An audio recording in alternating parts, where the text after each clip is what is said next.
Hey, still Aemeath less since I lost 50-50 to Lahai-Roi on release. Fingers crossed it doesn't take me that many more rolls. Jeez, just on time too. Oh my god. I had myself muted, but that freaked me the hell out. Hey, Sylvester. Give me a moment.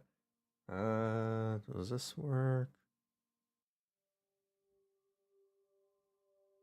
And it still doesn't work. Hold on. Oh, there it goes. It works. Weird. Hello. Thank you for the tier 1 resub. Appreciate it. Thank you for the 41 months. Hey, Josh. Been a while. How are you doing? Let me do a mic check and an audio check real quick. Testing, 1, 2, 3. You guys can hear me. There is game audio. Yeah, Wuthering Waves tonight. You got unlucky and lost a 50-50 to Lahai-Roi? That's a shame. I got Aemeath. Aemeath? I'm gonna call her Amy for now. I got her in 30 pulls. Just a measly 30 pulls. I got lucky as heck. My luck is back. Doing good? That's good. I'm doing alright. Wuthering those waves. My waves are certainly weathered. I got Aemeath. I haven't been able to build her though, because I don't have, I haven't seen the new area and I haven't seen the new bosses.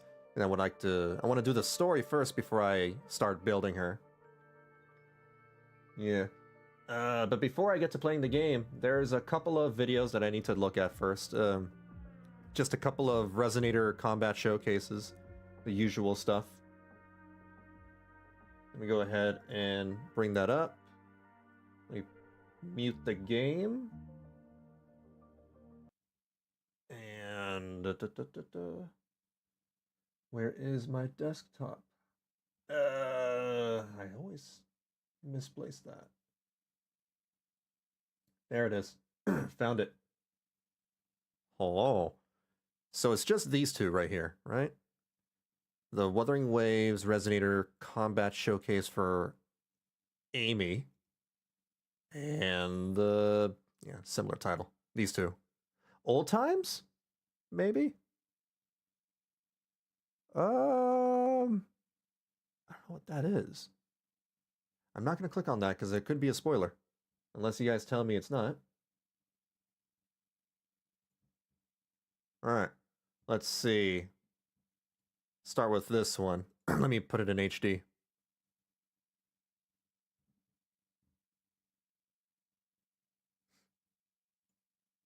There we go.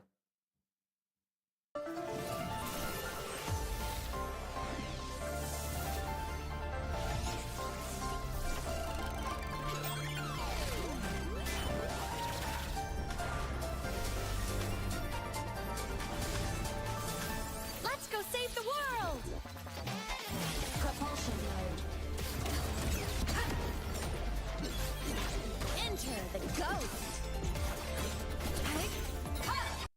What did she say? What the hell? Oh, enter the ghost. I thought she said, here comes the goat. Ready to launch. Like, she did not just... The world is mine to guard. Objective logged. I've been on the internet for too long. From the sky. Fly high. Truth. Reach the cosmos. Starlight over the seas. Scorch through the void. Her combat animations are really cool. Especially the mecha.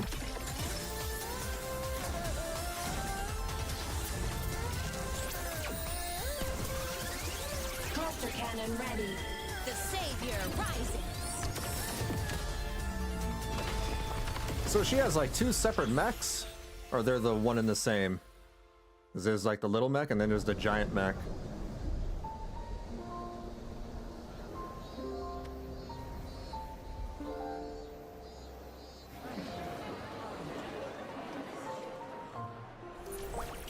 Hey, this spicy. It's been Chili Town for a whole week. Gotta balance it out with something healthy. All things considered, buckle in for the story. For sure. I mean, we got this chick really early on, and she seems to be super important. Yeah, since she is a ghost in the machine. A lot of, like, old sci-fi anime references. I see some Darling in the Franxx here. I see some Ghost in the Shell here. A little bit of Evangelion or Code Geass or, you know, just any traditional mecha anime. It's a lot of things here. The smaller mech is her personal one. The giant one is the Exostrider itself. That makes sense. Okay, that's what it is. Gotcha. I thought it was going to be like Gurren Lagann, where the robot just turns into a galaxy-sized machine. It transforms. Ah, I miss that show so much. Ah, it's such a great show. All right, there's another one. This is a public announcement. In honor of this year's graduating class, a commencement ceremony will be held in the auditorium. We invite all graduates to prepare a performance. How did you do on the last neuroresonance topology test? Don't even ask. It Is was this a HD? total nightmare. It is. Stop. Why do we have to take all these tests? Right? Just too many subjects to study for. They don't see her. We're still one act short for the graduation show. I'm cooked. Oh, I'm cooked. Rewind. She said it. She said I'm cooked. There's the Zoomer lingo. Hey, Amelia. I'm cooked. We're still one act short for the graduation show. Oh, my meal's ready. It's food o'clock. It's food o'clock. No one says lunch anymore. Hey, this is not extra spicy. It's been Chili Town for a whole week. Gotta balance it out with something healthy. She must have been like a classmate to them, but at some point she got digitized or whatever and became a digital ghost, and now nobody can see her. That's my take on her so far, from all the promotional stuff and the little hints we had in 3.0. This music. That's it. We'll sing this song. And apparently she was a singer?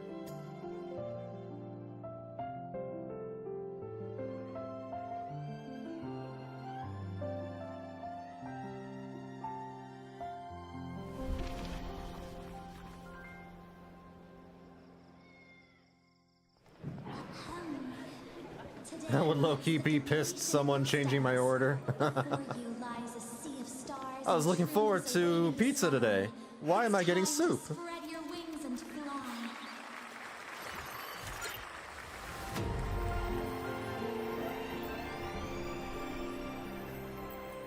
May your courage never fail you. Your future's yours alone to write. May our shared ideals go through the haze of time. Amazed where stars are right. We're shining. What's going on? The music stopped. I'm not sure. That's what happens when you power everything with AI.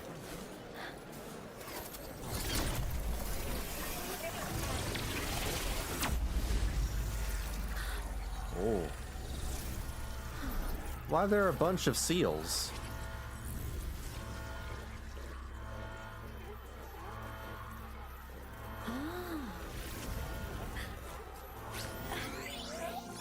They just got disconnected. What? The internet seals. What?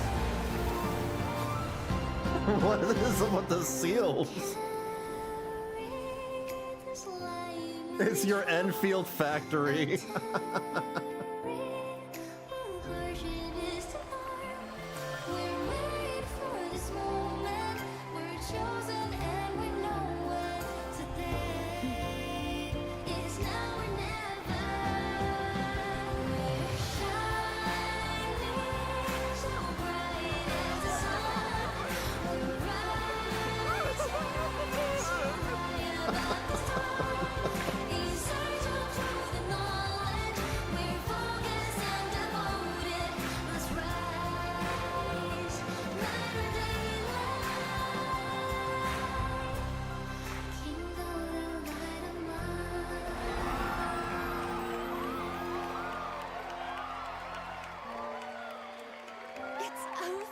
Yes, we did it! We graduated! Aww. If only Aemeath were here to see this. Happy graduation. Damn. I wonder what happened. What exactly happened that caused her to be, This. turned into a digital ghost? I'll find out eventually. After you finish the story, it added 6 new tracks to the bike. Nice. That's what happens when your streams has scuff. The seals get disconnected. That's been happening to me for the last couple of weeks then. Those damn seals keep getting lost. Ugh. Alright. That's both of them, I believe, right? Yeah. We're all caught up. Unless there's something in the old times video. I don't think there is. Doesn't seem like it. Let me quickly take a look. Let me browse through it. What is this? This doesn't seem like anything. Alright, I'm gonna get to playing the game then. Let's start playing the game. Give me a moment.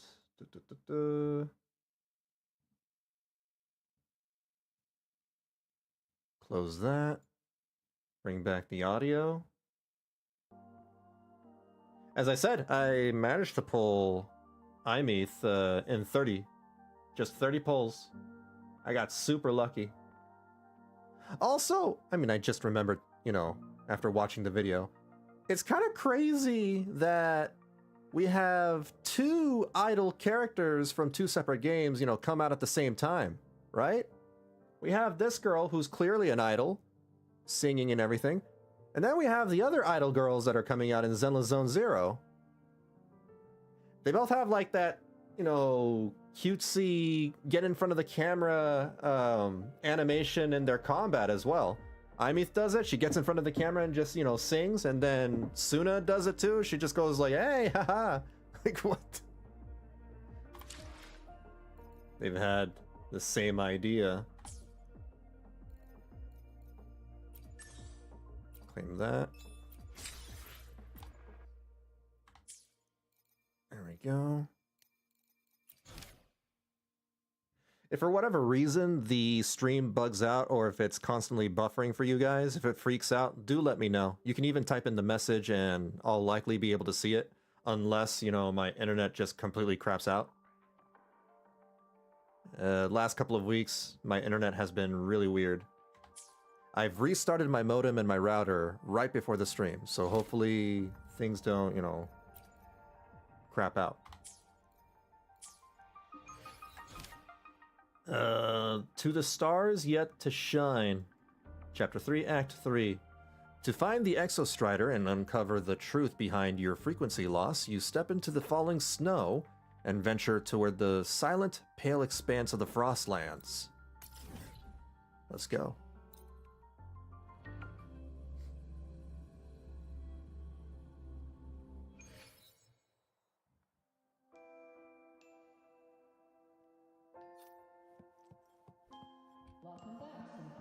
Back in the day, Royan shepherds had to trek miles across the Frostlands to guide the exoswarm home.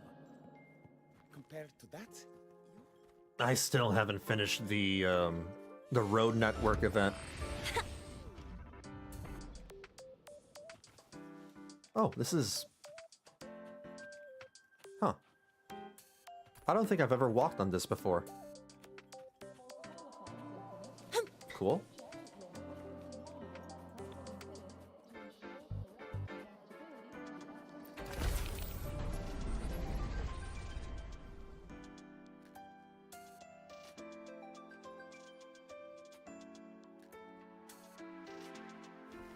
Oh no, is this our first class? Oh, hello! It's the purple hair lady. Now we reach the second epoch of the Royan Trine myth, the Sacred Reactor Epoch. She's somehow way hotter in game than she is in her art. Whoa! Damn! After Baldur, the sun's incarnation, had sealed the foreign divinity Huthrungur, The Frostlands fell into an endless dream. Assistant Navora, could you continue? How is this guy falling asleep in class? If she was teaching, you know, I would have trouble falling asleep.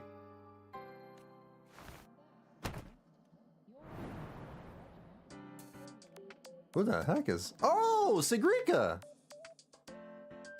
Finally appearing in the game. Okay. This section, it describes how the Exostrider used its greatsword to seal the Threnodian behind the Strider Gate. She has a tacit mark, and she has a unique design. Methinks that she could possibly be a 4-star in the future? Or maybe she's just both some the NPC. Exostrider and the Threnodian traveled through the Strider Gate to reach Lahai-Roi. Their battle was fierce. The Threnodian pushed the Exostrider to the brink of defeat. But There she at is. that moment, for reasons unknown, the Exostrider's reactor drive flared with blinding light. I'm getting distracted in class. And it found the strength to raise its sword and seal the Threnodian away. Lahai-Roi was saved. What a relief. Appearing from the Shadow Realm, yeah.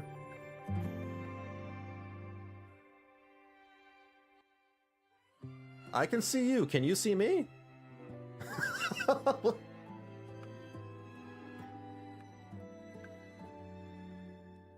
Hi. Nice to meet you. I'm Aemeath from Rebel College, same as you. Aemeath.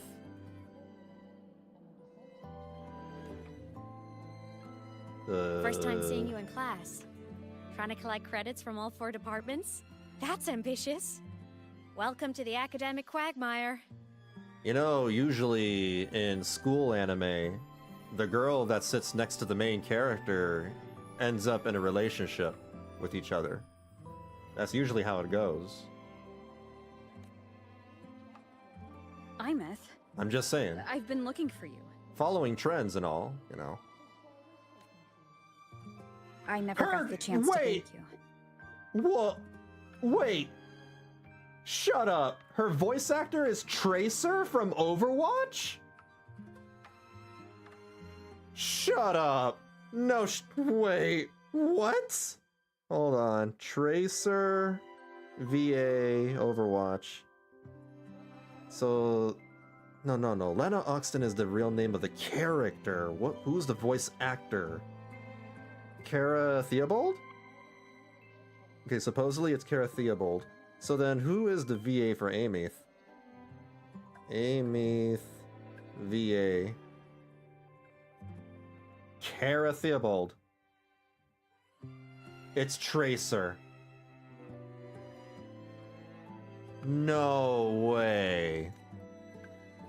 Thank me? The day the Eye of the Threnodian appeared, you drove it back and saved me. Did I? Sorry, I don't remember that. She's not using her Cockney accent, you know, the overly British accent, but I can kind of hear her.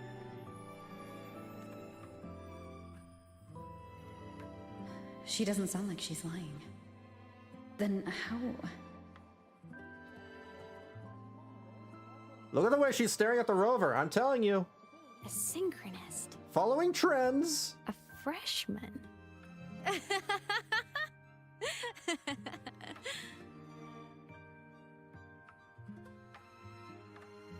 What's so funny? Oh, don't mind me. I'm just not used to seeing you like this. Used to? Have you been, like, stalking me? I mean, look at you. Something's missing, though. Oh, I know. A uniform. That's crazy. I'm having trouble accepting that she's Tracer. I mean, I have no trouble accepting that she's Tracer. It's just weird. The Academy still hasn't issued you one? They're painfully slow sometimes.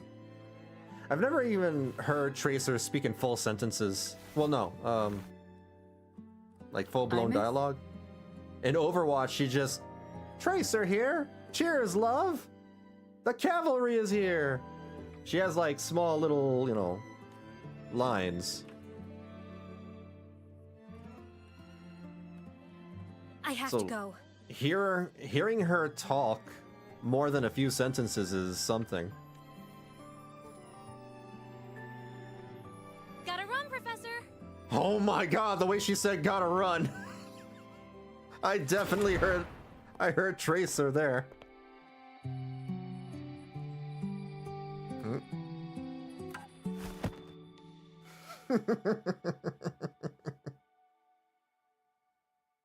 Rover, let's try to channel that enthusiasm into listening. Do come see me in my office after class, okay? Sorry, mommy. I mean, sorry, madam? Sensei? Sorry, Sensei. Assistant Navora, if you would. Pick up from the Twilight Epoch's Unending Winter, please. It's funny, in Arknight's Enfield, there is a character voiced by Chikona, and she does the same thing, doesn't use her accent. That's cool. Well, they're actors. Chikona's also Eve from Stellar Blade.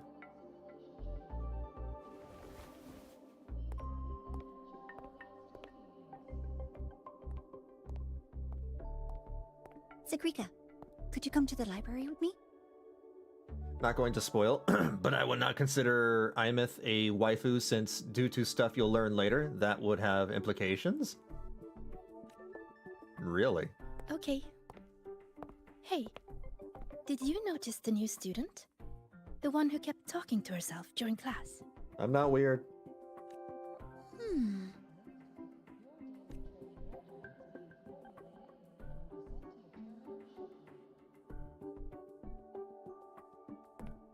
Why is the camera zooming in on her chest? Rover, something happened during class, didn't it? Tell her about Aemeath.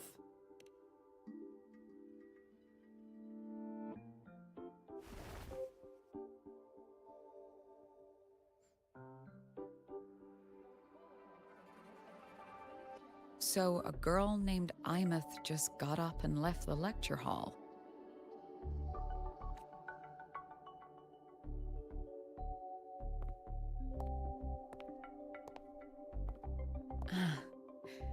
I never expected to hear that name again. Certainly not like this. Perhaps you've just had a run-in with a ghost. A ghost? After all, you were the only one who saw her. I was. The first words out of Sagrika, and she's accusing us of being schizo. Yeah. President Lucilla, what do you know Great about first her? impressions. Stay at Rebel College long enough, and you'll eventually hear her name mentioned. Though it's a story from over a decade ago now. Aemeath was a synchronist. Brilliant, popular. Professors had high hopes for her. Then, during a piloting drill, she simply vanished. She climbed into a simulator with the others, but when the cockpit reopened, hers was empty. She got digitized.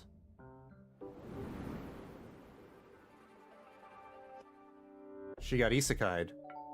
Intrigued? Want to go find her? Maybe. She saved me once. She saved you. Seems the mysteries around that girl are still multiplying.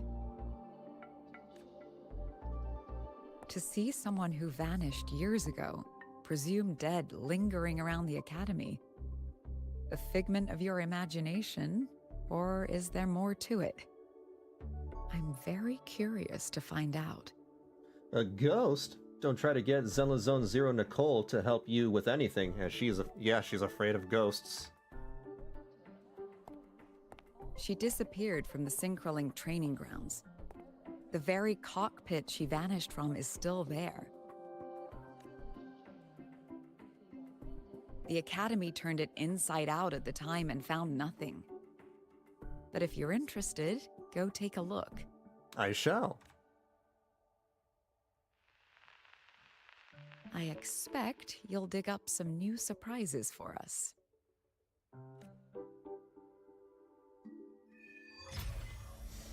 So when is a teacher pullable? 3.2? Solaskin? What could they be doing here? Do we want to go chasing butterflies right now? Oh, it's gone. That's Solaskin. It's headed straight for the Synchroling training grounds. Okay. Where's my grapple hook? There it is.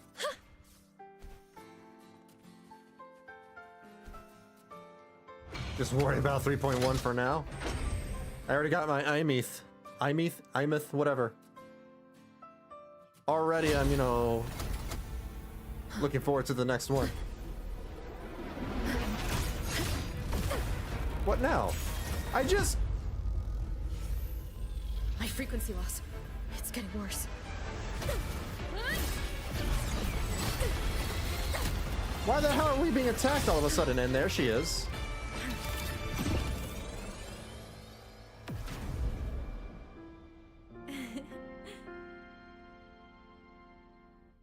I'm supposed to be the savior. I'm getting my ass saved constantly now.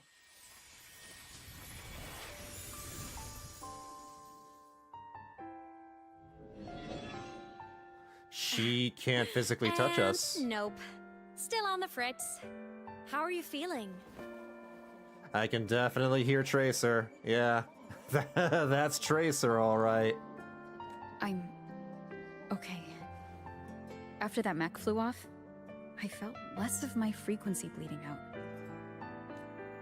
That mech's frequency felt like the presence from the rift back in Honami City. Aemeath, that mech only left after it saw you. After you clashed with it. That's twice you've saved me. Each time I'm left with more questions than answers. They say you're the Exostrider Synchronist who's been missing for over 10 years. And your hand back there. Face through.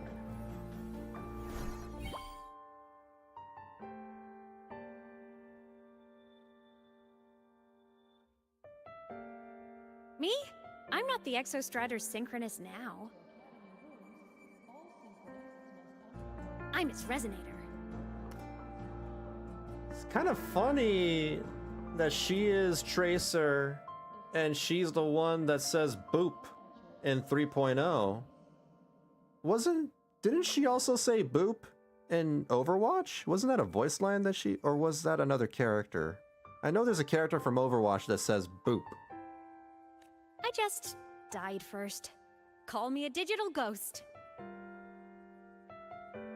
Maybe that's why she said it.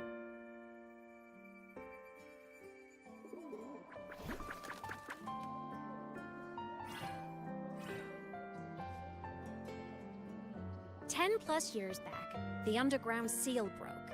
The Threnodian on the other side of the Strider Gate was about to swallow Lahai-Roi. I was still a student. My sync with the Exostrider hadn't hit 100% yet. But there was no other choice. The Exostrider was still sleeping.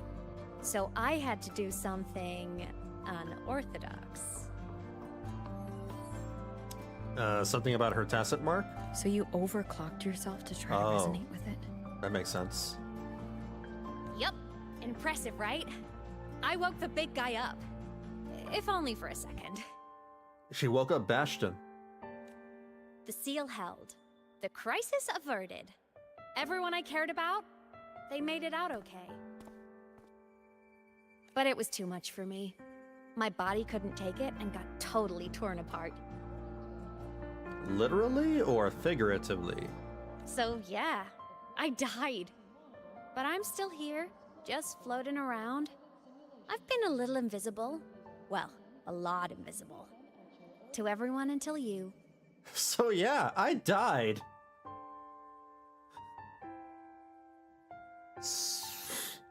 So... You are a ghost? Why am I the only one who can see you? I died, she says casually. You can see me now because of this little guy. What?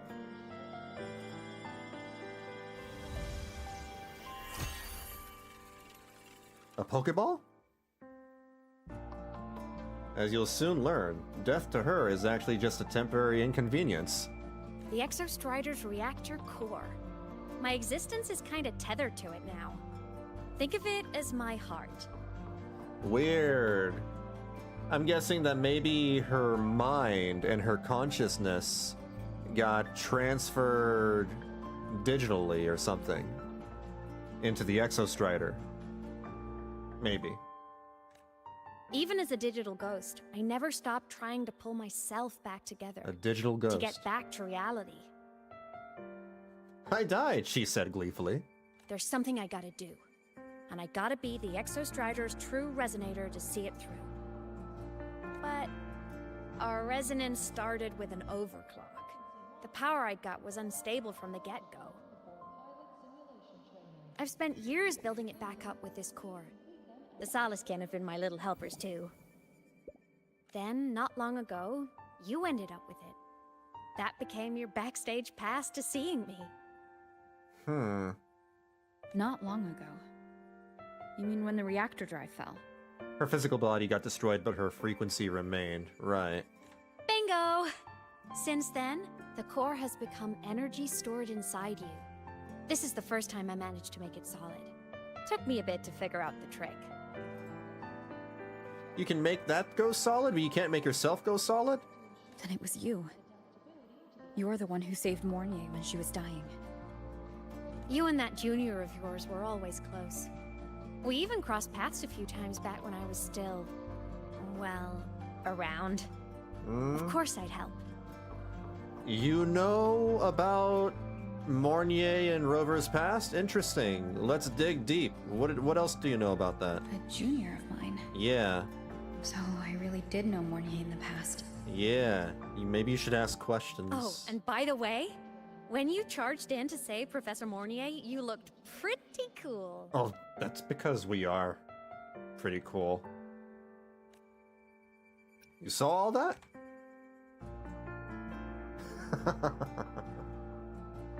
Alright, no more teasing. But I mean it. No matter what, you always choose to save.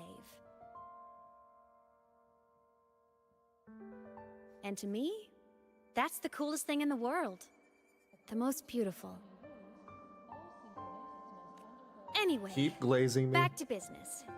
The reactor core is tied to Sigillum. That's the mech that attacked you. Alright, and what's the deal with this mech? It's like those void worms you fought. Made mostly of Exostrider parts, but corrupted. Contaminated by Threnodian void matter. Oh. She's unable to go solid because that rogue mech is messing with her connection to the Exostrider at the moment? Sigillum stole a chunk of my power. That threw a wrench in my whole reassembling myself project. Now it's after the core too. If that is explained later in the story, I would prefer to learn that as the story reveals it to me. Since So just keep that in holds mind. this piece of the Exostrider's power, it can't be killed completely as long as the Exostrider and I exist. Now, Oh, it there can you go. only be me who stops it. Literally right there. The explanation is right there. And since just touching the thing makes your frequency drain, taking it down should plug your leak too. I'm sorry, what? Plus, Plug my what now? I get my power back. Win-win. But see what it's doing to me? Even with you holding the core, I keep flickering in and out. 1 second I can touch you, the next I'm fading right through. So annoying. She says and she's pouting, but she doesn't seem, all that torn up about will it. you help? You've got the core, and the reactor drive is wrecked. I can't do this alone. I mean, yeah, of course. Also, I've noticed, when the core is in your hand, it runs faster. I can tell you're leaving a few things out, Aemeath. Still, you helped me and a lot of people in Lahai-Roi. That's enough for me to trust you. What do you need me to do? Existence is the imprint life leaves behind. Being remembered, talked about, and seen. All the places I went when I was alive bear those imprints. The core's running lets me find and record those frequencies. These little cuties have been my scouts. And they'll be our guides now, too.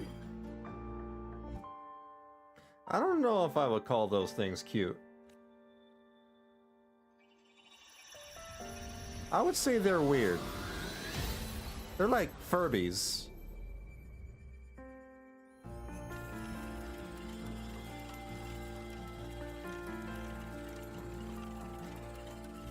Pretty easy, huh? All you gotta do is carry the core and follow our lead. Flips around like flubber, too. That's not as bad as when I saw a streamer get spoiled on Firefly being Sam literally 30 seconds before she revealed it herself. Damn. Ooh. I'll do it. Yeah, that's bad. Alrighty. Thanks in advance, study buddy. Study buddy. It's funny that she still attends classes. The Soliskin went down the lift. Let's follow. She's a digital ghost now. I'm sure Before that we she go, can, I need to contact Morning. she has access to all the knowledge in the internet. reactor drive was Lahai-Roi's son. Maybe. If I'm using the core, the Academy will want to know. Go for it. No problem. Why are you such a slave to the manual? Be bold. Think outside the box. Quit tinkering with it. That Keep up. violates operational protocol.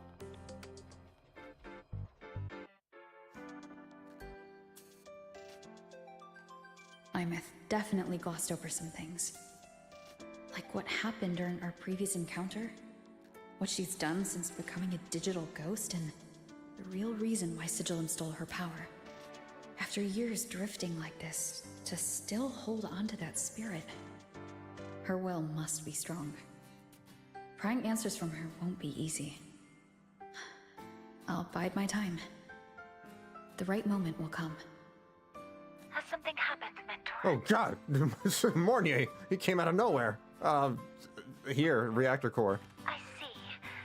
So the reactor drive's core survived the crash. What the hell? That's why I try to be vague when explaining things that are further in the story. I appreciate that. It must be the key to reactivating the Exostrider. Of course, then the official stance is that it be returned. Star Torch Academy and the Roya would both agree on that. But, as you said, curiosity from the Institute is inevitable. Oh, I'm losing signal. Mornier? Mornier! My. Already caused a stir in the training grounds. Color me impressed. I've already forgot about Mornier. I'll have people clean up the aftermath. You can carry on as you see fit. You were monitoring my comms with Mornier? You're a person of special interest. Of course we keep an eye on your movements. That's a surveillance society for you. We? Yes, we. The Space Trek Collective. Think of us as the annoying adults on campus. This is a college. We're all adults. Maybe? I'll handle the debate between the Institute and the Academy about the Maybe? core. This is a matter of priority. They'll listen to me. But when you're done with your business, I'll need you to return the core to the Exostrider. You didn't mention it to Mornier, but I suspect your possession of it traces back to Aemeath, doesn't it? President Lucilla, I don't appreciate being interrogated over a tapped line. My apologies. As the one responsible for this academy, matters related to the Exostrider tend to cloud my judgment. After the incident with Warren, we upgraded safety protocols on public lines. No more overstepping. That's fair. Here is a peace offering. I've granted you full clearance.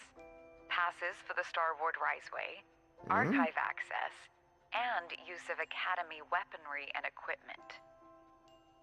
That's a good start. But let me add on to that. Also give us access to the best 5-star restaurants in Lahai-Roi. I'll also personally apologize to Professor Mornier for No wait interrupting your times. comms and ensure her next No waiting research lists. grant is substantially approved. How's that, Rover? More to your liking? We can sweeten the deal. Why is the Space Truck Collective pushing this so hard? You should know. You have a past in Lahai-Roi, and you have some kind of connection with the Exostrider. The Twilight Epoch, the unending winter described in Royan legend, the threat of the Threnodian Aleph I is growing. We need the Exostrider awakened. Returning that reactor core is the only way. Mornier is getting a raise. That's good. We've always trusted you to We should be stand happy with us about in this that. matter. To stand on the side of humanity. She deserves it. You know where to find me if you need anything, Rover. And my door is always open if you just want to talk.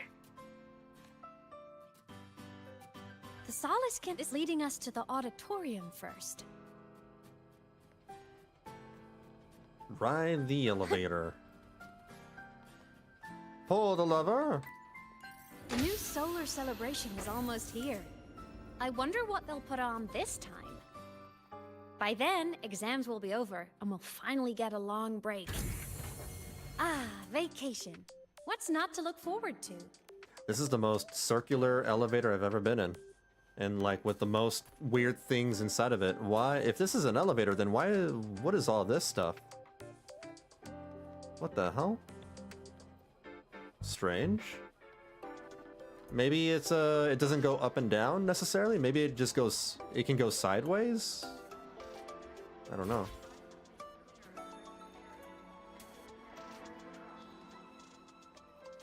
Maybe it's an omnivator.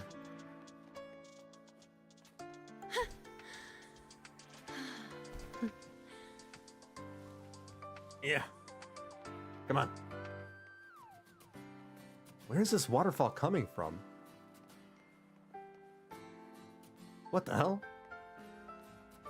One thing that does bother me about Lahai-Roi, and I guess just Wuthering Waves in general, their waterfalls and their rivers and any flowing body of water, sometimes they don't make sense.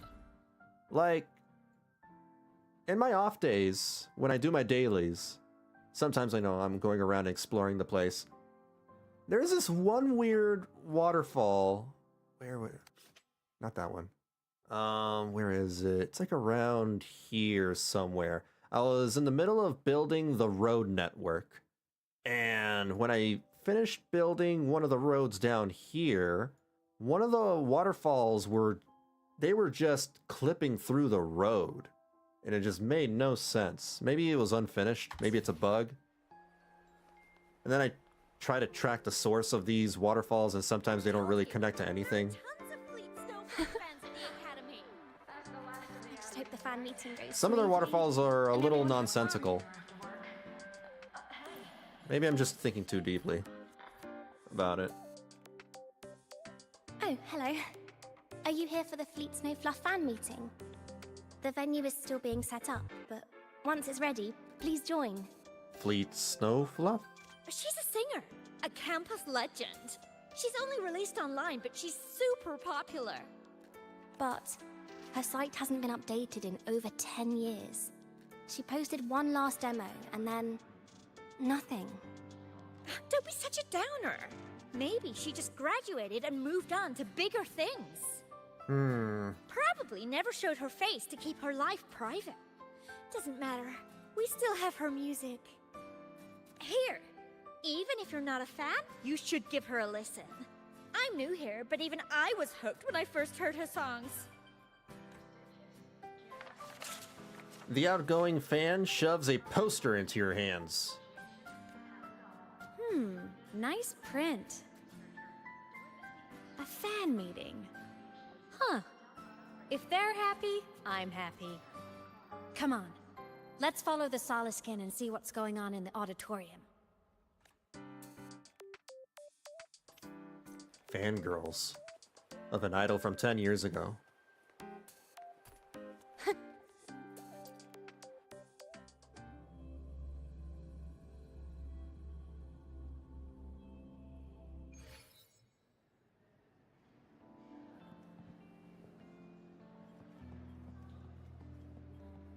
After scrapping so many drafts, I finally got this poster ready for everyone in the fan meeting to see. Oh, these are like those, I don't know what you call them, those light sticks that fans, you know, wave around in the middle of concerts. Glow sticks? Glow sticks. Made it on time. Thank goodness.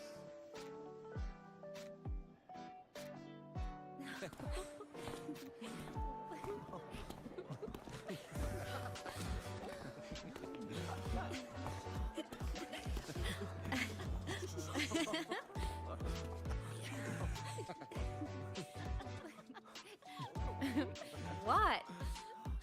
Chicken butt? Why bother waving if they can't see you? Oh, just a habit of mine. Waving, chatting, going to class. It makes me feel like I'm still alive. That's fair. You would probably go crazy if, you know... It would be extremely lonely if she doesn't, like, do something to take her mind off things. Of being a ghost. If I stop, I might forget what it felt like to be human. Yeah. Call it a self-reminder. I get it.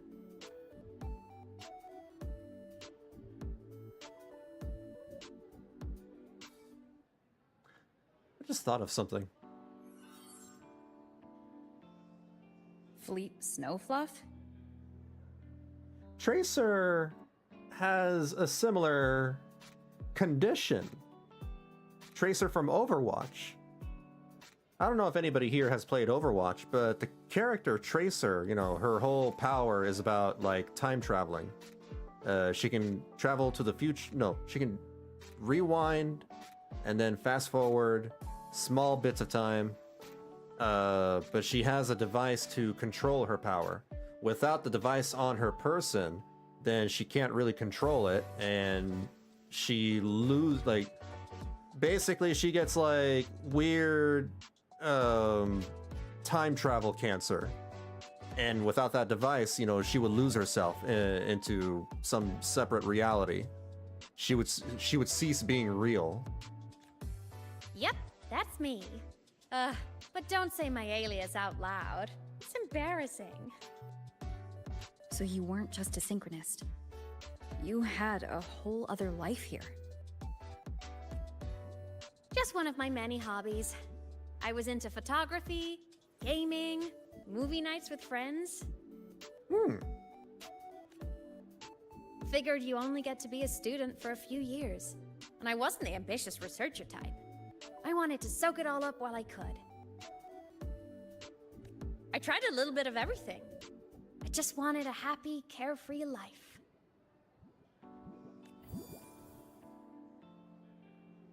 Who knew I'd end up as a ghost, stuck as a student for 10 more years? How awful is that? Wait, does this mean I'm never gonna graduate? Imagine being held back for 10 years. You might get the chance once you restore your body. Hopefully. Hope so. Guess everyone needs something to hold on to. It's good to have a little hope. But I have to say, it's really moving to hear people talk about my songs after all this time. I wrote those for myself, you know? Never expected so many people to care. But if they made someone feel something, joy, pain, anything, that makes me really happy. That one dude cried his eyeballs out for you. Yeah. Hey, listen. Hear that song playing in the auditorium? That's the unfinished demo I left on my site. What a shame. I really should have finished that before the training run. Now it's my little musical epitaph.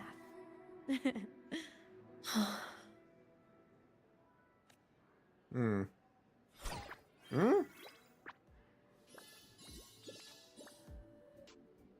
Let's go.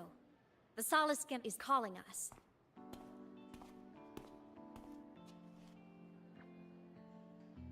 Oh, trust me, there is also another person that would never expect that is into gaming. You'll be like, excuse me? Lene? Lene's a gamer too. She likes playing shooting games, supposedly. She likes light gun games.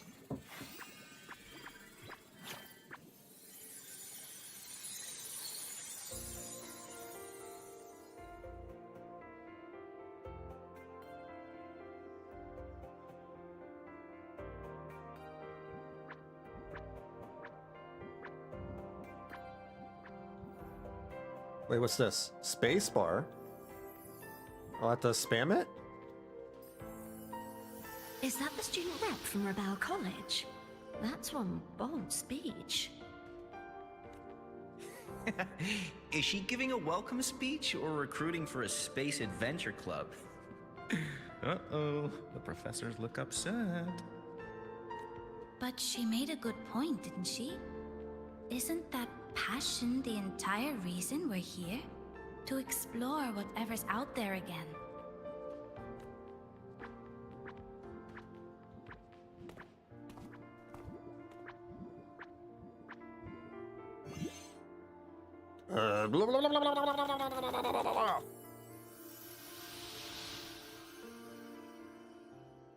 Aemeath, right? I remember her sync test scores were off the charts. We might be looking at this year's prime Exostrider candidate. Don't be so sure. Heard about her extracurriculars. Put nicely, she's quite the dabbler. Put bluntly, she doesn't take anything seriously. What are her extracurriculars? Potential is still potential. She's brilliant. She just needs guidance. She also needs hobbies. Let her have her hobbies.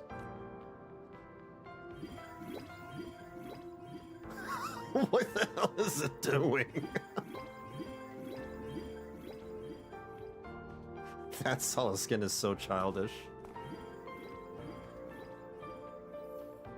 Oh.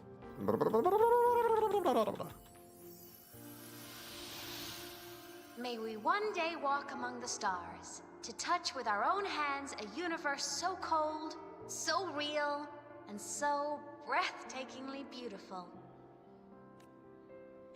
That's all from me. If I keep going, my credits this year might be in danger. She sure loves winking a lot.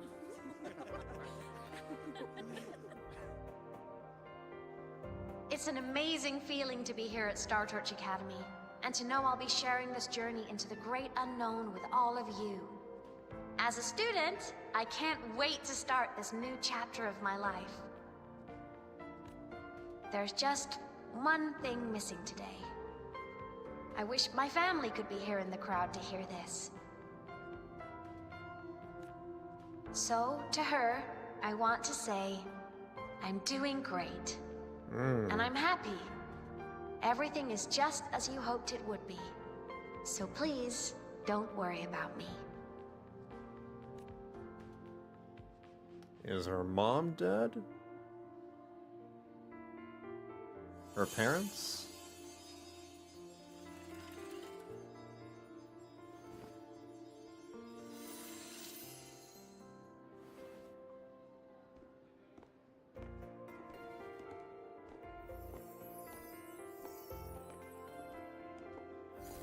Well, I wonder how that feels. Looking back, I really do miss those days. Star Torch Academy is a nice place.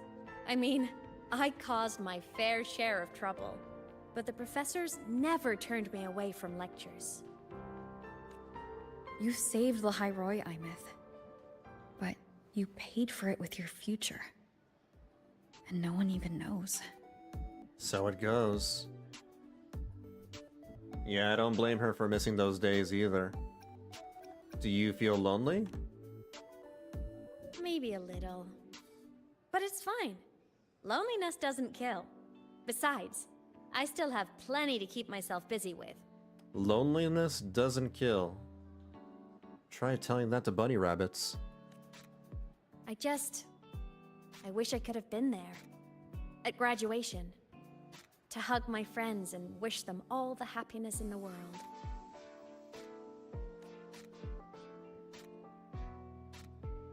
The Solace can headed outside. Let's catch up.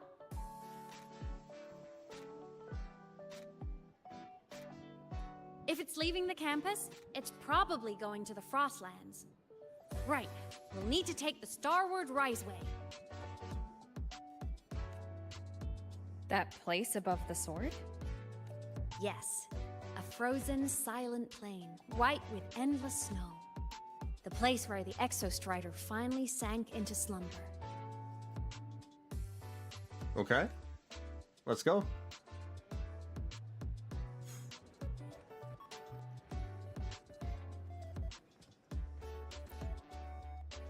Our next stop is the Starward Riseway. Are you ready? Yeah. Loneliness doesn't kill, totally ignoring the fact that you can literally die from a broken heart. You can. That's why I mentioned bunny rabbits. When I was a kid, I once hid in the Starward Riseway and made it to the Frostlands all by myself. Bold even as a child. Hee hee. Hee hee. That's a very Tracer thing to say. Yeah, because I've never owned a bunny rabbit myself, but I've heard bunny rabbits get really, really lonely. They can get really lonely, and they can actually die from loneliness. I hope we don't run into bad weather again, like the last time. But I guess since she's a ghost, it doesn't really matter to her. I wonder if she is, you know, immortal in this state. Not saying it's a really good state to be in, but if she's still like that, you know, if she hasn't changed her appearance in 10 years, then I wonder if she's, like, immortal.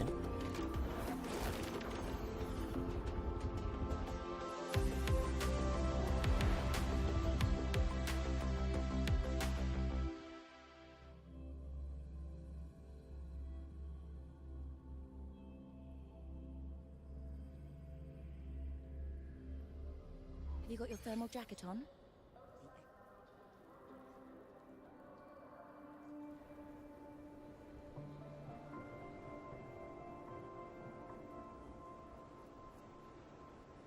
Oh no, it's getting cold.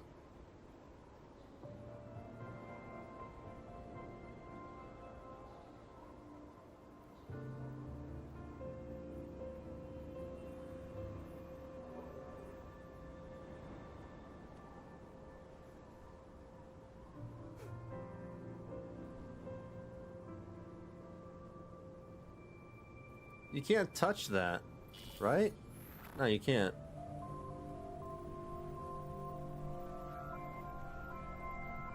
Not even a snowflake. Cold? I'm fine. What about you? Are you sure? You're like, you know, wearing... Let's say you're wearing light. Between you and me, ghosts can't feel the cold. I get that.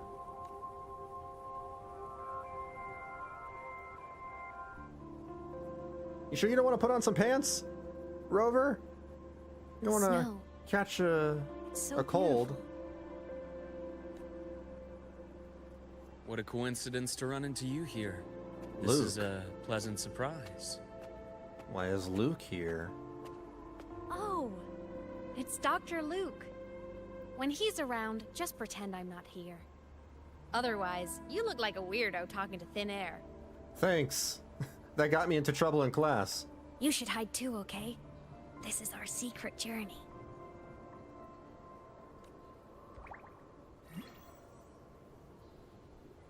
You know him? He's the school doctor. All the students know him. I didn't super well, but I do know that he's been in Lahai-Roi for a long time, and you can trust him. You sure? Because he's slightly sus. You came to the Frostlands for the Exostrider? What the hell is that face? I'm headed the same way. I've got to check in on some researchers stationed out here on long-term fieldwork. She's very jovial for, you know, a digital ghost that got ripped away from her previous life. Having a guide might make and has the trip lived little a easier. lonely existence for What do you 10 say? years. Let me help you modify your bike. Very happy. There are quite a few waterways, and its current setup might not handle them well. Modify my bike? You know how to modify bikes? You pick up a few things when you come here as often as I do. Oh, I used to love riding. My friends even called me the Speed Queen. Though that was usually while they were white-knuckling the seat and screaming. Lene has some competition? Look at this place. Hard to believe it, but years ago, all of this was a lush green forest. She might be trying to keep herself sane. True. Back then, the Royal were nomads, the true natives of Lahai-Roi, who walked in step with nature itself. Was it the lament that changed it into Frostlands? Yes. It triggered a magnetic pole shift. From then on, Lahai-Roi became the new pole. But a lament wasn't the only cataclysm stirring back then.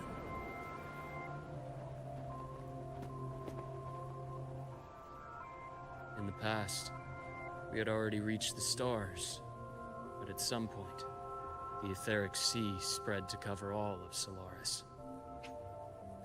A planet-wide phenomenon born from an anomalous lament event. It now blankets Solaris' sky. Research suggests it is composed of extremely high-density remnant energy. Since its appearance, all of Solaris' space exploration has been brought to a complete standstill. Oh, people haven't been able to, like, go into space because of this? From that moment on, From that moment on, the universe locked its doors. Oh. We couldn't verify whether the sky above us was real or just a reflection. Oh, for crying out loud, just like Genshin Impact. countless spacecraft were lost. Our space exploration programs were abandoned, and space became out of reach. But times have changed. Since its founding, the goal of Star Torch Academy has been to use the Exostrider to explore space, whether through the Etheric Sea or the Strider Gate. The Strider Gate is the entry point formed when the Exostrider and the Threnodian, Aleph-1, entered Solaris. Researchers in Lahai-Roi widely believe it leads to outer space.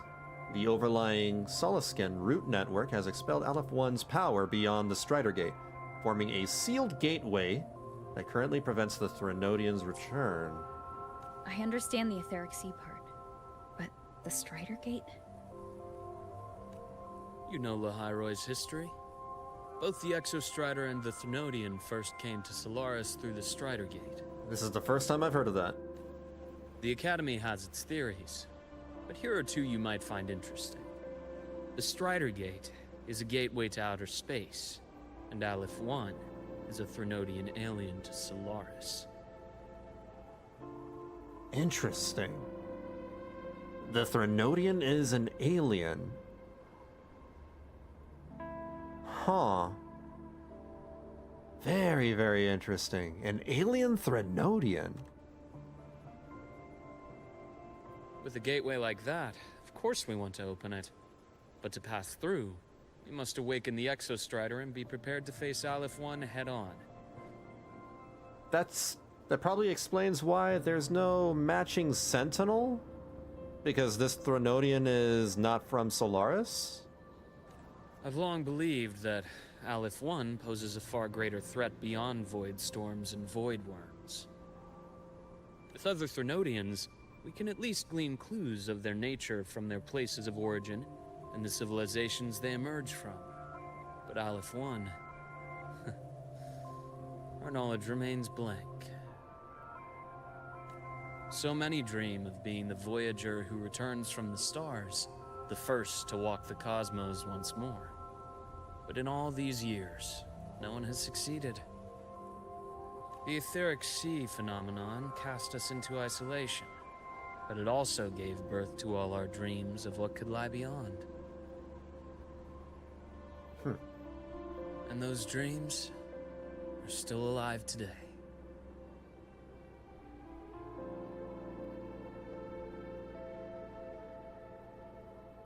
That's an interesting lore bomb. The whole thing about the etheric sea or whatever. Expedition motorbike glacier track. This module, the motorbike can freeze water surfaces and travel across them?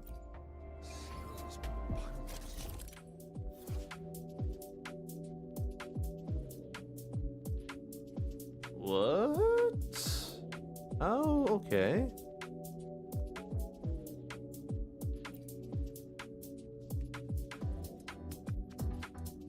We can equip only one module? All-terrain tactics. Gravity well. Dismount the bike and pull in nearby targets with the... Oh my god, this is so Guild Wars. That's crazy. This is such a Guild Wars mechanic. You dismount and then you pull the enemies around you. Guild Wars has something like this. That's cool. Funny. Not me seeing a meme of Carlotta accidentally eating weed brownies made by Cantarella. If it's anybody, it probably would be Cantarella. Let's see, go here. Grab that. Okay, so I just automatically equipped the glacier thing?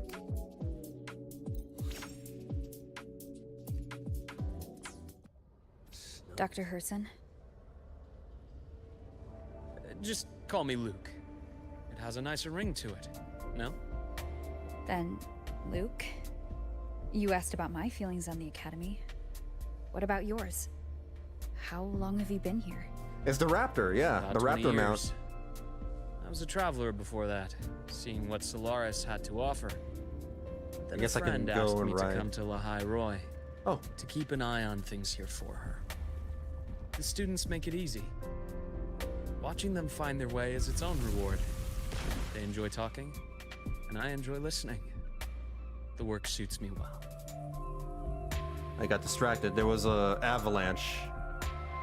What the hell? The glacier effect is active while you have the module active. I just want to make sure I know where to find the module. It's around here, right? Modding tasks, appearance, expansion module, all-terrain tactics, gravity, but this is gravity well. Maybe it comes down here or here? Snow tires. Increases the motorbike speed when riding on ice. Firepower aid. I don't know. All-terrain tactics is the module? Oops.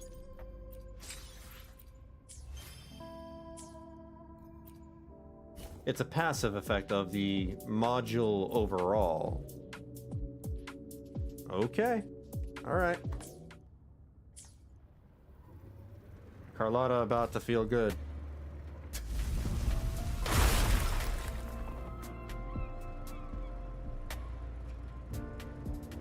Carlotta's more of a wine girl, I feel. You see that? Ancient life forms, frozen right into the ice walls. Millennia frozen in a single moment. Preserved so perfectly you could almost see what they used to be. To be stuck like this forever. Kind of miserable, don't you think? Oh shoot. Whoa, okay. T? I panicked because, come on man, T? Really? T?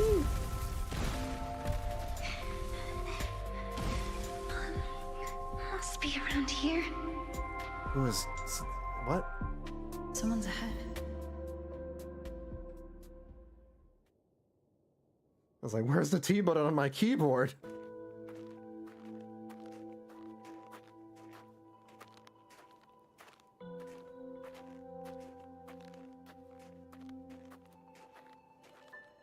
Oh, it's that girl.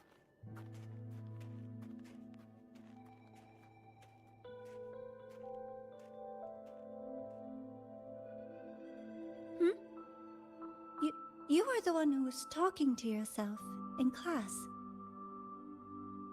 Man, gotta give it to Kuro.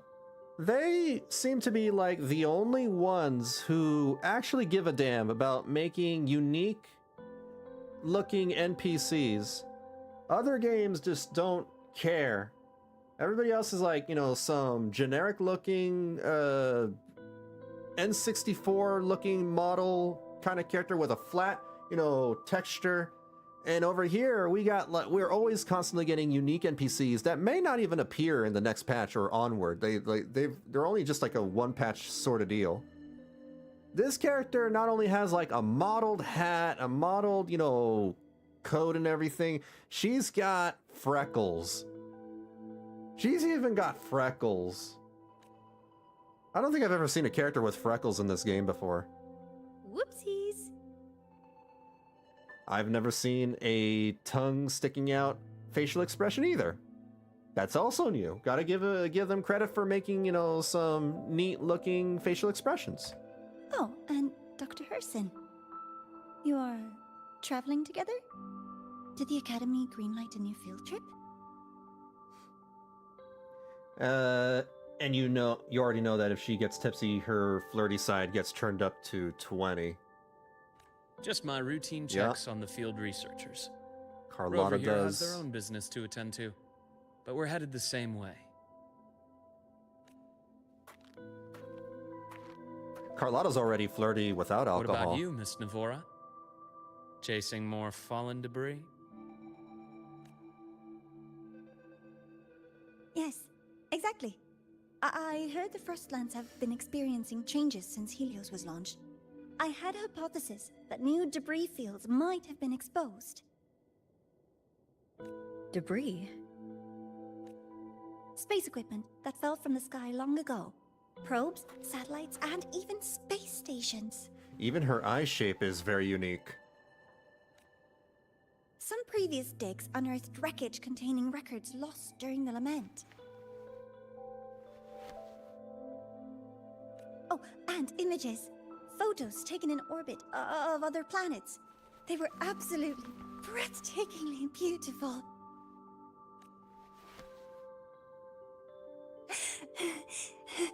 Oh, sorry.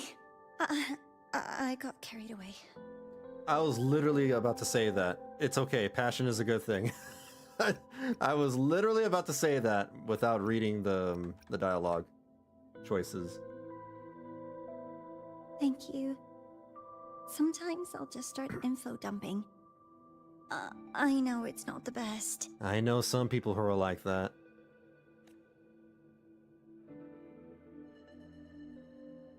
The universe. What secret is it hiding behind all those infinite stars? I really want to know. Lupa was actually the first one who did the tongue sticking out. If you do the option so many people, she will do a blep. You know what? Maybe you're right. I probably just forgot about it. Lupa had a lot of facial expressions. Short, I came here for the fallen debris. She was very expressive.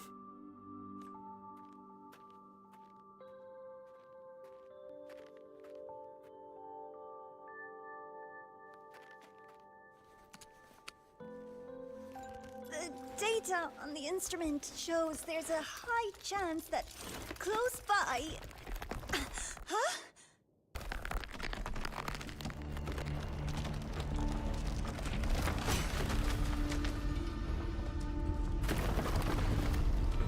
That's not good. What the hell? Run!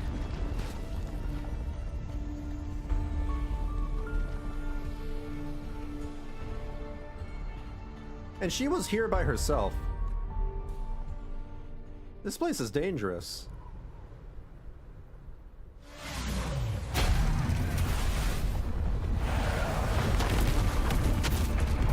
Oh, whoa, whoa, whoa. Okay, we're video gaming.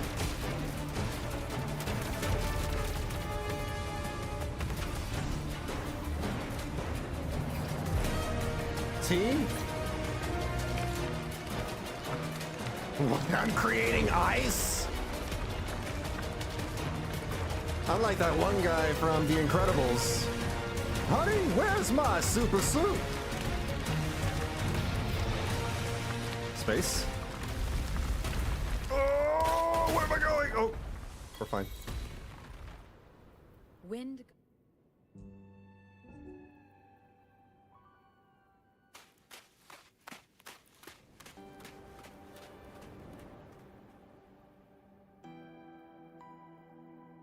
What? Oh. I knew it! There had to have been undiscovered debris in this area. It must have been sealed in the ice wall all this time.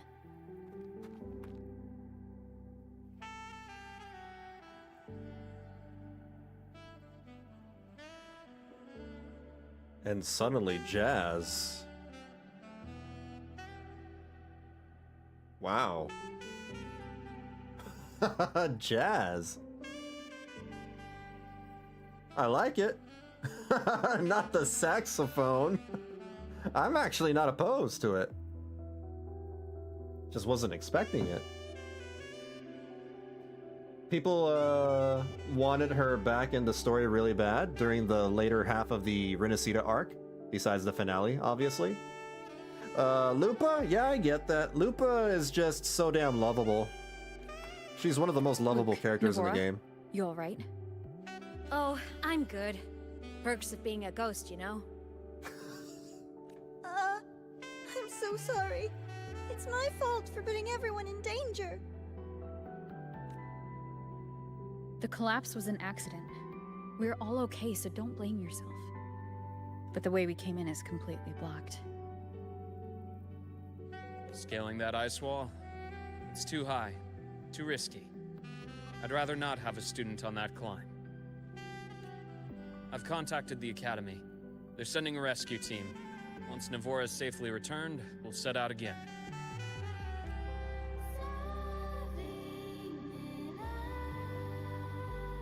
Now there are lyrics? Now there's singing?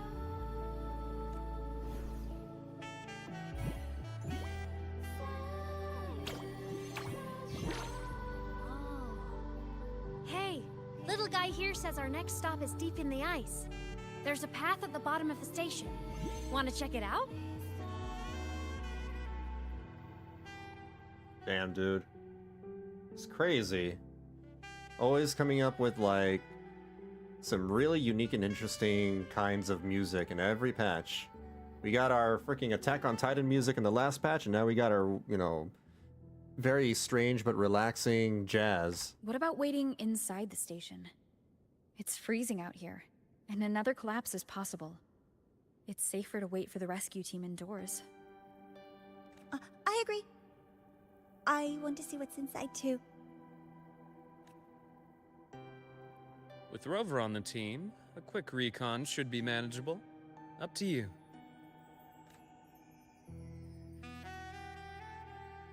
Hey, question. Before you came to Lahai-Roi, did you do this kind of thing a lot? Oh, yeah.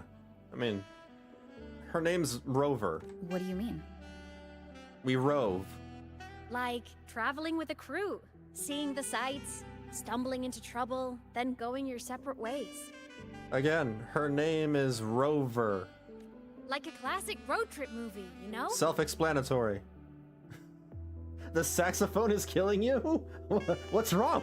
It's nice. It's good. It's mood music. Mood music for Rover and Aemeath over here. Second time I have seen Frolova and Shorekeeper being shipped. Frolova and Shorekeeper? That's very random. Usually more dangerous, though. Oh, so more big budget action? I can see that. Solaris is crazy. I fought a couple of Threnodians. Looks like this time I get a co-starring role. Amazing. Let's keep going, study buddy. Study buddy.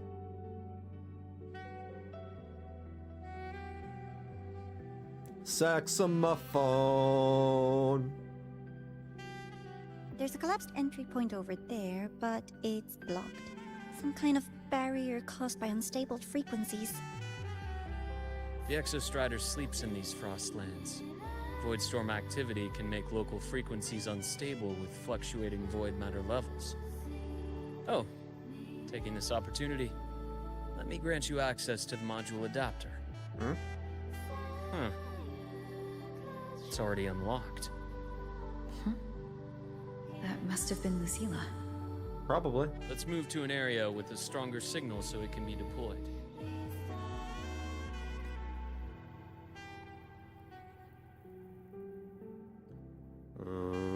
Head higher to get a better signal.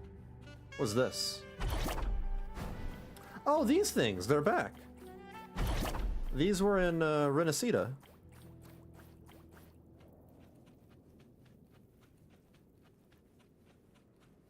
Oh, I'm leaving behind snow paths.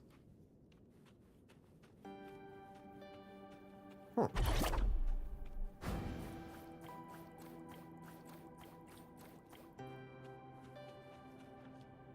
Damn. I don't know what that is, but it seems pretty neat. Maybe it's a part of the Exostrider.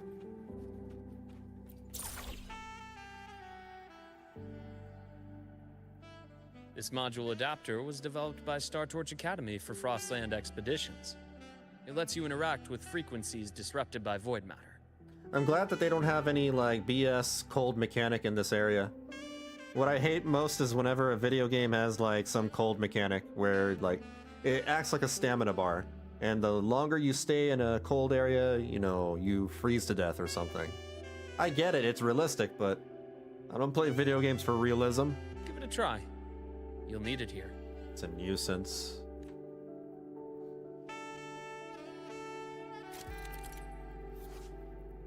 Module adapter. In regions with stable signals, you may find module adapters at bases left by Star Torch Academy. Those devices detect frequencies disrupted by void matter and manifest them as adaptive modules. Use it to shoot the cores, switching them between their tangible and intangible states. When it's equipped, certain stable adaptive modules will automatically respond and form a route. Okay, alright. This area does have a mountain that is a pain to scale through. Oh. We'll see. We'll see how bad it is. Besides Rover, Carlotta and Cantarella, I have also seen her being shipped with Brant. Carlotta and Brant? Have they ever talked to each other before? Like, man, shipping communities are strange. Shippers are strange.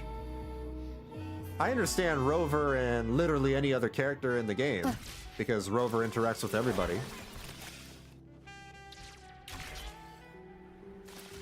Oh god, whoa. Compared to other debris fields, this station is in much better shape. That's weird. It's amazing.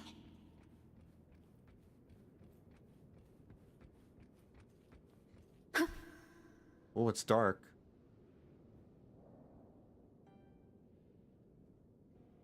Oh yeah, Brant did talk to Carlotta. Yeah, before the dance. It was at the little troop area. Back in Mount Firmament, I saw characters I forgot. like this. They belonged to the court of Savante. But like, they barely had any interaction between each I other. still can't make out what it's saying.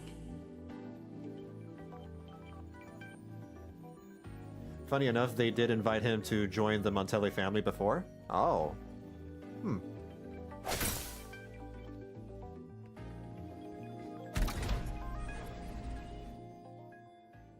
You know what this game needs? One second.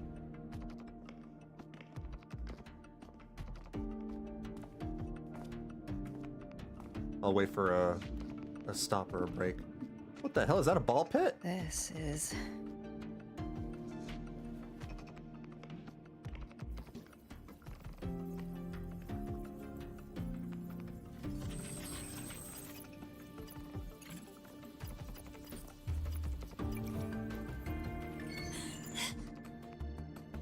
Welcome aboard the Skyark.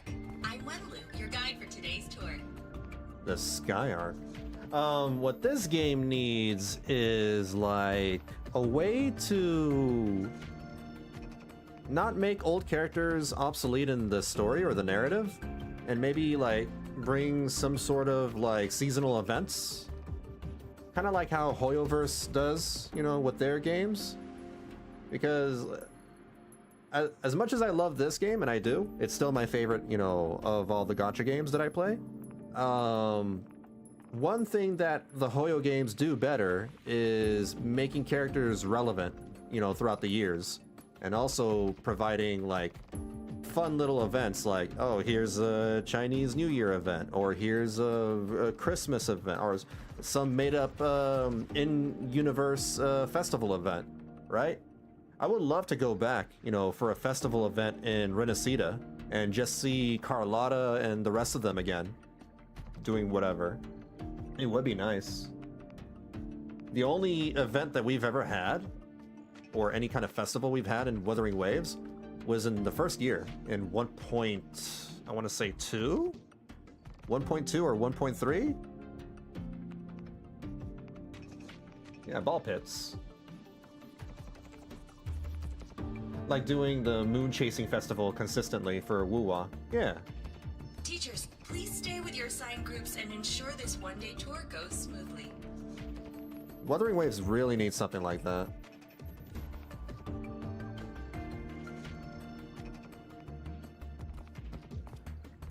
Please direct your attention here. This containment unit holds droplets of the etheric sea itself.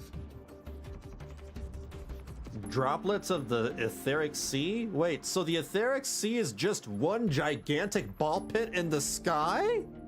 Oh my god! Everybody take your kids to space. As you know, the etheric sea suddenly appeared above Solaris one day.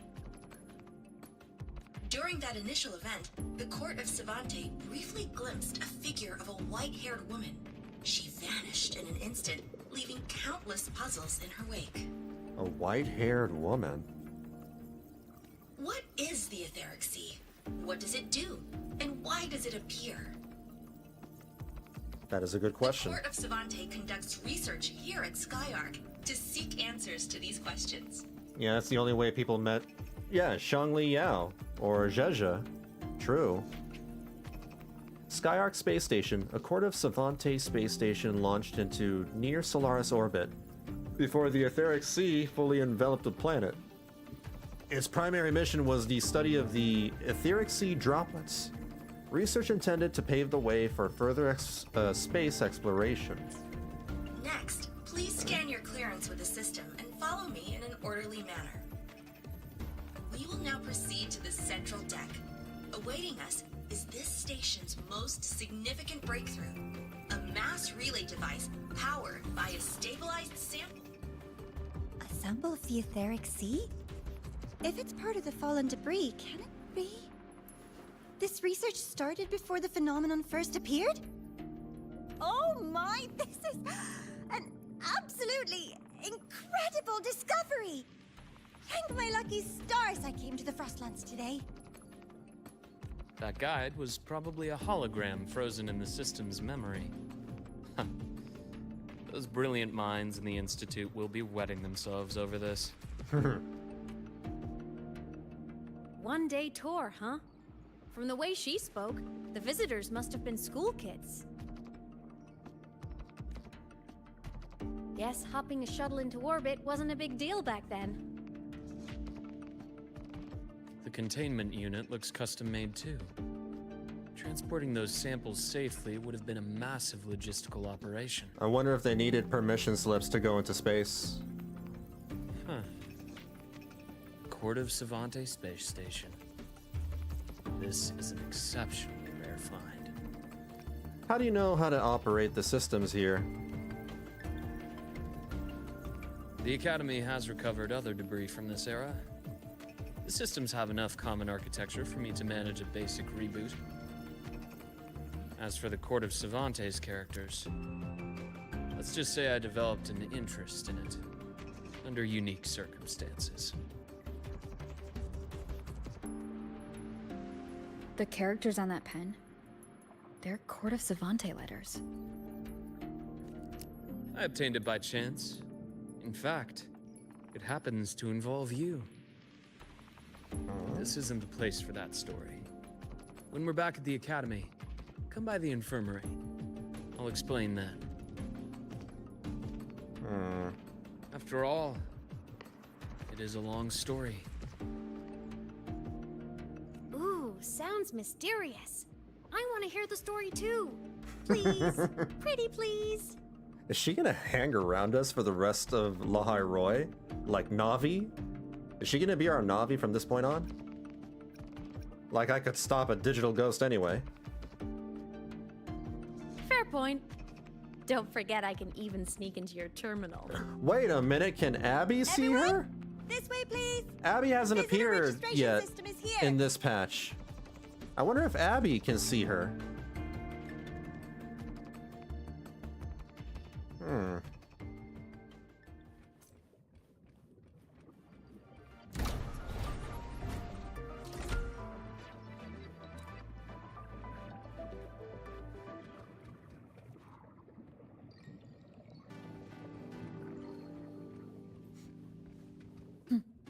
What?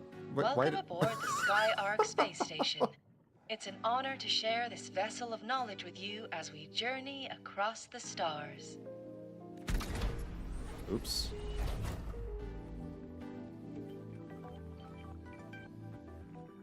The clearance we got won't grant us access to the entire station. We'll need to register again later. Also, while the hull looks intact, the system is reading several parameters in the red. It could be the etheric sea's droplets affecting the surroundings, spreading through the station.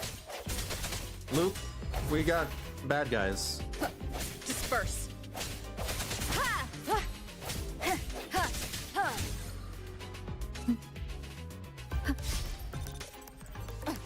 Ow. Strike from the shadows.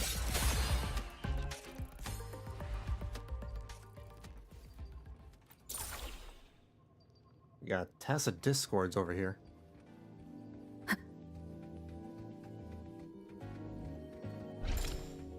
Oh.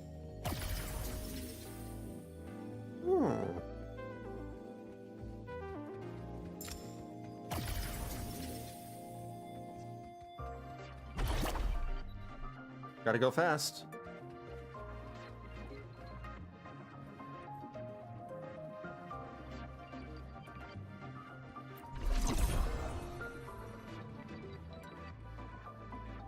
What's inside of these tubes over here? Oh, these things give me some materials for the road reconstruction. I should probably break these.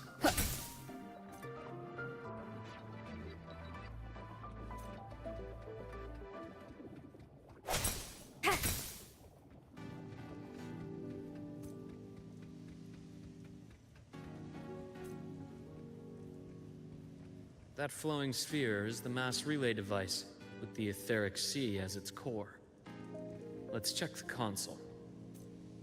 What the hell? This place is huge.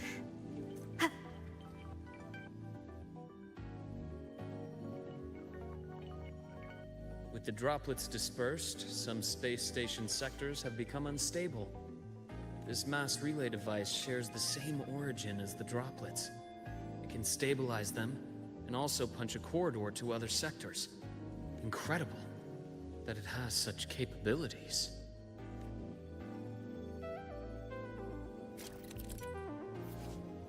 The mass relay device's energy core can restore the etheric sea droplets disrupted by void matter to a stable state, clearing obstacles that block your path. Okay. So let's activate it.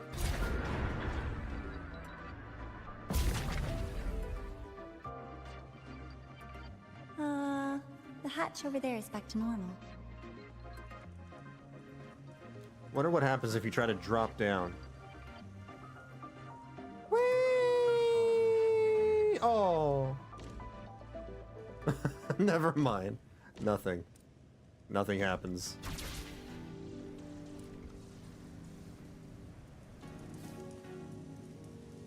And, oh. Interesting. Feels different from how I usually move.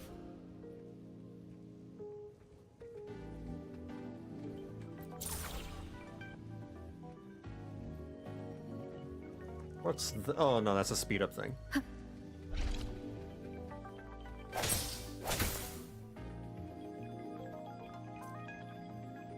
Cool plants.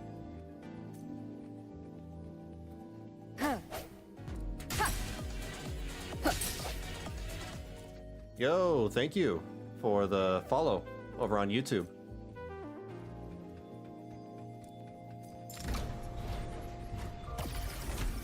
So that makes it solid. We can climb up here. Will this work?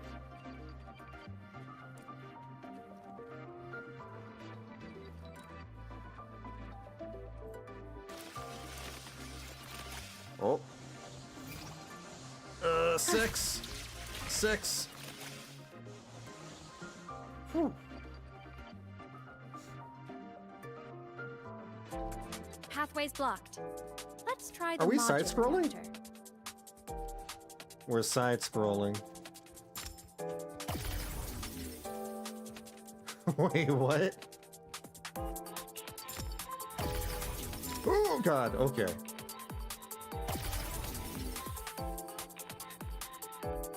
Interesting.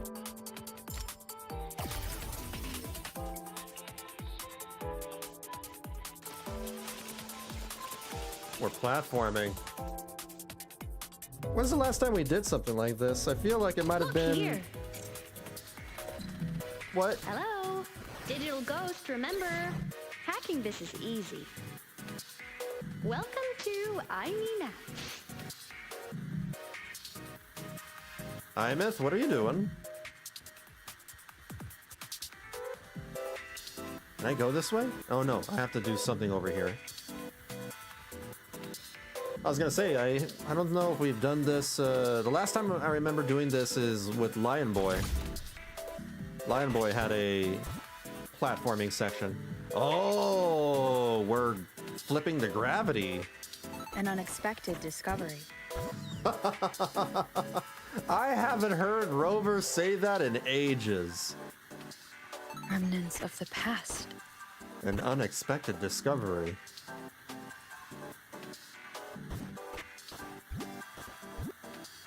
This is weird. Cherish every gain.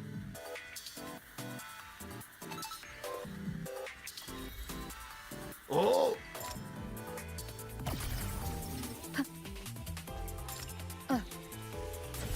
Oh, what? Okay, well, I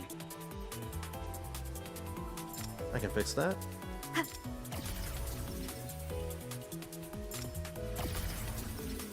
Here we go.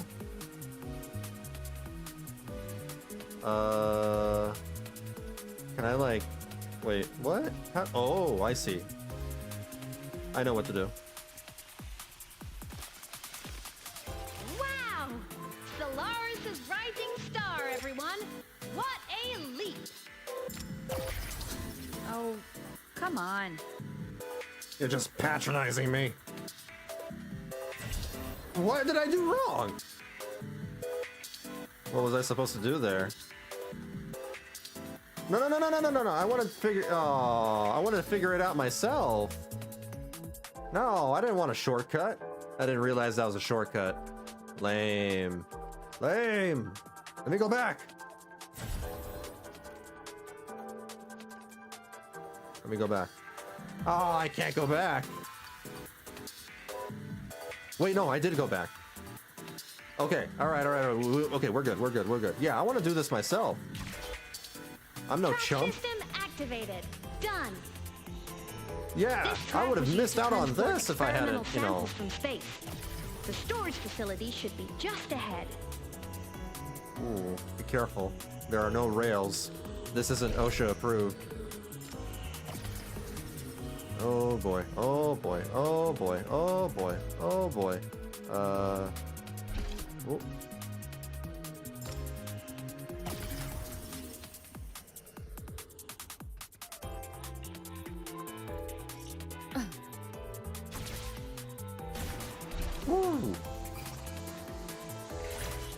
I can't even tell what is up and what is down anymore.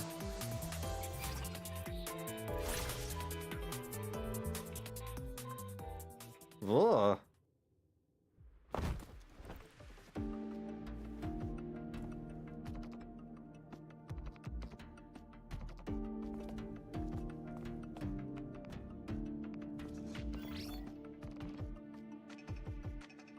These containment units hold star fragments and etheric sea droplets, all collected in EVA missions by our very own Uncle Clement, who just gave you a tour. It's exhausting work. After each mission, he requires a full cycle in a recovery pod. Let's thank Uncle Clement, and then gather here.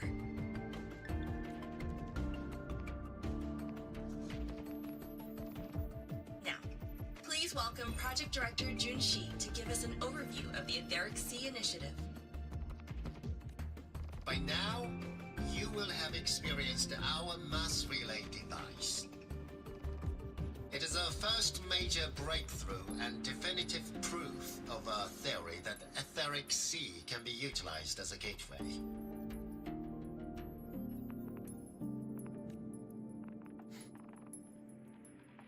The droplets exhibit unique quantum properties. Used as a medium, they could help us reach places no one on Solaris has ever set foot. Look at how weirdly spherical those balls are. We haven't found the way yet, but I believe these obstacles will be solved soon.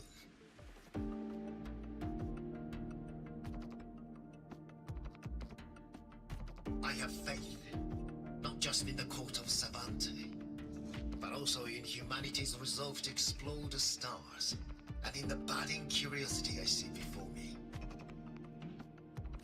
A mind that feeds on the light of distant stars will never be content to simply look.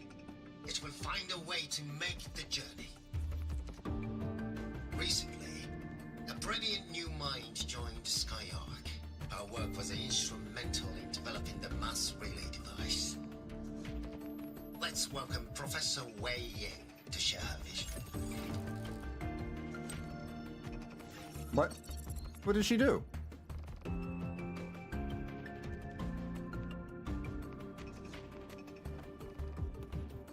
Pity.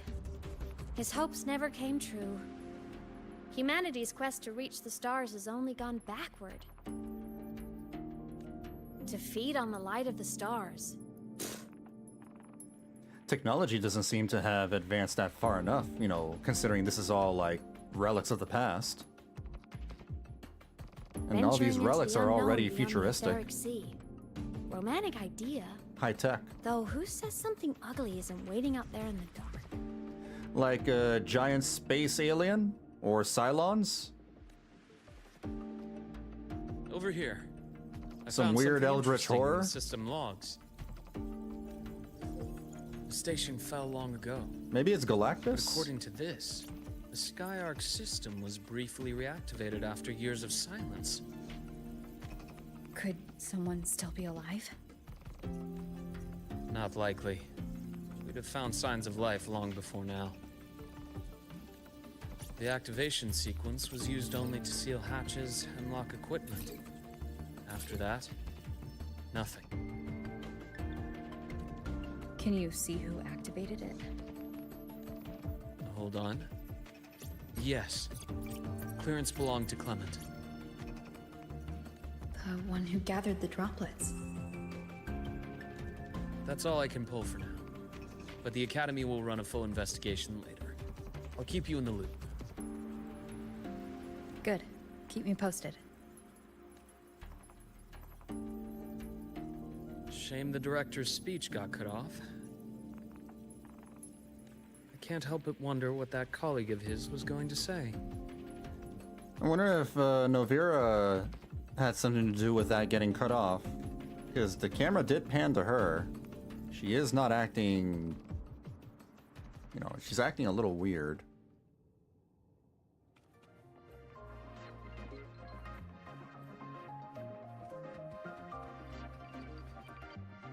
Welcome aboard the Skyark. What? The station's security grid is offline in this sector. The monsters? Void matter has made them highly unstable.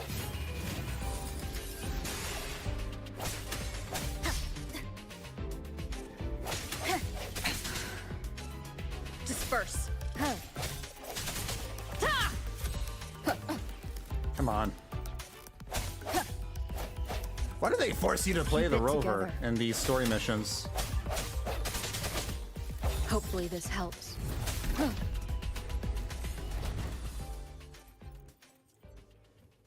Let me play my characters that I pulled.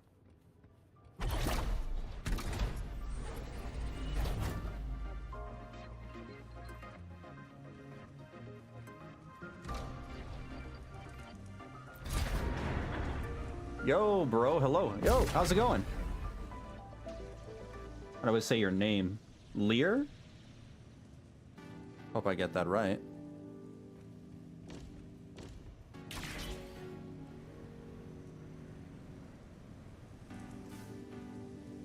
And there we are.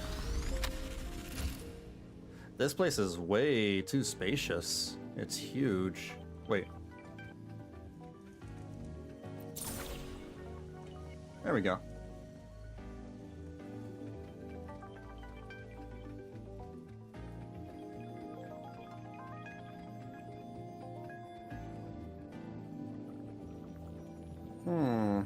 Wait, do these computers have faces on them?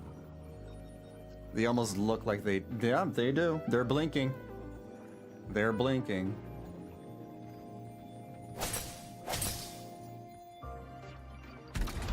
Hope you're ready to have a headache playing the story and understanding what the hell is happening. So far, I'm able to follow along. Whoa.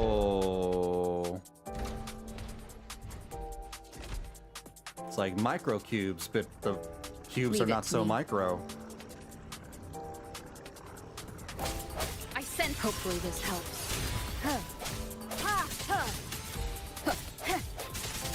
No hesitation. Moment of resonance. The frequency here is unstable too. Try using the module adapter to disrupt it.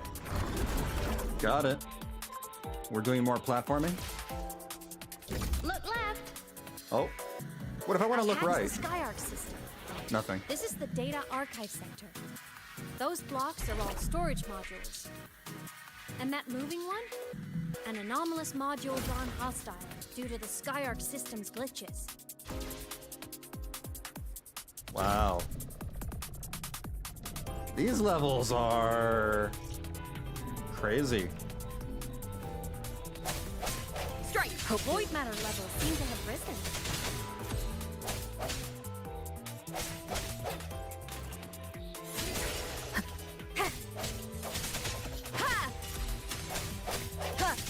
No hesitation. Oh, this is... What the hell?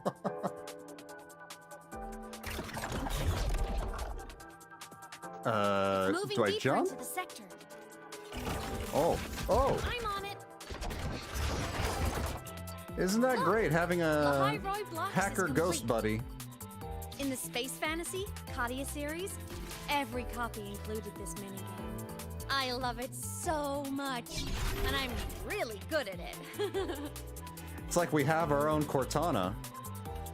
If Cortana was like an anime girl. By the way, careful bro, I heard Genshin players harassing WuWa players playing the games, lives just being trolled or just jerking. I understand. I just ignore them. The Yeah, like, anomalies here are more I'm not pronounced gonna than- like... Hold on, give me a second.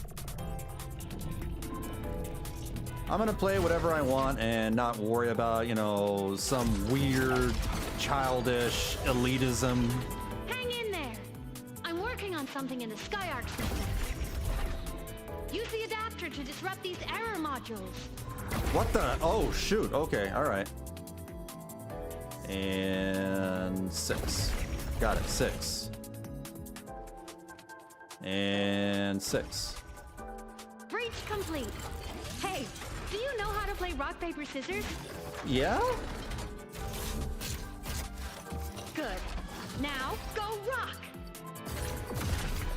What?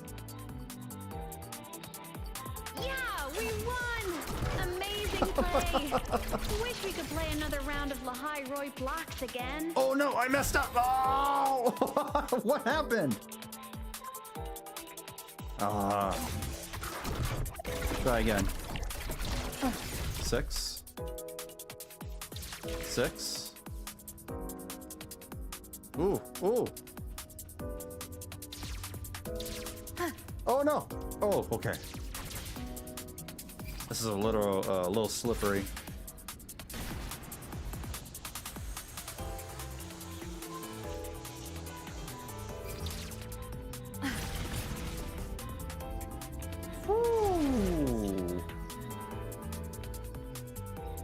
Aemeath basically Cortana. She has pink like gamer minions in the girl Space Fantasy energy. Katia series. I'll clear them out for you. Oh, what happened? Those modules I keep stepping on things I shouldn't be stepping on. I keep stepping on These things Legos. are just like minions in the Space Fantasy Katia series. I'll clear them out for you. Those modules fell and took out the false stats? Doesn't it feel like we've been extra lucky this whole way? You're right, but some modules did attack us. Hard to tell if the Skyark system likes us or not. This is a really cool level.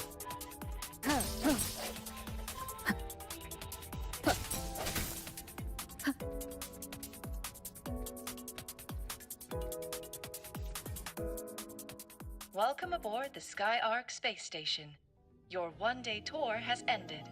Please follow your guide back to the central deck and log out of the visitor system in an orderly fashion. Yeah, real quickly on the comment about, you know, Genshin versus WuWa. I generally just don't care. I am too old to, you know, have some meaningless argument about what's better, Genshin or WuWa. I just play whatever. If I want to play both, I'll play both.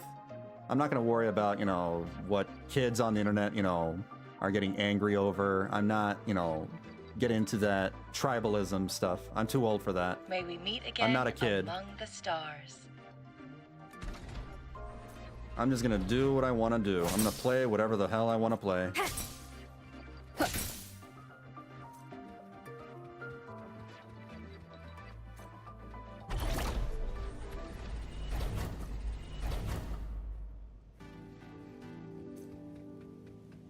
Ooh. Free stuff. I think it's very childish. It's fine to, you know, like something more than the other. That's totally fine.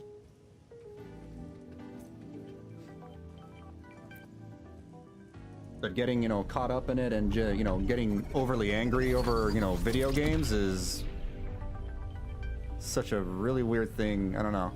Oh, I have to hold 6.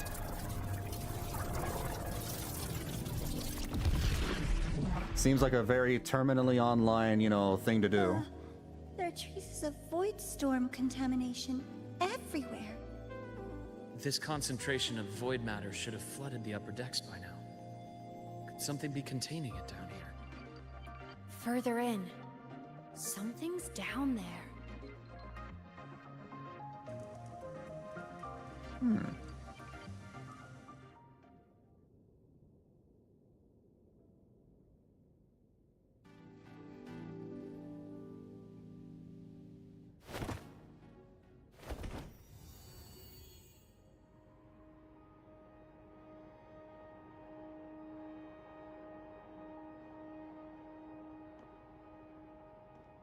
One second.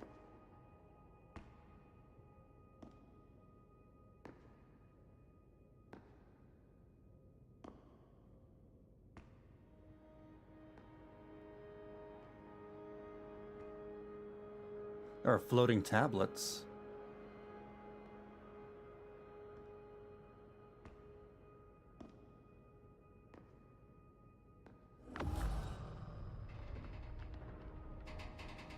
There's something underneath the tablets. Don't get near them. Huh? I'm telling you. What the hell? What? Some spaceman? That hurts. Navora!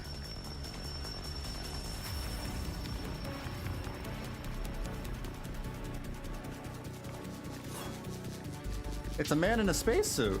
Void matter saturation is critical. The Skyark system is going into failure.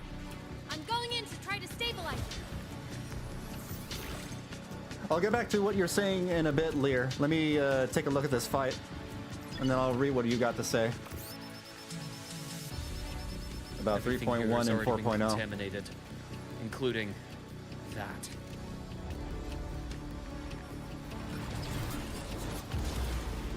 From the doctor's perspective, the only healing left for what this man has become is release.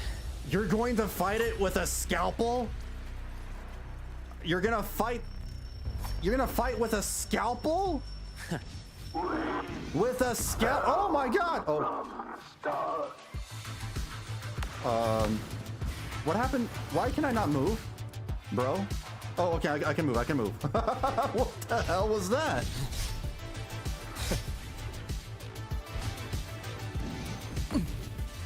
My past comes deeper. Rise anew. A bearable price. Wait, what's that scythe that he summons?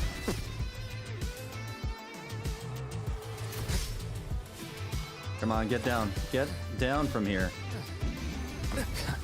Finally, I deliver merciful death. A scalpel, though.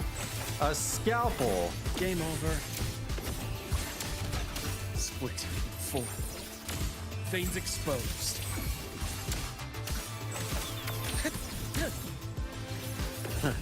Gotcha. Wind calls. Waves follow. Waves rise. Judgment strikes. Wind rises. Hopefully this helps.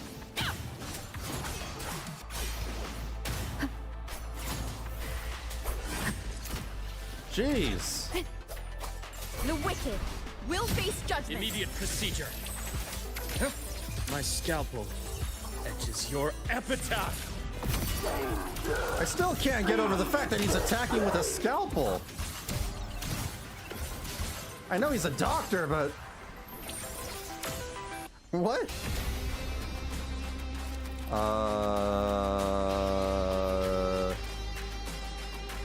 Okay, grappling. What exactly? Oh, right here? Oh, what the hell? I don't know what...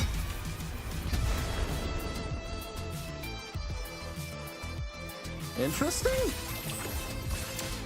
Split in four. Return to silence. Wind calls. Wind howls. Unfettered by bounds. Luke be like, I'm a doctor, but I also fight with scythes. It's a very doctor thing to do. Hopefully this helps. Tempest of flashes. If I went to a doctor and he had a scythe, I would be very concerned. I would want a different doctor. Annihilation. Pain relief initiated. I bestow eternal peace. His scalpel turns into a scythe. Charge.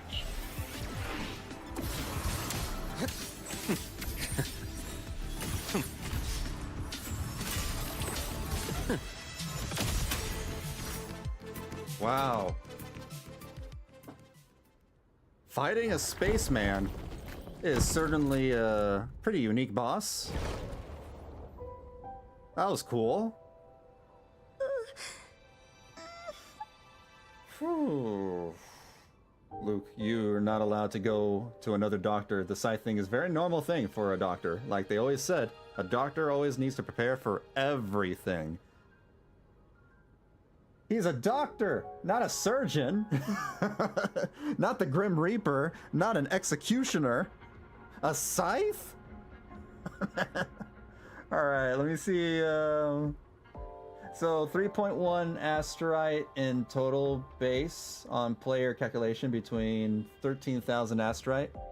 In total, I think that's if you have limited subscription. But yeah, 13,000 in total, they said, for 3.1. I actually don't even know what the average amount of asterite is for every version. I never pay attention to that.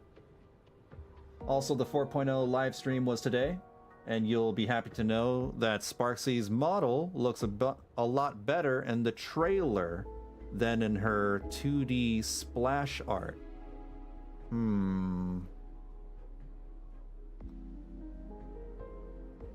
I'll have to take a look.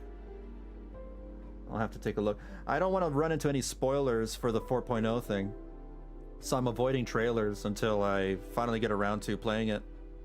I'll check her injuries. Will you patrol the area to make sure there are no more threats? Got it. You go check on her.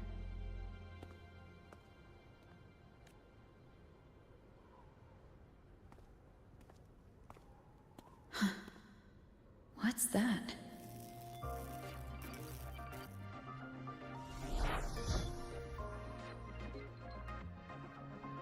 The Skyark system is stabilizing. Look, a log entry. Clement. That must have been the astronaut's name. Oh, the astronaut that we fought is Clement? Huh.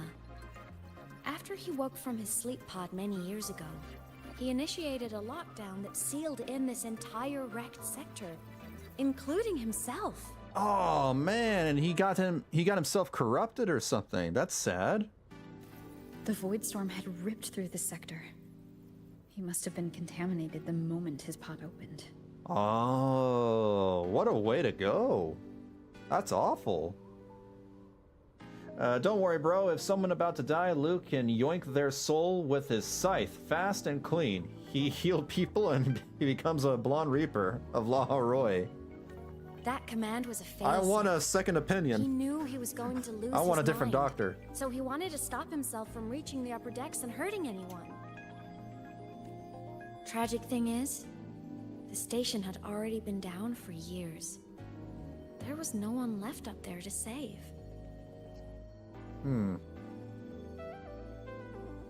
Maybe he already knew. Even if his friends were gone, he might have thought of future explorers. Someone kind to children would have wanted to protect the innocent. To wake up from one long dream, only to fall into a deeper nightmare. Maybe it would have been kinder to never wake up at all.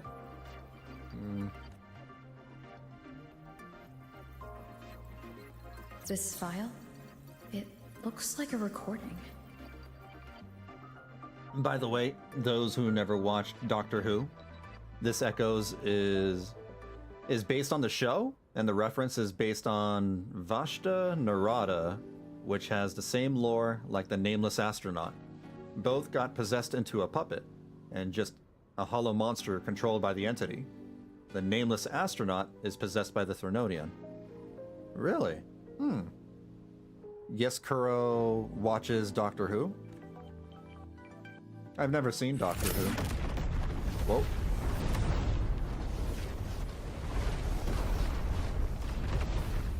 Oh, this is in space. This is the space station. Professor! Polaris's magnetic poles are shifting! Professor? Look. Someone's falling straight from the etheric sea.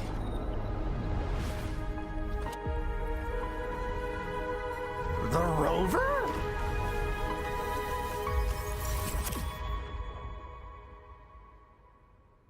What?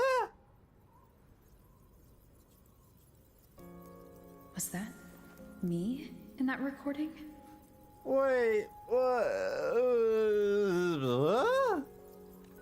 That had to have been the station's final moments, when the etheric sea phenomenon suddenly spread and engulfed all of Solaris, like Luke said. Every time we learn a new thing about the rover's past, it's always mind-boggling. So does that mean the rover is possibly an alien? But those droplets in the sky, that was retroact rain. So that might have been an image of an event long ago, not part of the etheric sea phenomenon itself. Did I really fall from the etheric sea? Or what lay beyond it? Junshi did say the droplets could act as some kind of gateway. She did the fist clench meme from Arthur. Huh. Basically, the Narada is a shadow creature. They, like a swarm monster, they hunt in the darkness. They come from the tree? So one of the astronauts got eaten alive inside the suit into a clean skeleton. Like aliens. Back then, could I have? Aemeath? What's up? You look unhappy. The opposite of what you're usually like. Not at all. Liar. I'm fine. Liar. I saw that face that you made. I'd recommend you keep this private. Don't leave the recording for the Academy's teams to find. Why? Remember what I said earlier. It's a nest of competing factions. Anything connected to your past needs to be handled with discretion. So, what do you think, leader of the Black Shores? He knew. He looked into our past. Or into our background. Very few people know about that. Be direct with me, Luke. Yeah, be direct with me, Luke. Are you, in fact, the Grim Reaper? I know you knew me before, but I acted mostly as a bloombearer in the past. You and I, what exactly are we to each other? Friends, I'd say. Not the kind who lived in each other's pockets, but, as a Huanglong saying puts it, true friendships are still waters that run deep. We met by chance, and by another twist of fate, you entrusted me with a rather long-term assignment. How about this? Strangers in passing who became confidants. How does that definition suit you? Back then, the lore suggests that Rover is a god. Now, he or she is more alien than a god. Possibly both? Or maybe the reason why we thought that they could have been a god is, simply that they lived for hundreds of years. Right? And there weren't that many characters that we knew back then that could live that long. So maybe they're just an alien that has a long living lifespan? Or maybe they're an alien god? I have no idea. Man, we still don't know enough. We need more information. Alright. Fine, but more vague than I'd like.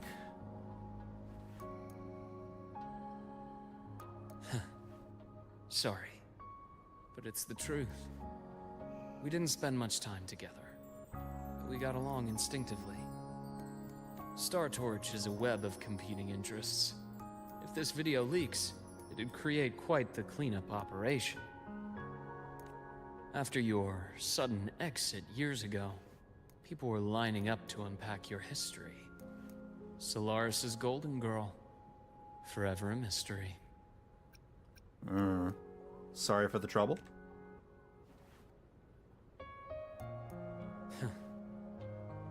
Not the same as when we first met. But let's save the reminiscing for later. What were we like? Navora's hurt. I've stabilized her, but as a doctor, I must stay to watch over her. Why, so you can stab her with your scalpel? Or your scythe? From this point, you'll have to proceed alone. We'll wait here for the Academy's retrieval team. All right. I'll see you back at the infirmary.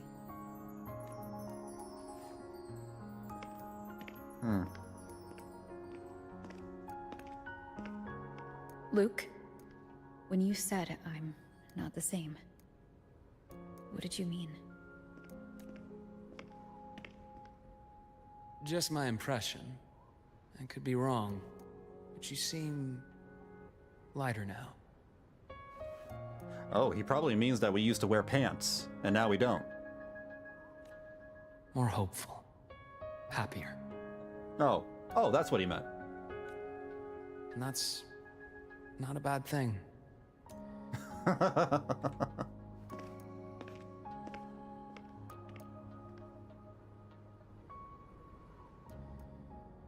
I mean, not wearing pants is also not a bad thing.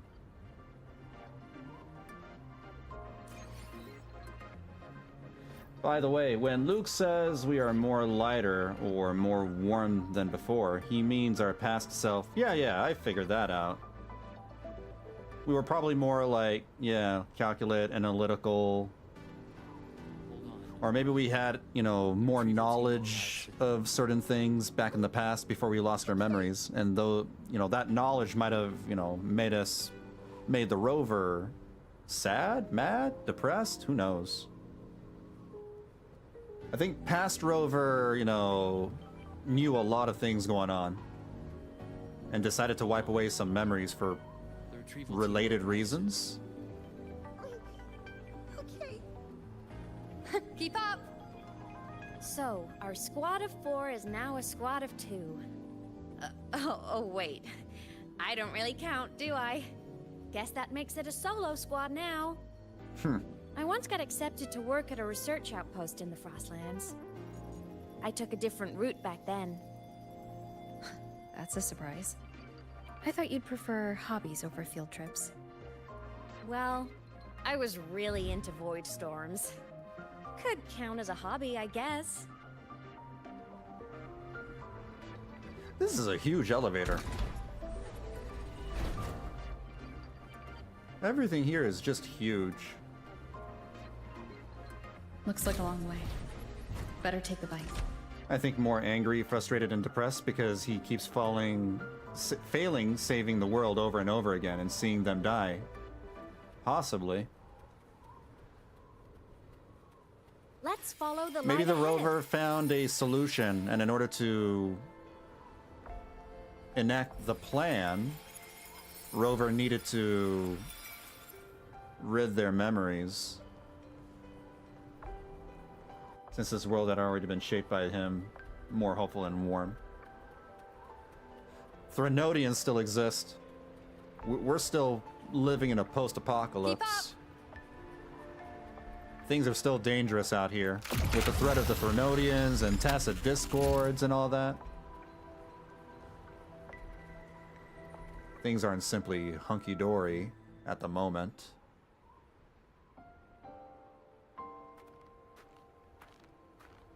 So it was here.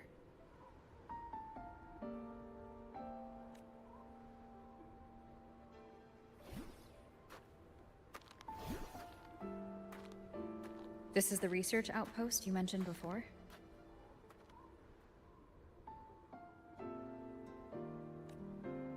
One of them. I worked at several outposts back then. but this one wasn't so lucky. The scan shows it was hit by a sudden void storm surge. No survivors. So that's why I never saw them again back at the academy.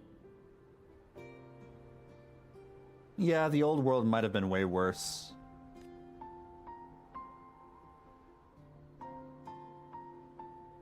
I thought I just didn't see them around. Aemeath.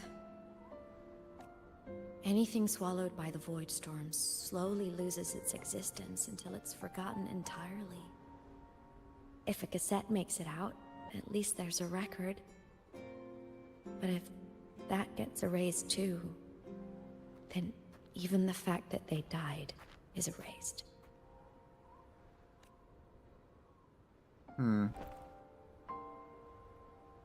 That's why you go physical. Use the core. That's why you have stone tablets. I want to see them again. Not your newfangled technology like cassette tapes and iPods. Oh, space.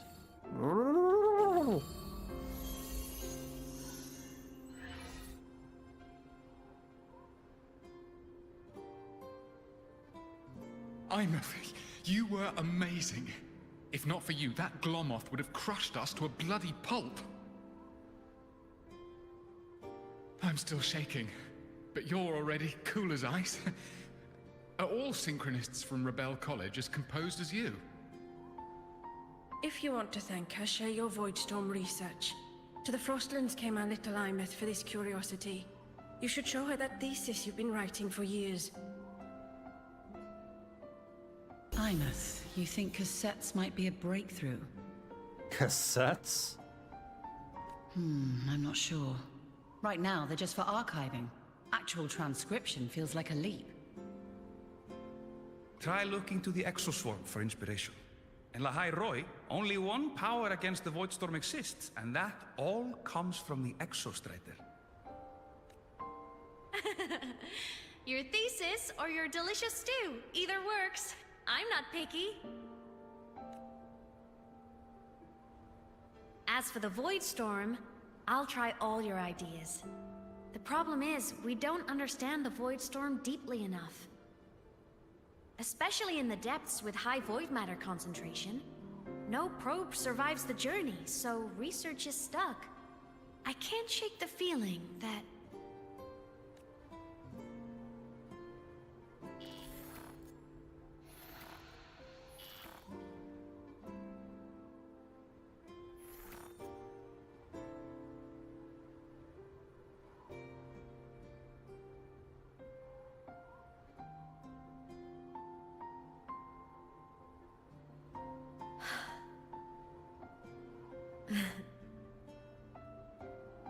When I was a child, my parents were lost to a void storm. Soon after, I even forgot what they looked like. Oh, that sucks. So you see, death hasn't been all bad. You forgot what your parents looked like.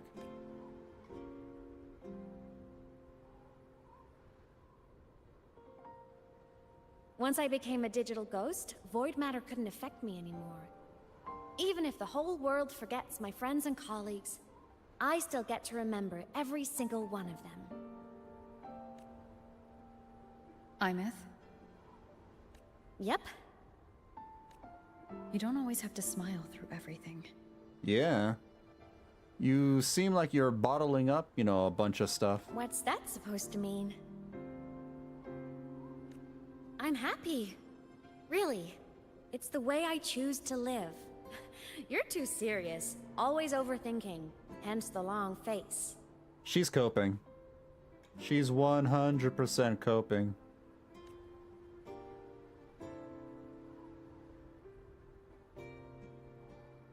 You wouldn't understand how happy this moment makes me. But you live like a very lonely existence where you can't interact with anything. And nobody knows, you know, who you... They can't even see you. And who knows, maybe you're stuck like this forever, for an eternity. WuWa 80% depression, 10% waifu, 10% epic game. Come on. It's not I'll that show depressing. you the Frostland slumbering giant. But it, you know. Lahai-Roi's Exostrider. You know what? There hasn't been anything more depressing than Frolova's story back in 2.5. You know, before they brought her back. That was truly depressing. That was very sad. Ever since I became a digital ghost over 10 years ago, I've stayed in Lahai-Roi. Can't get too far from the Exostrider. You've been to many places, right? Care to share some stories? Let me think. You hop on?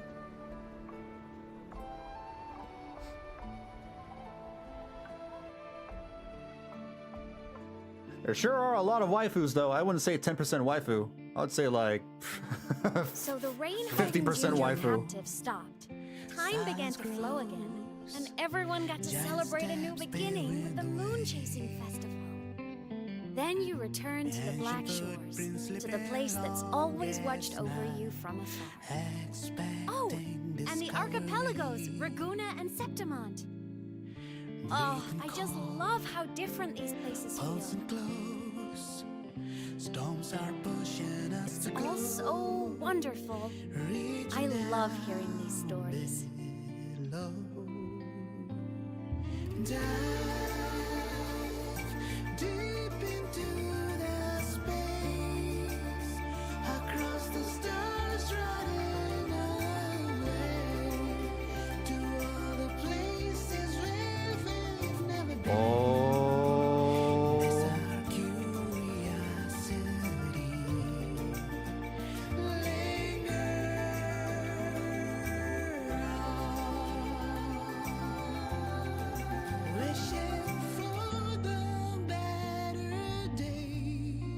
There's the Exostrider.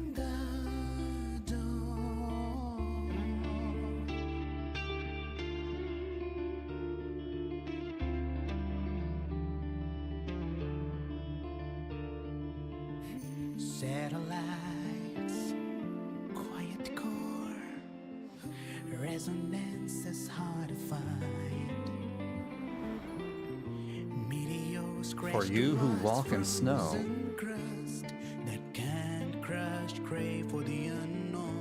We just got the title drop after like 2 hours, 2.5 hours. It wasn't all smooth sailing. Plenty of emergencies along the way. Still, it all sounds amazing.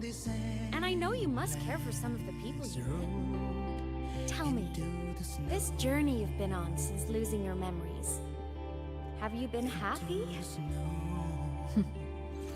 Yeah. That's all that matters. Why does the Exostrider look like Sam? I think it's more like, why does the Exostrider and Sam look like Gundams? I think that's, you know, the question we should be asking. Oh god, no, wait, no. Oh. Okay. I can't play Persona 5 music on stream. That's why I freaked out. Let me... that's fine. It doesn't matter. Anything but Persona music. Jesus, man. Unfortunately, Persona 5 music triggers the DMCA thing on YouTube, or copyright. It's copyright music.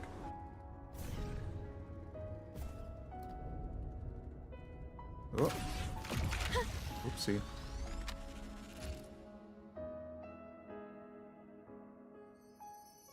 Ah. I knew the next stop would be here.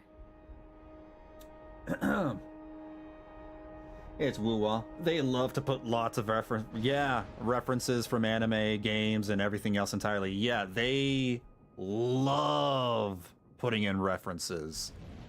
For better or for worse, you know, that's just the way they are. They get ideas and inspiration from the things they love. For example, way back in Wuthering Waves 2.2, when you go into the sky for Cardathia, the Cardathia and Cantarella patch, that entire section up in the sky where you're manipulating gravity, you know, turning things upside down, and the rover's floating up, you know, going, whoa, woo, and you're selecting your, you know, your direction, that is taken entirely from Final Fantasy VII Rebirth. That was from Final Fantasy VII. If you want, you can look up Final Fantasy VII Rebirth, Temple of the Ancients, maybe look at the level design for that one. Eventually you'll see like Cloud and the rest of the party members floating around doing that, you know, manipulating gravity, switching things around. That was completely taken from Final Fantasy VII. And that's what they do.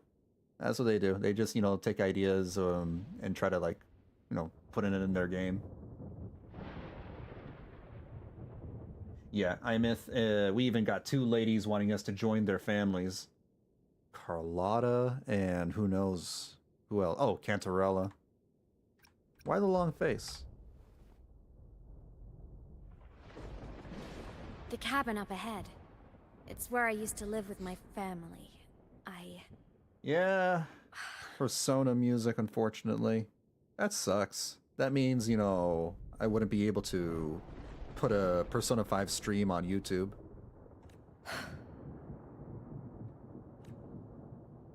Sorry, I need a minute. I'm not ready yet. Uh-oh. See? You're not always happy. See there? Uh-oh. Just like before. The moment it appears, my frequency starts getting sucked out of me. So it's the bad suck. It's a Threnodian derivative, like the Void Worm. They share similar frequencies, but my gut says it's different.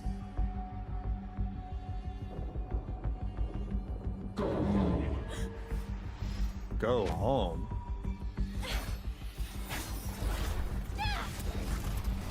Wait a minute, why is she trying to fight it? If she's a digital ghost, doesn't that mean that she can't really affect the things in the physical world? Or is this different? She was swinging her sword at it, and it was reacting. Also, she's a ghost. What are you diving down there for? She's gonna be fine, right? Theoretically, she should be fine. She can't drown? What the hell?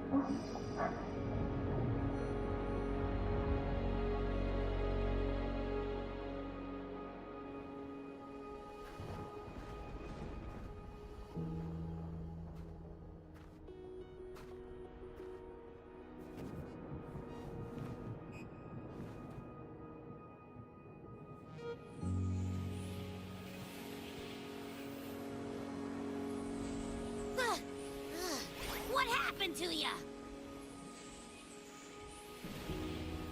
Is she just like that one girl from Metaphor Refantasio? Because that girl also did that, and she also happens to be a singer. Again, they love pulling references from other games and media. I wonder if that's a metaphor thing. Your frequency's been leaking everywhere. I tried plugging it from the inside, but it didn't work. So it's just leaking. This is no good. Ha! How about this? Also, Abby making their first appearance. For now, I gotta rest. You just got here, Abby. You did great, Abby. Go get some rest. All right. There's also an achievement called Fusro Da, defeating those wind gladiators 20 times. Fusro Da? Wow. They love their references. There it is. The reason she needs to be happy all the time to make sure she isn't overclocking again, basically she's trying to not get too sad about her body going into overdrive. Don't you ever jump in after me like that again. Probably. The void matter concentration down there is too high. If you fall into void space, even you could be consumed. Erased from existence. But why were, like, If you're a digital ghost, could you just flown out of the pool? What is going on here?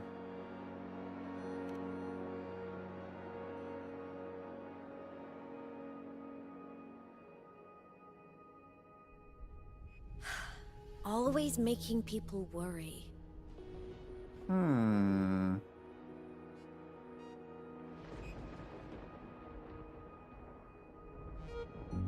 There's a theory in Lahai-Roi. Threnodian Aleph 1, the devourer of existence, is the embodiment of voidance. The dissolution of all things. The devourer of existence. Its true form is like a black hole. A Threnodian black hole? And that theory is correct. I've verified it myself. So far, I'm the only one who's reached it. Because I'm already dead, and no living soul could withstand a place like that. You went inside the Threnodian itself? Yes. Think of a severe void storm as a manifestation and portal into void space itself. A higher dimensional plane. It's pitch black, but also like a kaleidoscope.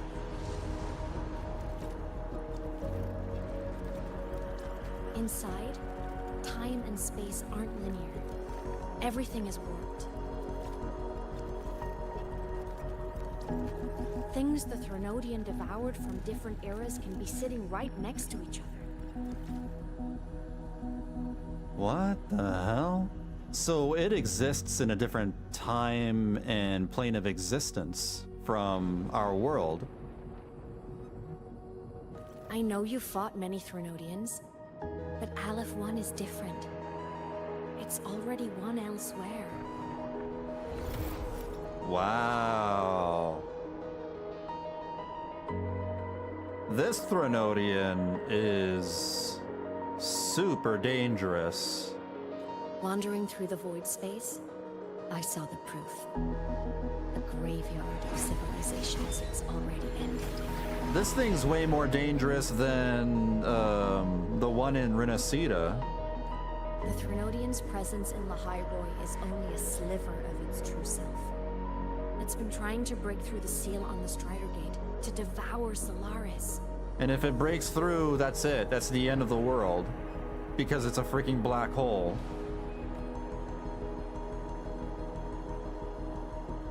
So, don't go wandering off alone. Not until the Exostrider awakens. How would the Exostrider, fight against a black hole monster?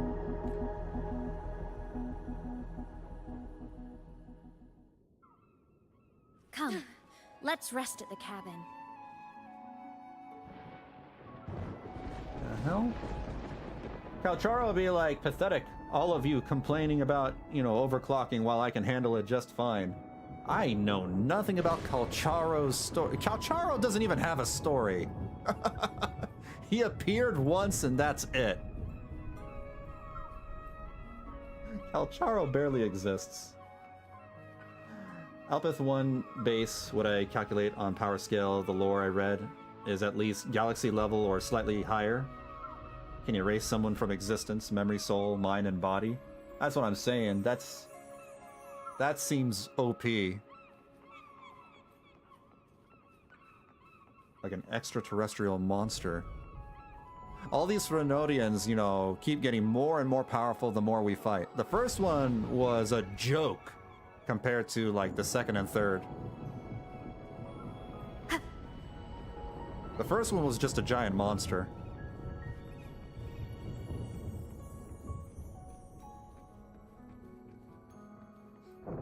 They can, Aemeath 1 can erase them as a concept or a metaphysical level. That's why Aemeath 1 is dangerous. Also, I don't think Aemeath 1 is like a black hole. Maybe something else.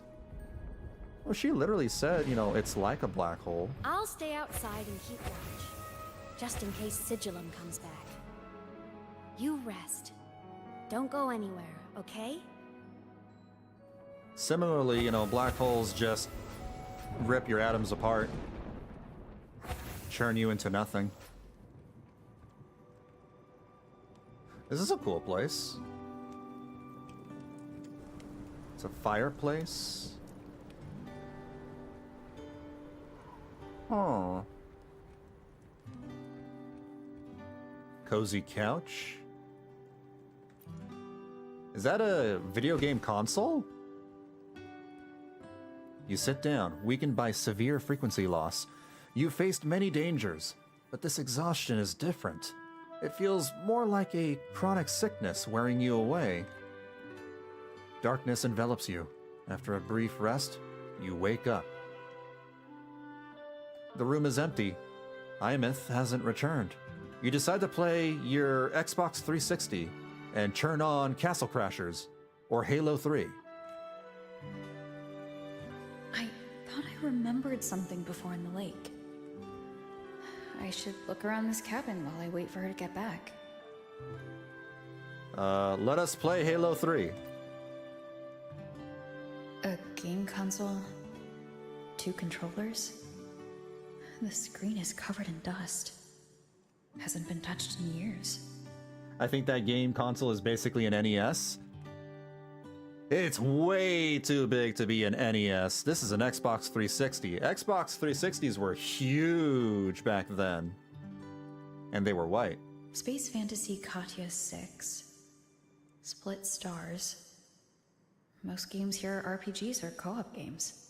Oh, it's just RPGs and co-op games? Castle Crashers. There you go. Let's play Castle Crashers then. I kind of find it funny that the rover knows what, video games are. The rover knows about RPGs. That's very funny.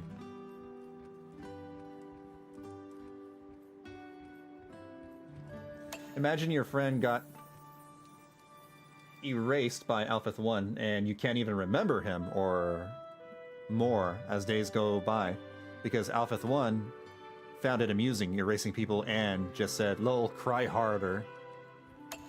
So even going as far as erasing their entire existence from, even erasing their history. That's awful. Childhood doodles. All telling stories of heroes saving the day. Well, she had a creative approach to art.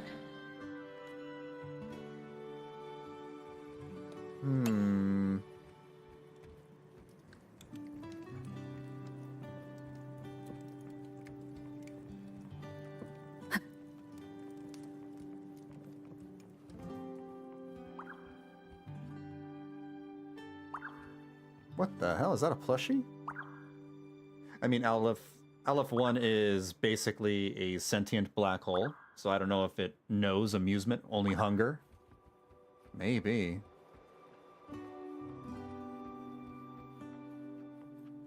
Although, maybe it does. The second Threnodian, definitely had a personality. Remember when, these Threnodians not only possibly have a personality, they probably have, plans and goals and motivations. If anything, I think that way because of the ending of 2.7, when that Threnodian talked to Abby. They're going like, Abraxas, why have you betrayed me? And all that. Stuffed Notice toys. anything about the plushie's eyes? A big cat and a small cat. They look like they were well loved. I think its eyes are buttons? So soft. You could probably hug these all night.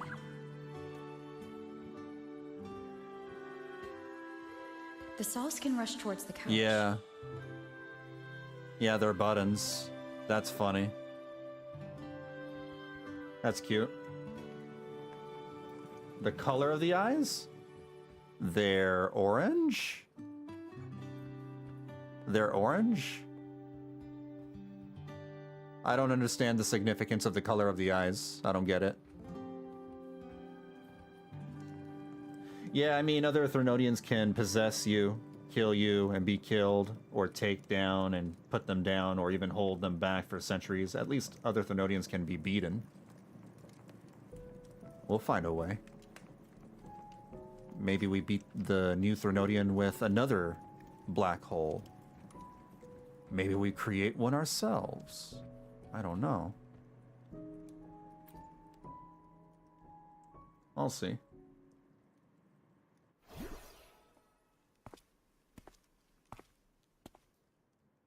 Aemeath still isn't back, but if my hunch is right.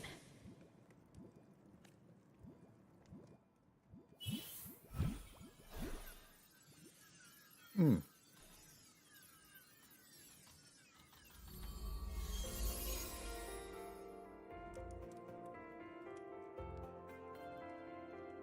Aemeath, have you been out terrorizing those snow fluff seals again?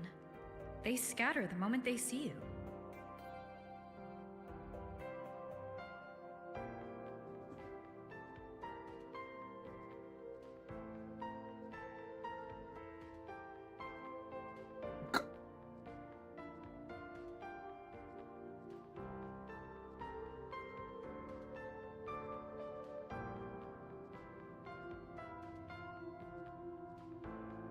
So...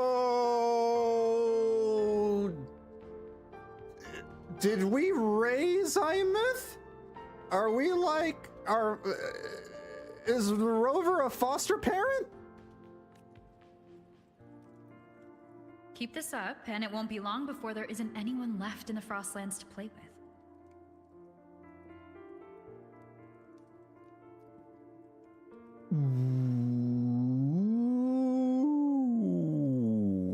That's not my problem. That's the rover's problem. That's not my problem. That just means that we can't ship the rover with Aemeath. But that ain't a personal problem. That's got nothing to do with me. I'm not the rover. You start The rover's the rover. Maybe spend less time gaming, hmm? That's crazy. See what I meant by Aemeath being considered a waifu has implications? No, because you can still consider her a waifu. You just can't ship her with Rover because, yeah, that would be weird. That would definitely be really weird. But we as the player can. Obviously not the kid.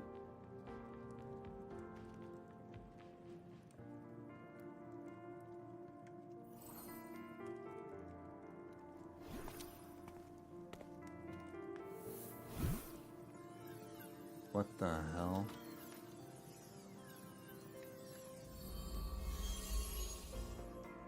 Nuh-uh! They love playing with me. Why else would they crawl over and play before running away? Oh. Next update, Kuro drops multiverse level Threnodian for shits and giggles because why not drop multiverse threats for fun? I wonder what's going to happen in the years to come. Yeah, because these Threnodians seem to be escalating in the power level at a ridiculous, rate. Yeah, Rover's basically a foster parent. That's crazy. Jeez. Yet people still want to ship them for whatever reason. Maybe they haven't done the story yet. And my lessons... You promised me another level of split stars. No takebacks. This isn't Crusader Kings. I've never played Crusader Kings. But I want to learn how you folded that thing first. Can you show me, pretty please?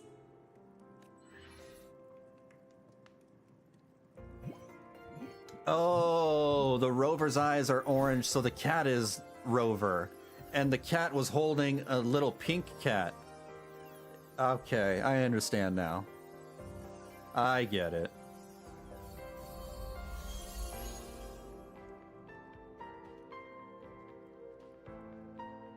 You mean the paper plane? Interesting. Who would have thought that the rover, was a parent? Yeah! Mine always nosedived right away, but yours flew so far. How? I wonder if we raised this child alone.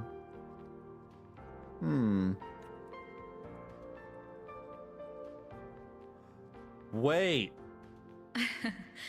Of course, there's a trick to it. Now it makes sense why Aemeath, you know, put her head against the rover on the bike ride. It wasn't romantic. It was familial, sort of. Not literally, because they're not I don't think they're related by blood, but still. I'll teach you. It was familial But love. first, you finish your lessons. Then we'll fold planes together. All right?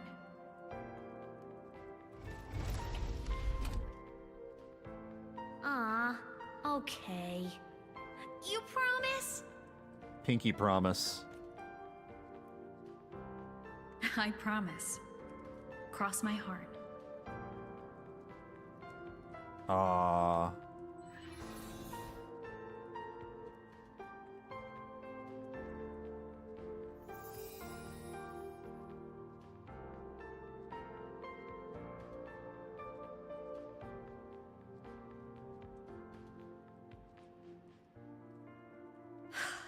I've been wondering how to tell you this. And now... You shall address me as mother.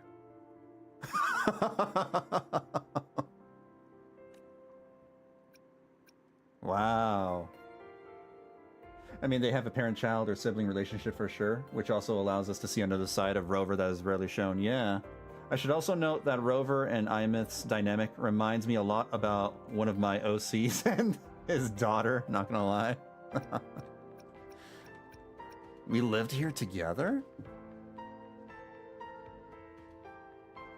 When I was little, I woke up one morning and realized I couldn't remember the sound of my parents' laughter anymore. Wow.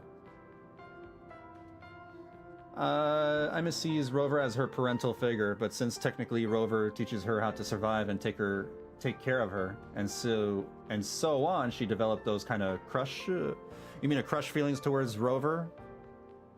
Oh, I see what you mean. Like in those typical anime, where there's like a sort of mentor that raised a certain character at some point, and then they grew up and they still like develop feelings for them. Yeah, that happens sometimes. Still weird. Still weird. But it's not like... Not 100% taboo, because they're not related. It depends on how long this happened. How long did she take care of Aemeath? Did she raise her for a long, long time? Their voices, was this temporary? Their faces, I don't know. warmth. Everything about them dissolved in the void storm. Later, even the memory of forgetting them began to fade from my mind. It just gets weirder and weirder the longer and the more in-depth their, you know, their involvement and their growing up is.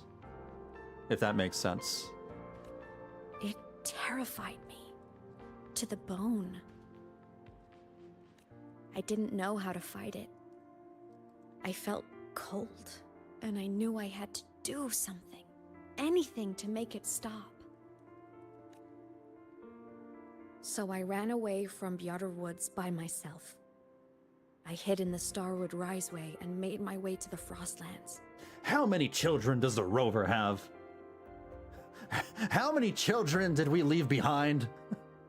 I can only imagine, you know, what kind of relationships we abandoned in our past lives. How many, you know, wives and husbands did we abandon?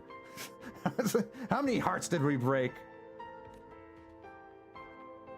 2 to 3 years before they had to leave? Oh, okay. The other at Roya. They were stationed here during the Void Storm. Oh. I wanted to return to where we once lived, but I couldn't remember the way. I stumbled around for so long, until I finally reached this lake. There are also other nuances to Aemeath's motivations relating to Rover that have yet to be revealed.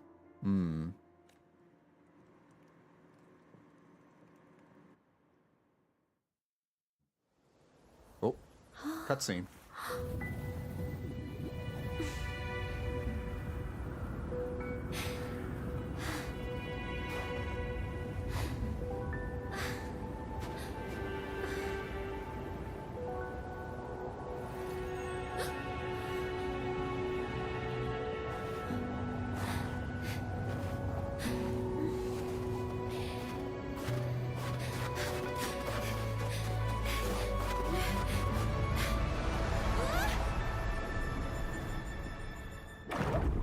Again?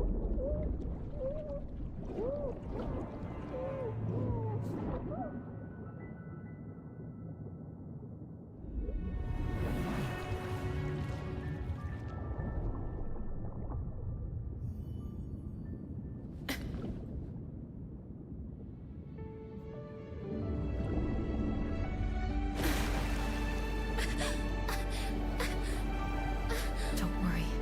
Everything is okay now. They would have froze to death.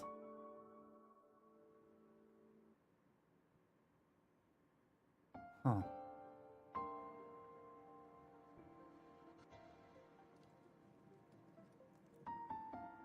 My past self saved you. Kuro, please let me give us an option to disable that stupid warning, because it's kind of immersion breaking. Here I am, you know, immersed in the game, in the story, and then suddenly a message goes, hey, you've been playing too long. Maybe you should take a break. No. All right? I'm a grown-ass man. God. I hate that. Freezing to death was the least of their worries. Oh, void space. Yeah, true. It's Ting-Yun and Yukong again. People shipped them, and you saw what happened in 2.7. And then it's like, ooh, yeah, never mind. That's what I said. Yeah, that's what I said. Yeah, you can't. Like, that was weird. That was very, very weird. I was Like, sinking into the nope, lake. nope. Choking. Everything was fading. Step back. Until a pair Nope. of warm hands caught me. They held on tight and pulled me out. And when I opened my eyes, I saw you. And even before 2.7, Yukong? No, not Yukong. The other... No, I forgot who it was. Yukong already had someone. I forgot who. And they were still getting over... She was still getting over them. But then I realized the talisman my I don't know, parents I had left forgot. me was gone. Probably lost to the deep. The thought alone broke my heart. I cried so hard. And you had no choice but to scoop me up, comforting me as best you could. You took me back to your cabin to get warm. And after that, well, you guessed it. I stayed with you there, under your care, until the day you left Lahai-Roi. You left her as a kid? What the hell? Why did you keep this from me? Certainly she didn't leave her alone. She probably like left her with like... Maybe she left her at the school.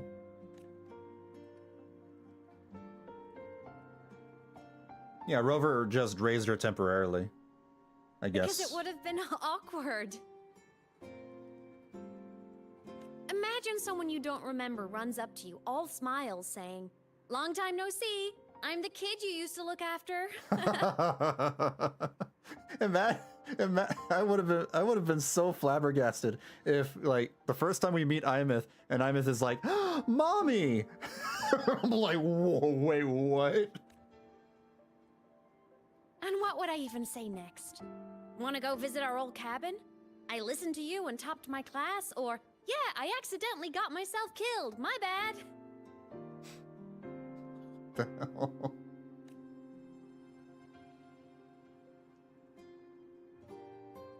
Saying any of that would only burden you.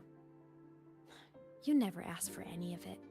She probably just taught her how to survive. You've always felt familiar to me? Since I woke in the Gorges of Spirits, I've met many people from my past. They've helped me recover pieces of myself. It's a good thing. I can't wait to discover some really crazy part of her past that would, you know, cause me to step back a moment and like just think about life. I can't wait to discover that Rover was actually part of some gang or right? Like she had a baseball bat with nails on it, and maybe she was part of the Yakuza. Who knows? But I'm just waiting for the next crazy reveal. Now. I can make my own choices. You should have a little more faith in me, Aemeath. I see. I think before leaving, she informed the Space Trek Collective, or the Roya, to take Aim. And oh yeah, maybe. Until she can enter the academy. Hopefully. Then I'll just shoot away. My freshman speech, my first song release, the time I hit a new sync rate record. You missed all the big moments. We also missed all the parent-teacher conferences.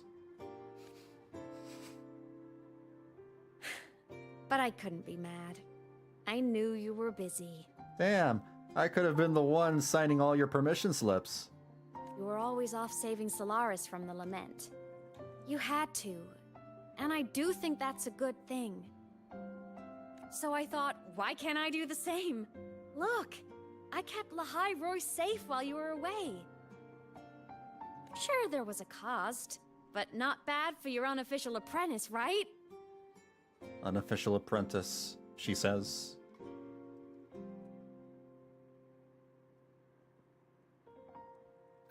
That cost was too steep.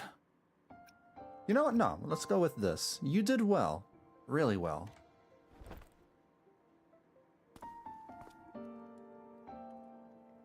Head pats. You think so? Hearing that from a big old savior like you, well, that's nice.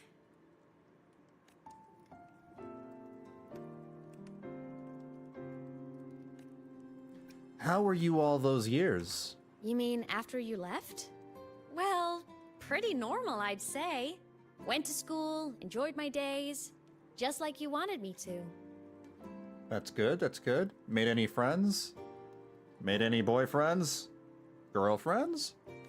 And then I became a ghost. Since then, it's been drifting between the Academy and Void Space.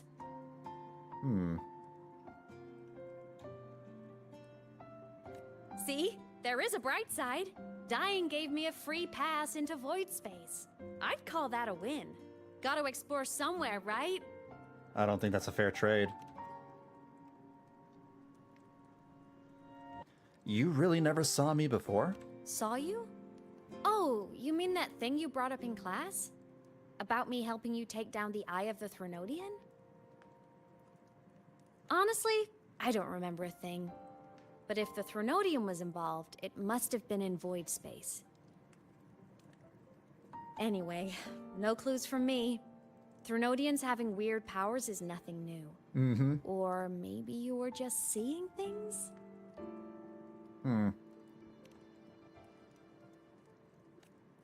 If that's what you really want, then...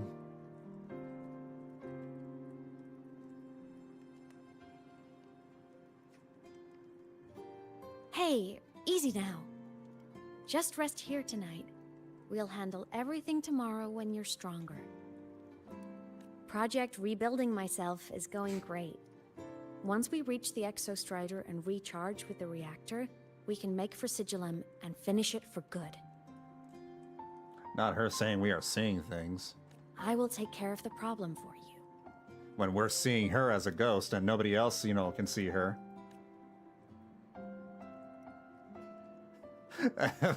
I can't, hold on. We will face it together, Aemeath. Imagine, you know, I'm just talking to myself in the middle of the classroom, and then, you know, my classmates are like, oh, are you okay? Oh, I'm just seeing things. And then my ghost pal just comes up to me, yeah, you might be seeing things. Of course. But for now, bedtime.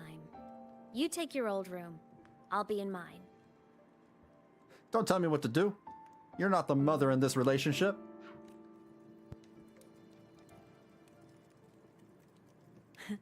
Kinda takes me back, saying goodnight like this. Just like old times.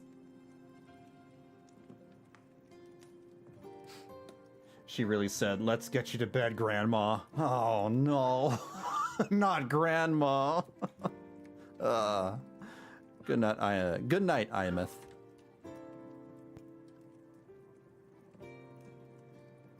Good night.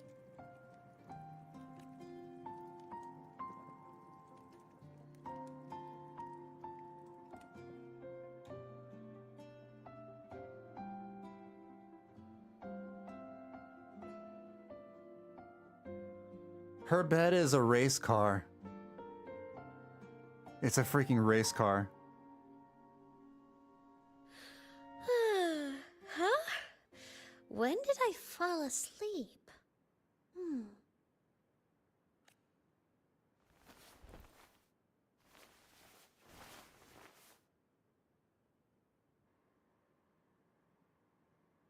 My paper plane. I have to show it to her. Is this a memory? A dream of a memory?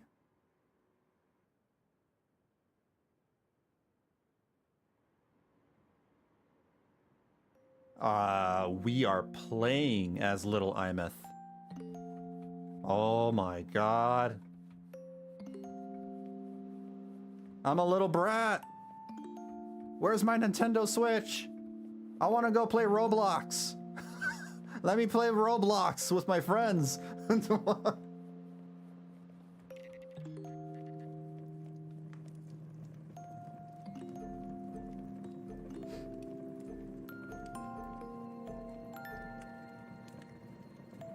Where am I going, actually? Tidy up the room? I drew my favorite story. The challenger fighting the dragon, and the lone hero battling the evil Galactic Empire. But I can't get the colors of their clothes right. Oh well, I'll just ask her to help me later.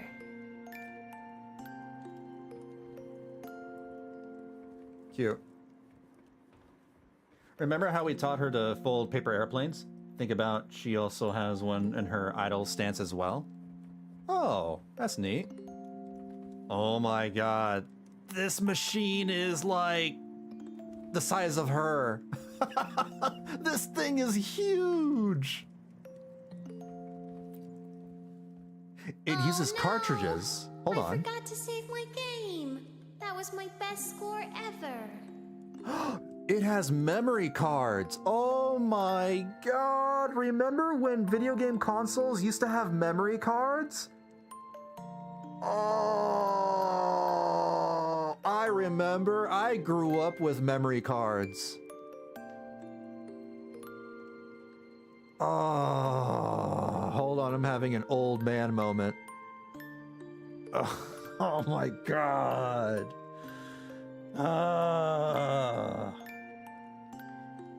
So it's like GameCube era, probably. GameCube, PS2, console, I don't know. Next time, I'll definitely beat her record. I'll show her. Jeez. Freaking memory cards. And it didn't take them long to get full. Yeah, those memory cards get filled up really, really quick. Unfortunately.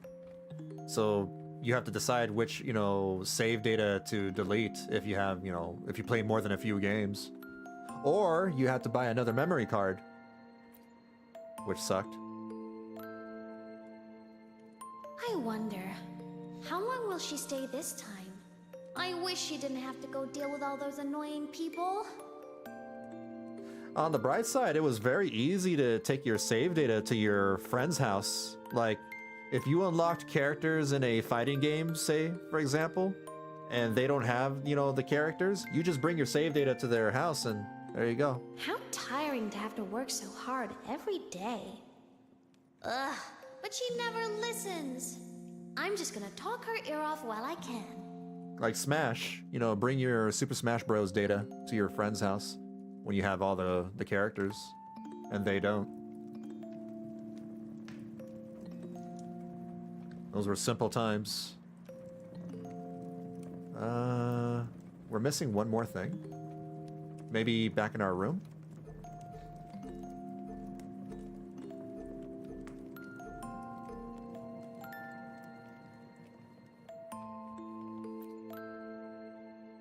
This cat stuffy she gave me is so warm.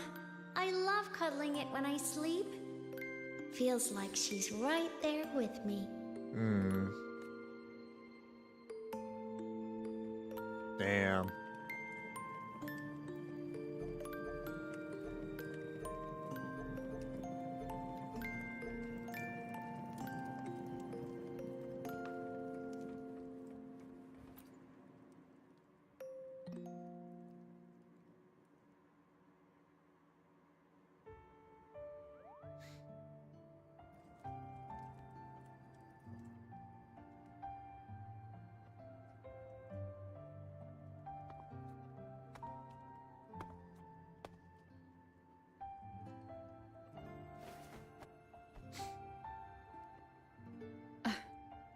Aemeath.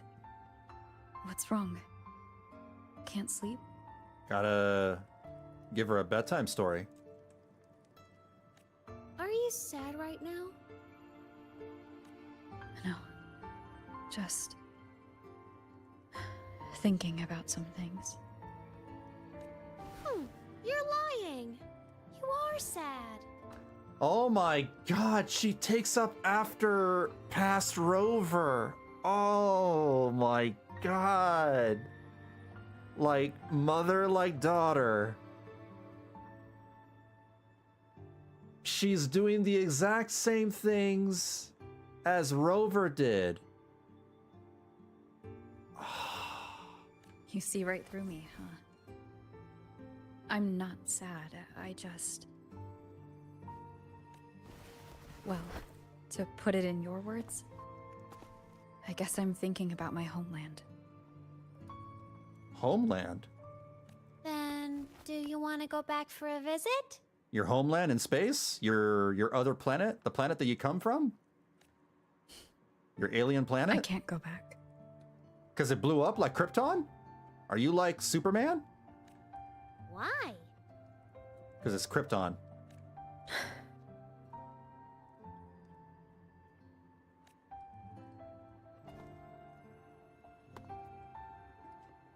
Can I tell you a secret?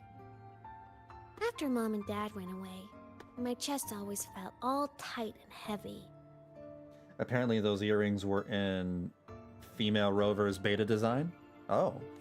When people in the tribe talked to me, their voices always sounded really far away.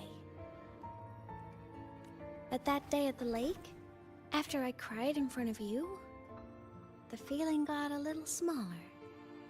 I didn't feel so bad. I know you can't say this stuff to other people, cause they all think you're super strong. But I'm just a kid, and I don't think you're that strong. So, if you need to cry, you can cry with me. I'm really good at keeping secrets. So, you don't have to be sad by yourself. Okay? My homeland is far, far away, Aemeath. The people there gave me a mission. That's why I came here. Oh. She was given a mission to destroy this world. What kind of mission? It must be really important to come so far. She's come here to terraform the planet. It's complicated. Too complicated for you right now. Then just pick a simpler way to say it. I'll listen really carefully. A simpler way. Thank goodness, though, that this is the design they ended up with, because her very first design was rough. I don't think I've ever seen her original design. Put in terms of your space fantasy Katya games, Space I came fantasy? here to save the world. Katya?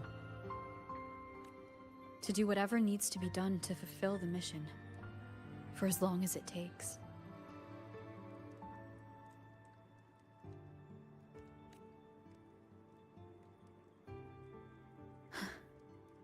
But was it the right thing for me? Because one day I realized I would never return home. I couldn't stop thinking about that faraway place.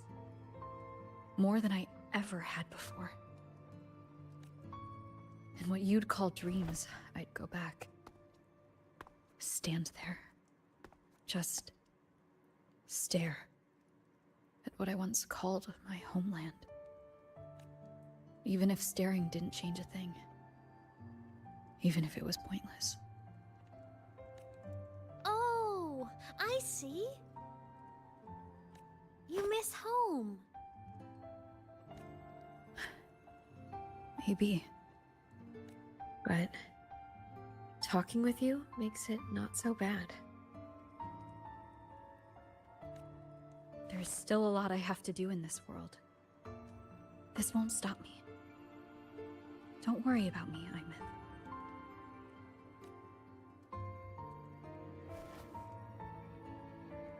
She's expressive in a very different way, the past rover. But she does seem more sad Until you find your than the real current family rover. and can go back to your homeland, I'll be right here with you. Sounds good. Thank you, Aemeath.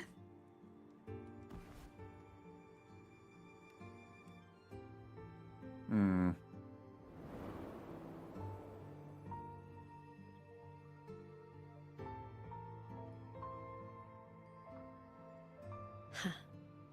A dream of the old days. Dream of when we used to use memory cards. Now we have hard drives. Or SSDs.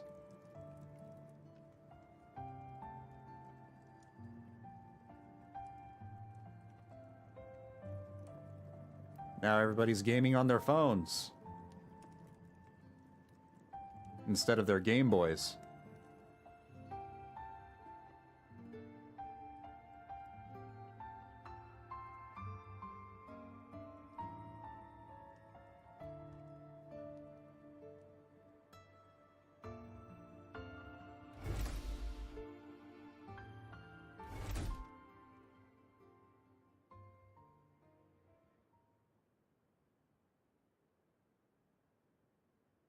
Marco Meatball cried? Homeland. Damn.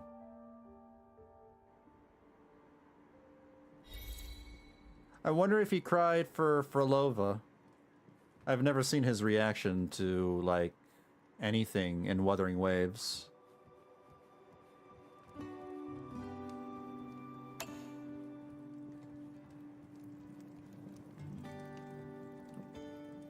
I also know, and I'm aware, that he's disappointed that Frolova was brought back. I think everyone was. That was such a big mistake. Why did they bring her back? That completely, you know, defeated the entire point of 2.5 story.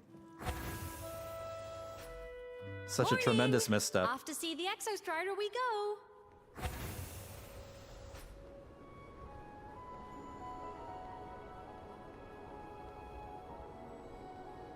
Yeah, this is crazy. This is, the story's really good.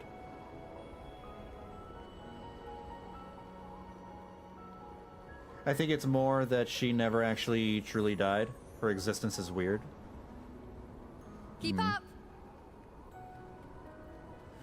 I mean, she physically died, but spiritually, she's still around. Looks like a long way. It's weird. Better take the bike.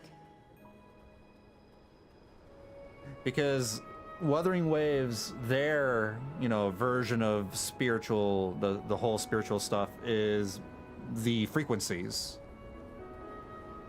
The frequencies are, you know, they take place of, you know, the spirit. Should probably use my bike.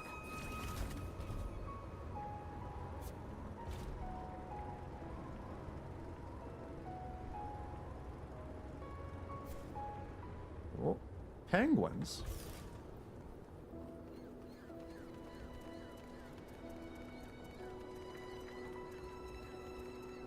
Huh.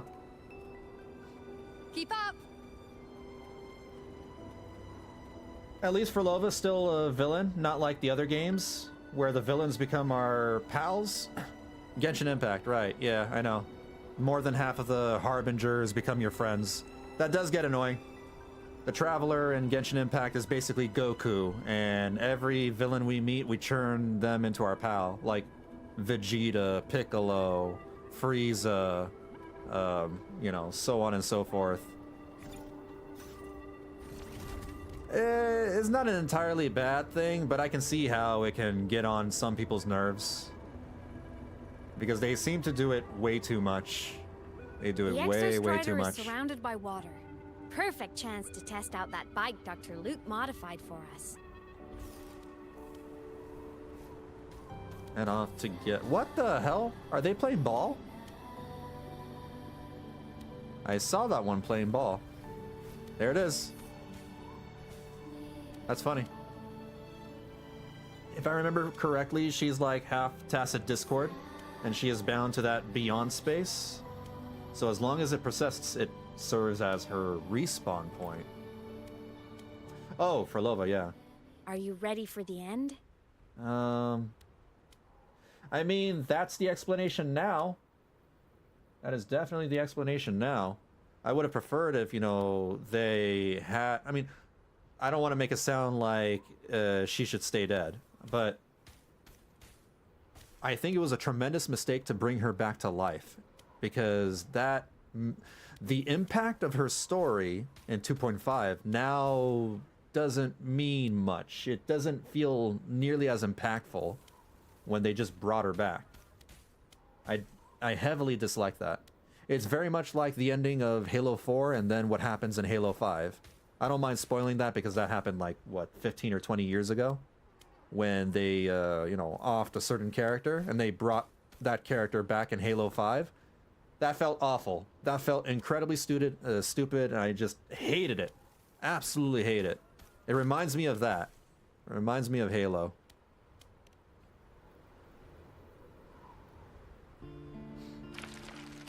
Aemeath, once you get all your power back, will people be able to see you again? Hard to say.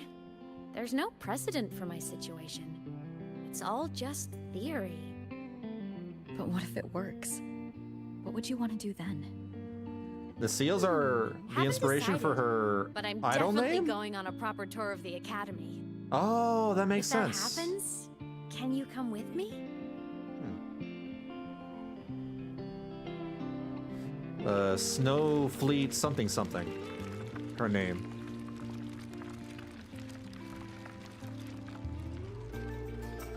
So the little floating laser things are freezing the water below us. It's sleeping. That's pretty cool. Oh.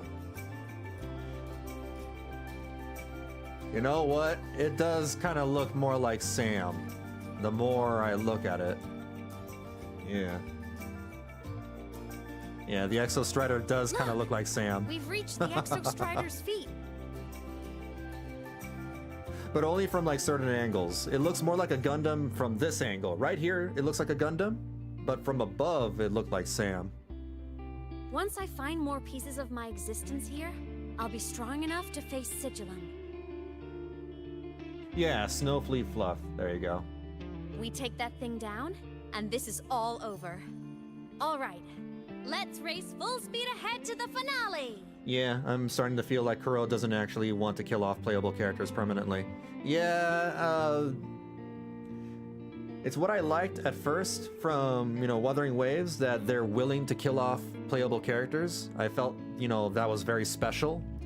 And, you know, because the other games don't do that. The other games, you know, they never kill off their playable characters. But 2.7 happened, and, you know, screw the consequences of death. I guess they don't exist. It's just like Dragon Ball now. And if a character does die in the future of Wuthering Waves, I have a thing in the back of my head thinking, oh, well, they're probably not going to stay dead permanently. You just did the Sam kick! Wait, what the hell?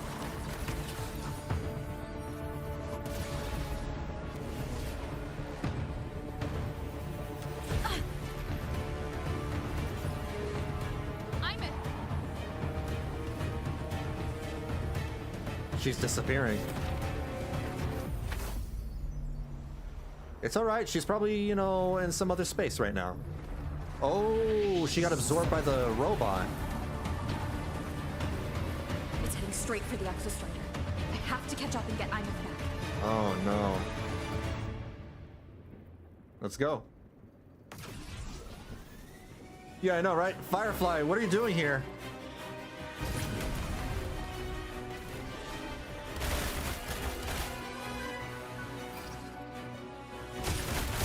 Complete.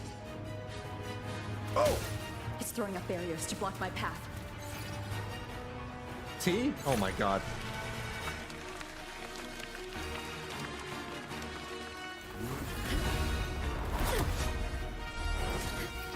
Space?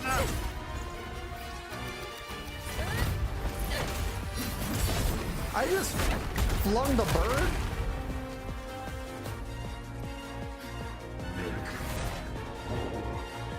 Make whole.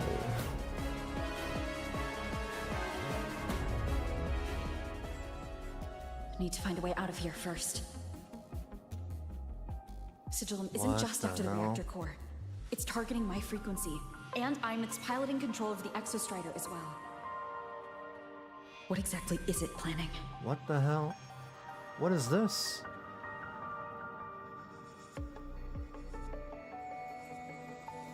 I don't know what I'm looking at. Maybe it's a frozen tacit discord, but this TD's got some curves. I'm just saying. I'm just saying.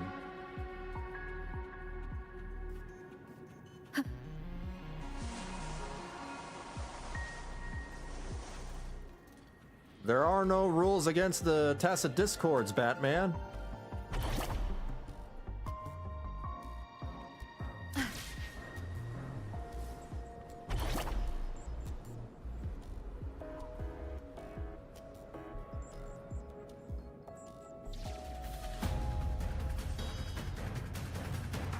I wonder why there are frozen TDs over here.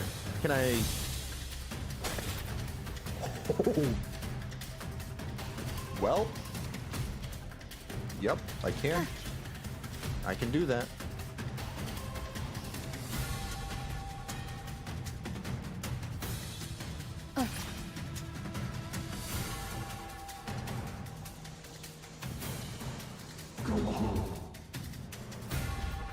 Don't tell me what to do.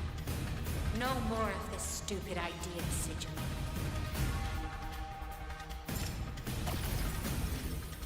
Oh, we're doing more platforming. Wait. What do I do? Oh, too late.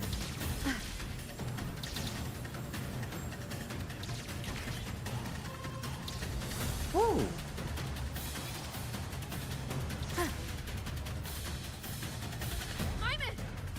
I love that there's so many gameplay moments in this story.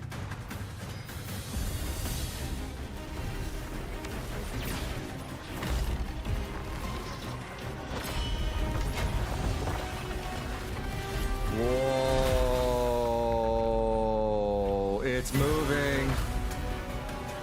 It's moving. It's like the... Destroying you is the only way to protect It's like the robot from Fallout 3. I forgot what it's called. Then so be it. The Liberty Prime. Damn it. Can't force reboot. Morning, Itchmug. How's it going? Open Strider Gate. Oh my god, it's poking its head through the wall? I'm here. Don't even think about it. What is this? This is like a Jurassic Park Can't ride. fully control the Exostrider. Where the She needs dinosaurs my poke their help. head in. Teeth.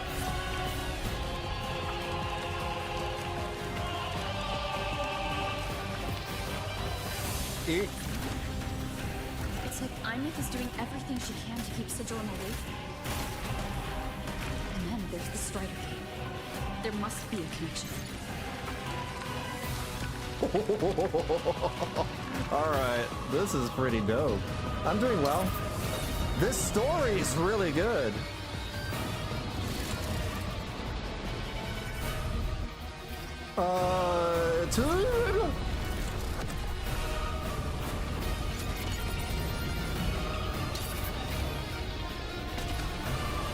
I feel like this is an episode of Attack on Titan now! I failed. I think I'm fine. It's already speaking more clearly now. I can't let it drain any more of her frequency.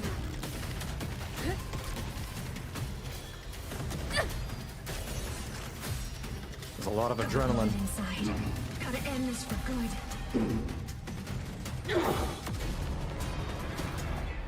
Oh, I see. Aemeath is inside the giant robot.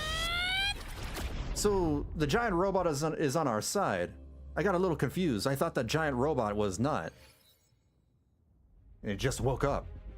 For the hell of it. That's my fault for not, you know, realizing that. I'm kind of slow on the uptake. Are you all right, Aemeath? Whew. All good. Inside the Exostrider, I'm the one in control. Go home. Keeps saying that.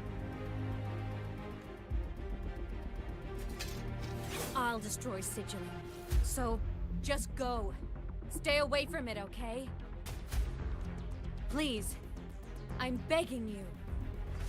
Aemeath? She's very overprotective of her mom. Why refused?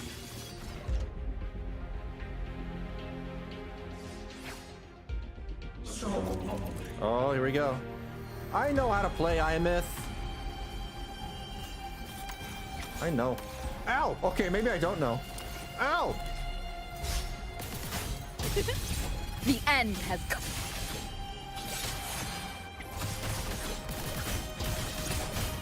I sense your weak. Strike from the... No hesitation.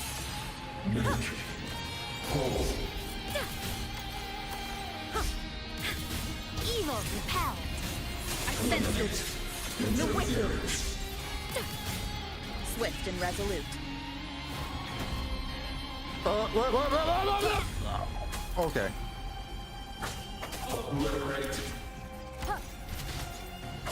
Man, you got kicks.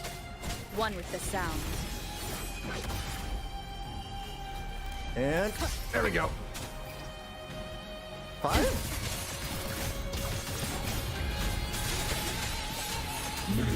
We'll face judgment.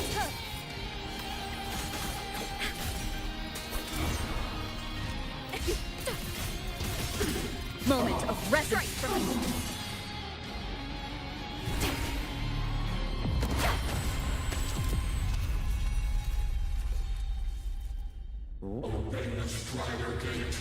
Uh-oh. No, that's bad. Shut up!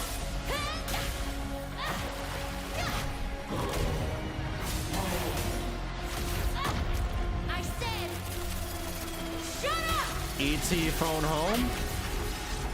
That is not home!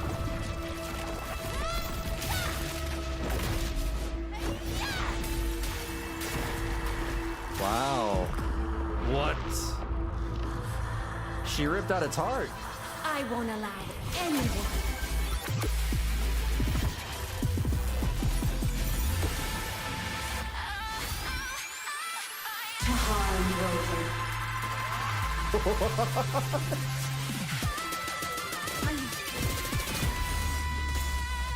Don't worry.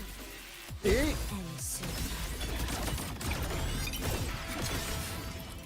Stop giving me... I refuse. I refuse to read this. Heroes on! Lights up! Lights checked. Ghosts don't feel pain. Here. Light a soul How do you singing like these harmony apples? To the Savior's victory!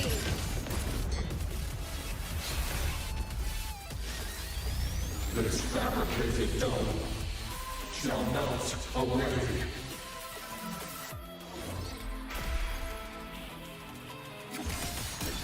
What? Where are we now? Rejection. The terrain keeps changing.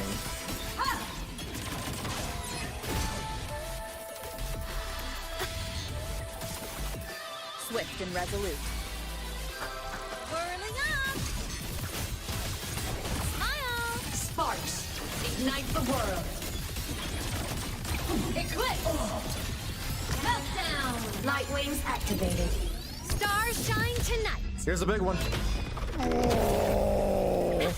Starlight over the seas. Scorch through the void. Rescue. She's got some of the most badass combat animations. This mission has become an eternal shackle? What is that supposed to mean?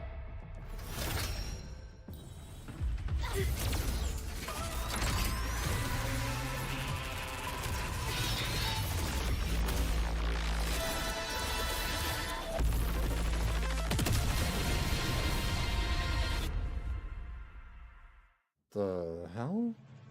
So we broke the plant? It's still going? We're still fighting? You don't need to know. I will protect you. Aemeath, haven't you noticed you're not yourself right now? The finale! Fire! Order confirmed. It's a Silver Surfer? Where did you get that surfboard? Swift and resolute. You will obey. It's got a giant sword? That sword came from its wing. Endure and defy. Whirling up! Fly high! Truth, reach the cosmos. Ow, ow, ow. Light arc, break apart. Blade cleaves the night. Peril, purged in light. I couldn't interrupt that. Recalibrating. Oop. Get down from there. Eclipse.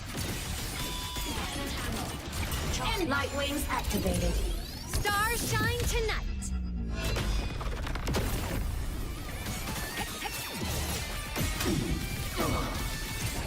Ready to launch. The world is mine to guard. Objective logged. Consumed by time. Now what? Now what? What is this? What do you want from me? Okay. Time to shine. Swift and resolute. I barely have any stamina left. I have to like...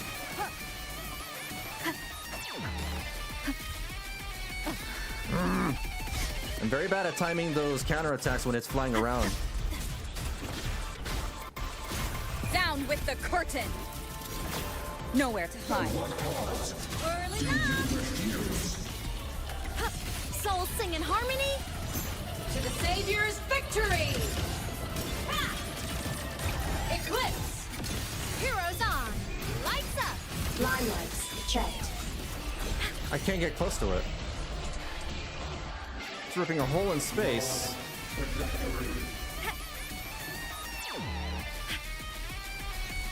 Feather drip my existence. Body limit unlocked. The Savior rises. There we go. It's over.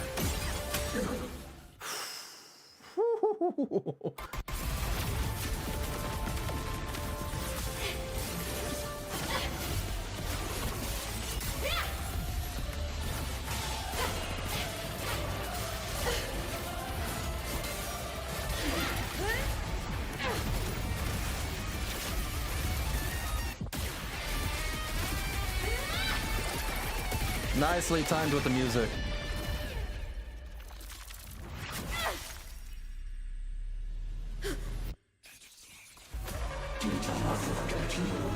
What?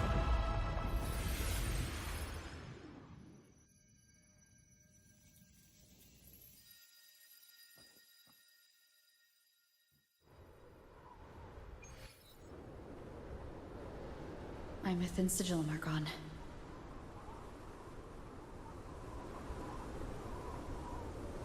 What? But, so... Why? That's not us. That can't be us. That's not us. That's gotta be like some weird clone. Unless I'm gonna pull out. I'm gonna pull a theory out of my ass right now. What if, since we learned that the rover is actually an alien from outer space, what if her people all look the same? And maybe that's just one of her alien comrades, and that's why it's been saying, you know, you have to go home now. Come back to us. I don't know. All right, that's an ass pull, like I said. Or maybe time travel shenanigans, alternate universe shenanigans. Is this Or Aemeath's old dorm? no, I have another theory. Since she can resonate with the Exostrider even after her body was destroyed, her frequency must have merged with it. Maybe it's the architect trying to mess with us, trying to throw us off.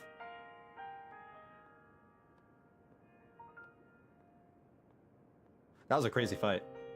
That was a pretty damn badass boss fight. I loved it.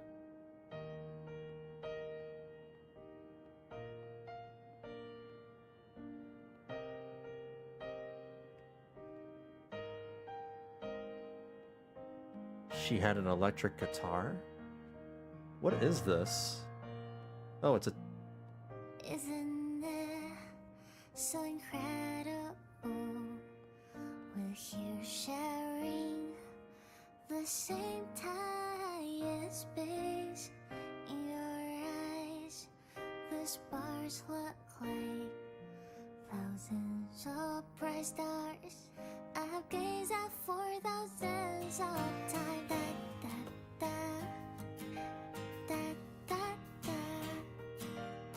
Da da da.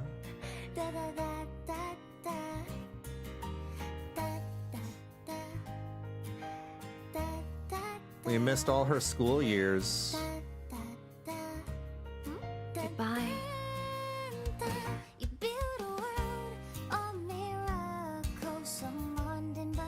Damn. I imagine, like, if you were a parent playing this game, this moment would probably really get you. This moment will probably get, you know... There are probably not that many parents playing this game, but I would imagine, you know, the few parents that are, you know, would probably get emotionally torn apart about this story. A photo album. You open the album to photos of Aemeath with her classmates. You can tell she's a girl of many passions. Ice fishing in the Frostlands with friends, splurging at markets, battling it out in the arcade. But away from the camera's focus, Aemeath seems elsewhere, quiet, lost in thought. At the very bottom, you find a photo of you with her as a child. Its edges are soft, creased, and worn from handling. Oh. Oh, the feels. We're here sharing the same time and space. In your A poster of Fleet Snowfluff's fan meeting. The poster is neatly stuck to the wall, but the bottom right corner hasn't fully adhered. You lift it gently and see something sprawled messily on the back. I'll do anything. Guess that means I don't really care about anything. Singing, piloting the Exostrider, it's all the same. I don't care. But saving the world? Will I ever see the day? I am Aemeath, the Academy Star, a synchronist, a savior. Please, look at me.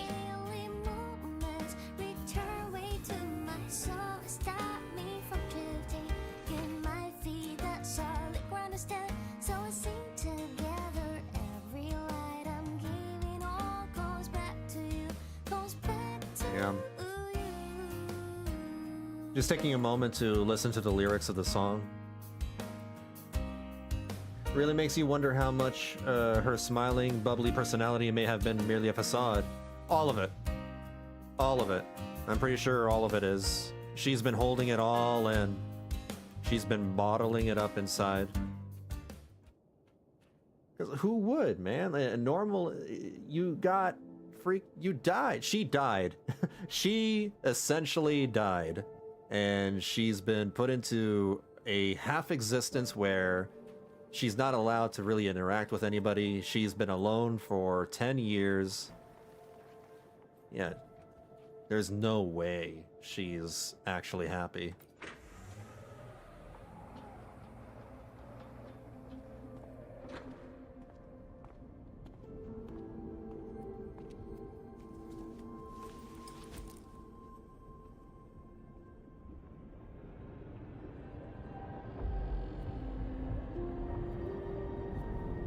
But as you said, you know... Piloting the Exostrider.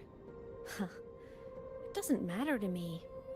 In order to still be able to feel, you know, feel human, and not lose touch of your, you know, your senses and your humanity, she probably had to, like, you know, put on that facade.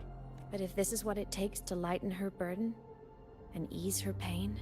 At the same time, though, she's also just mirroring her foster parents, you know, the Rover, right? She's just mimicking the Rover when she was a kid. That's what, you know, kids do. They kind of take after their parents.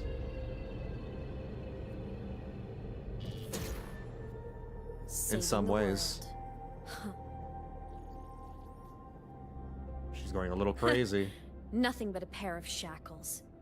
Heavy, eternal shackles. Cheers, love. The cavalry is here? No. She can't ever know this. I must keep this secret. Bury the truth deep.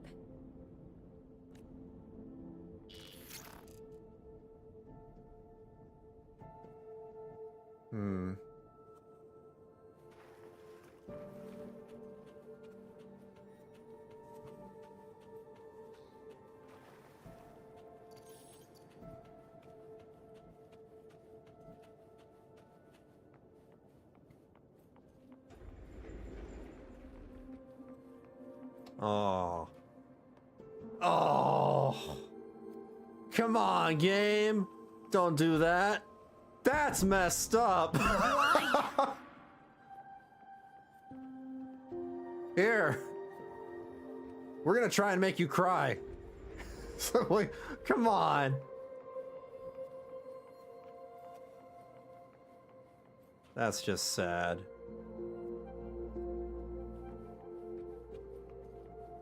They're blocking our way. It hurts. It does.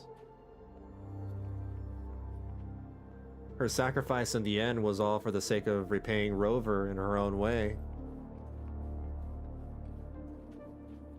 It was also like in reverence to her. She looked up to her. She was her literal role model. What should I do?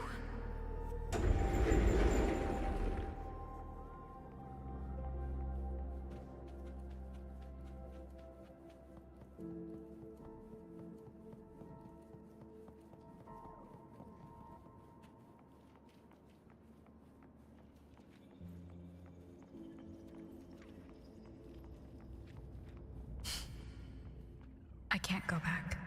What the hell? The one who sighs. The hell?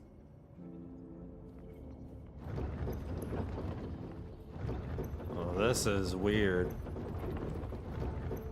Oh, this is trippy.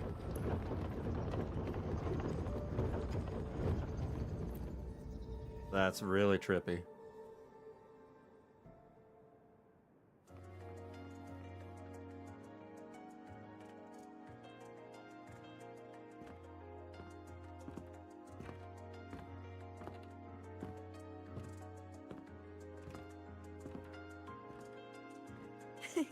Aww.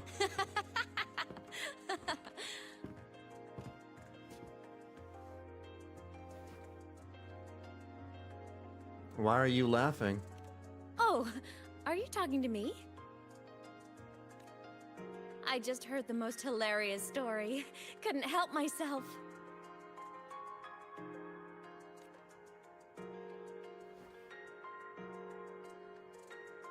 Since you asked, how about I tell you?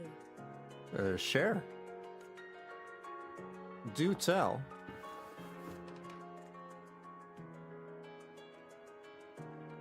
Once upon a time, there was a black cat who set out to save the world. That's us. That's the rover. Why? Because everyone told the cat it was a savior. The cat didn't get it. When it opened its big golden eyes, it was just stuck in this tiny cardboard box. And inside that tiny box, it was crammed full of even tinier little creatures. The cat was shocked. It had to tiptoe around, careful not to step on anyone. These tiny creatures, even living in their tiny box, had so much misery, so many disasters, constantly just waiting for the other shoe to drop.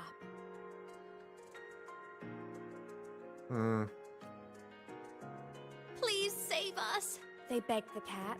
And of course, the cat agreed. Kind of the consequences of being the main character. Even if they hadn't asked, the cat would have helped anyway, because that's who the cat believed it was, a savior. And so the cat took up its sword, always fighting, always talking, always roving. That's what we do. That's our name. It's in our job description. Saving the world over and over. Until one day, it realized the cardboard box had been sealed shut.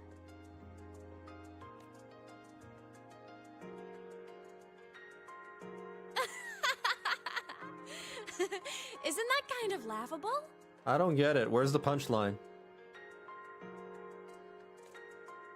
I don't think it is. Where's your sense of humor? Isn't it absurd? The sheer ridiculousness of everyone ignoring the fact that it's just a cat. But in such a laughable story, somehow everyone else gets to be happy. The ones who relied on the cat, the ones who hated the cat, they all got exactly what they wanted.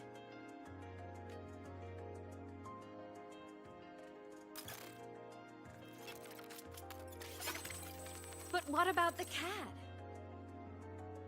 What about the cat in the hat? Aww. It wants to go home, but no one remembers. The box is sealed shut, and the ones who put the cat in there have already turned their backs on it. Rover can't go back for whatever reason. Even the cat itself has forgotten. Yeah, and Rover inflicted self-amnesia. Isn't that so absurdly laughable?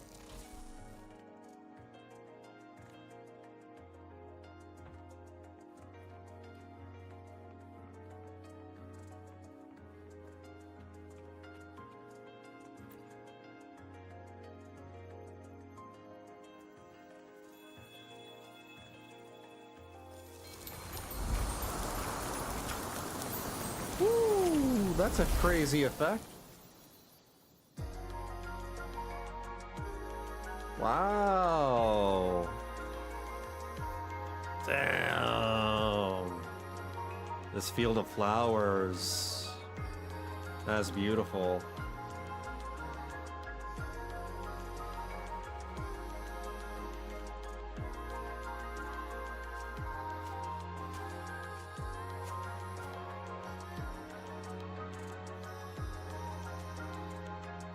I'm not even surprised anymore.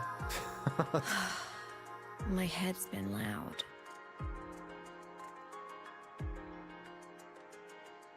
there's this question that just spins and spins up. I still don't have the answer.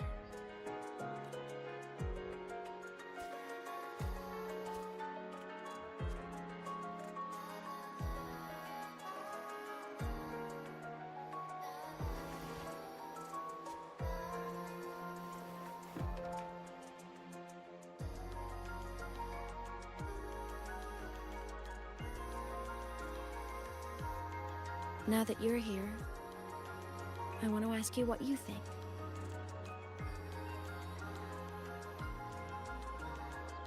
That person is my family. Family is supposed to look out for each other, protect each other. So I want to do something for her. She doesn't say it, but I can see it. All the stuff piled up inside her. The more you hide, the less you share. But I saw her recently, and I think she seems more carefree than before. Yeah, because we don't have our past memories. The sunlight in Jinjo, the flowers in the Black Shores, the winds of Rinasita. She told me all about this new journey. We never spoke anything about our travels, did we? Might have happened off screen or something. It made me happy. Truly happy for her. I guess forgetting can be a blessing. If you don't remember something, it can't hurt you. Yeah, I mean... So I started thinking, maybe I shouldn't tell her what I saw in Void Space. Oh, we told her during one of the bike rides? Damn. All that pain she carried about her home. It's gone now. Why bring it back? If not knowing is happier, why ruin it?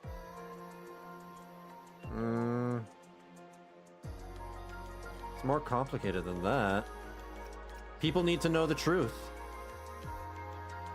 Even if the truth destroys that happiness? I can't. I don't want to see her hurt.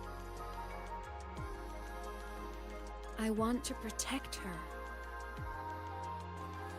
We all need a little hope to keep going, right? I want her to hold on to that hope.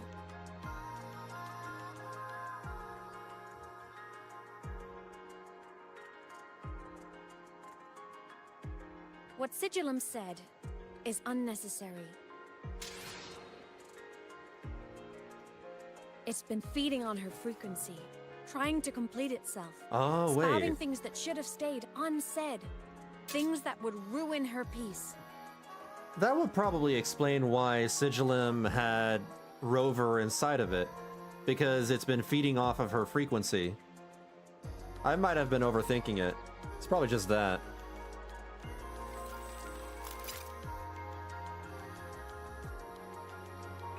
I must destroy it before it spills the truth. Uh-oh. I brought it into this world. I'll be the one to take it out, too. You're the one that brought it into this world. Nothing truly matters. Not even saving the world. Uh-oh.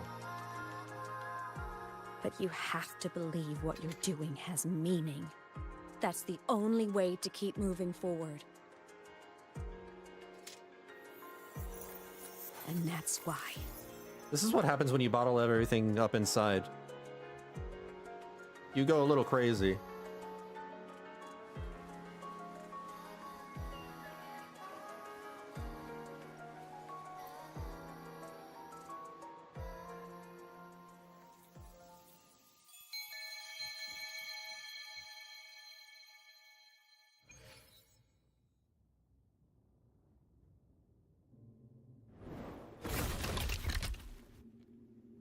Uh-oh.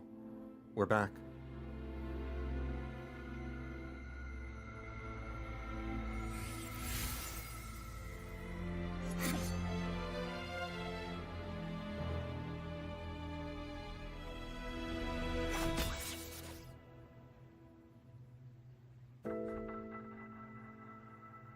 Stop, Aemeath.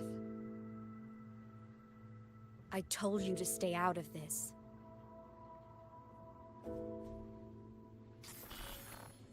Hmm? She moved her?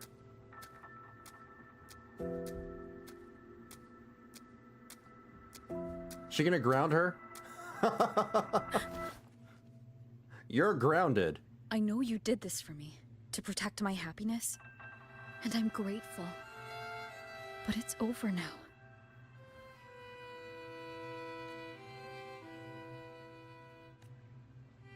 I need to hear it. All of it. Whatever the truth is, it's my burden to carry. My choice to make.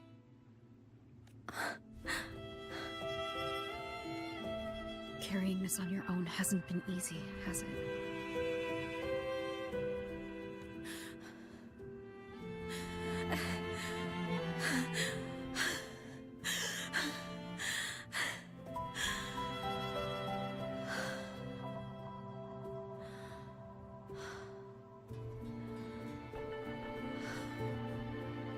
Do you really want this?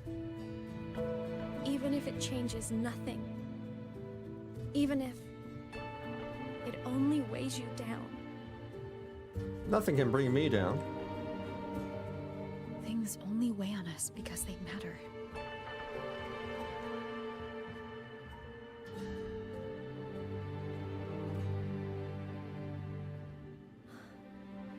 All right then. Back when we lived together, you once told me you'd come from a faraway place. Mm-hmm. That you were on Solaris to carry out a mission. That much we know now.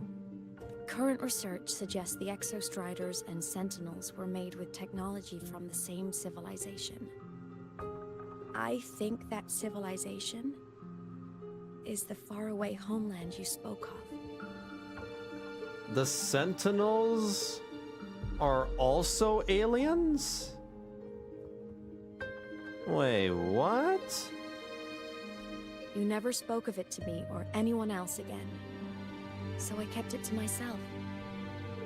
Until I died and slipped into void space as a digital ghost. Or rather, they're created by that alien technology.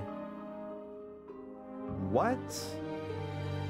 As I wandered through the ruins devoured by the Threnodian, I stumbled upon a faint frequency. Your frequency. Time is chaotic inside void space. There's no telling when it had been devoured. But I could feel your warmth in it. After so long without you, I couldn't let it go. I kept it with me. Guided by its strange connection to other frequencies, I traced my way through countless overlapping spaces until I found the remains of an Exostrider. That was when I realized that Exostriders were built to transport Sentinels. Oh, what the hell? So they taxied the Sentinels over to Solaris? They trekked through stars to deliver Sentinels to Solaris. Whoa. Until, during one jump, the Threnodian Aleph 1 must have noticed them. Interesting. And this was all like with the rover's guidance or, you know, looking after all this, overlooking, you know, the process. After all, the Sentinels call Rover the Arbiter and all that. Its hunger had festered for so long that not even devouring the entire universe could sate it now.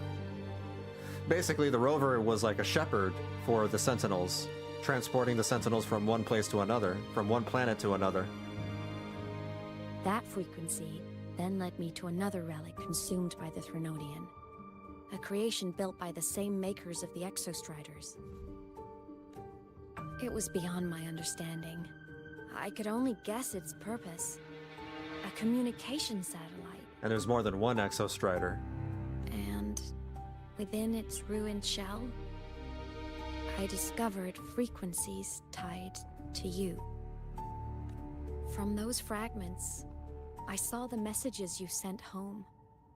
Not about your mission, but full of longing. You said you wanted to go home, even if just to lay eyes on it one more time. But their reply was a rejection, because it wasn't part of your mission, because it was unnecessary. They were the ones who cut communications. They ignored every wish you had outside your mission. They forced you into this life of roving. There's gotta be a reason for that. Maybe something happened to them. And still, you crossed the stars to fulfill their wish. How could they? How dare they treat you like that? We don't have the whole story. In that moment, I was drowning in pain. I didn't know how to help you. I didn't know if I should tell you. I didn't know what future you'd even want. That's when your frequency I'd been carrying with me, it was corrupted by the void matter. It tore through my power, and Sigillum was born. What the hell? That's when your frequency I'd been carrying with me, it was corrupted by the void matter. It tore through my power, and Sigillum was... What the hell? That's weird. Also... What a hell of an image right there. With her breaking apart, and the Exostrider, what I'm assuming it's the Exostrider, hovering behind her.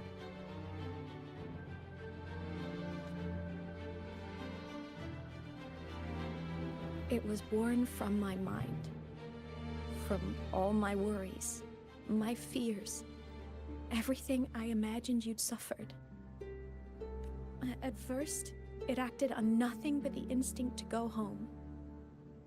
It craved your frequency, trying to make itself whole, trying to seize access to my piloting control. Oh. So it could reactivate the Exostrider and cross the Strider Gate to get back home. Oh. Exactly. The more of your frequency it consumed, the more coherent it became. I couldn't let you hear those words, so I tried to destroy it. What's the word I'm trying to think of?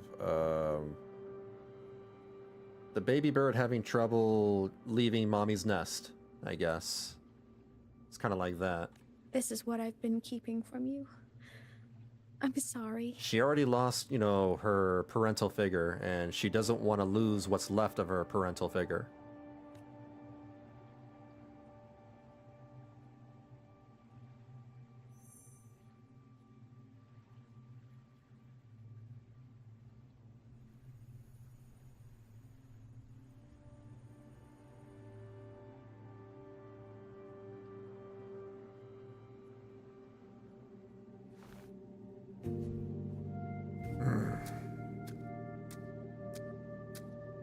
I'm glad you chose to tell me this, Aemeath.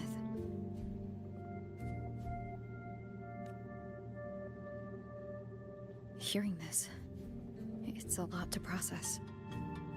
I'd be lying if I said it wasn't. It's a lot. It's a lot. I just need time to figure out my next move. This homeland of mine. Even saying it feels strange to me. Yeah, this patch is huge. We got some tremendous reveals, revelations, and big lore bombs. But don't worry. The journey I've had. We need to since losing process my all memories, this.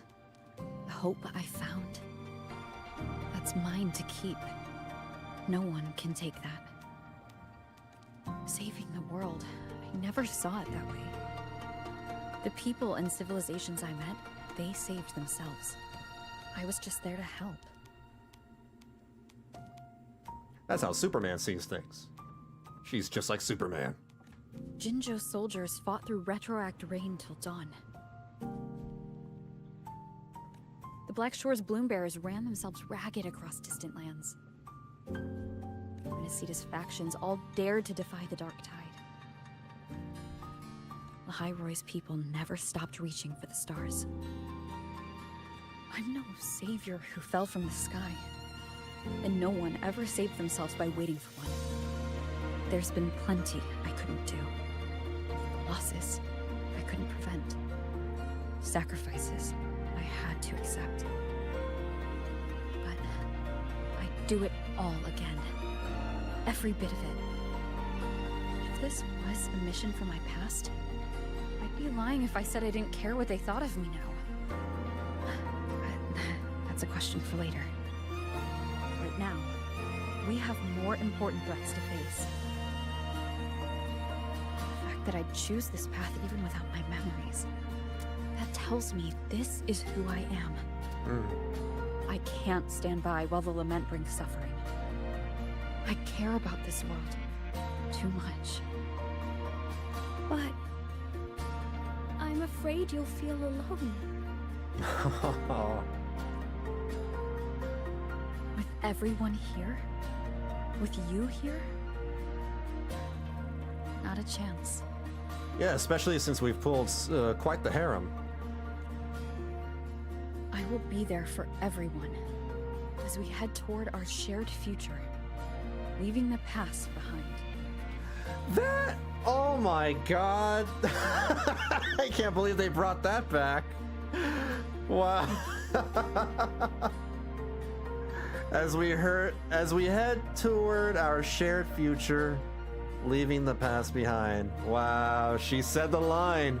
She said the line. Aww. Oh man.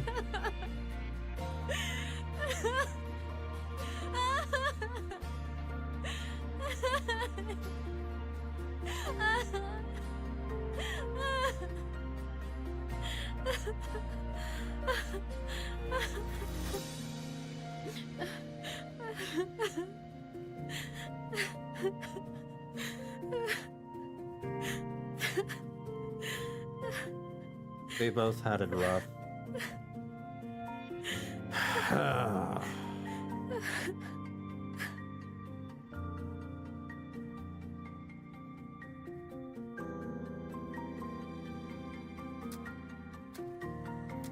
What are we gonna do about this? So, this is your choice. Is it worth it? I'll decide the worth of this mission, not them. I know where I'm going now. That's what matters. Not where I started. Then keep going.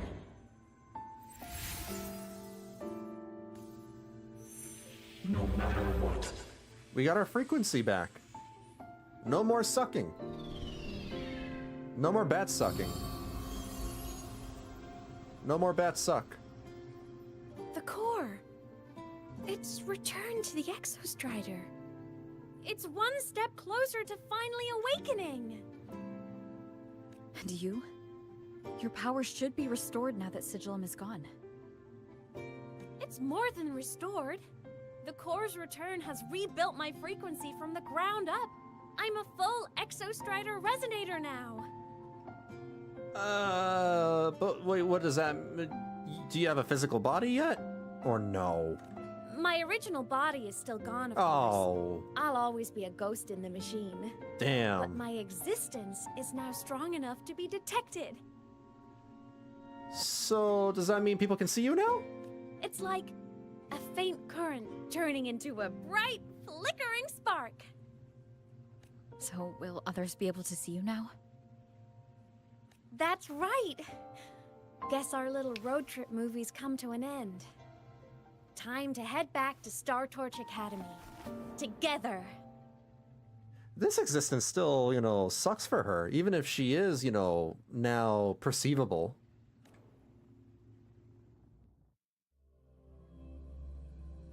She's essentially, you know, like the AI hologram things around Lahai-Roi. She's like Cortana.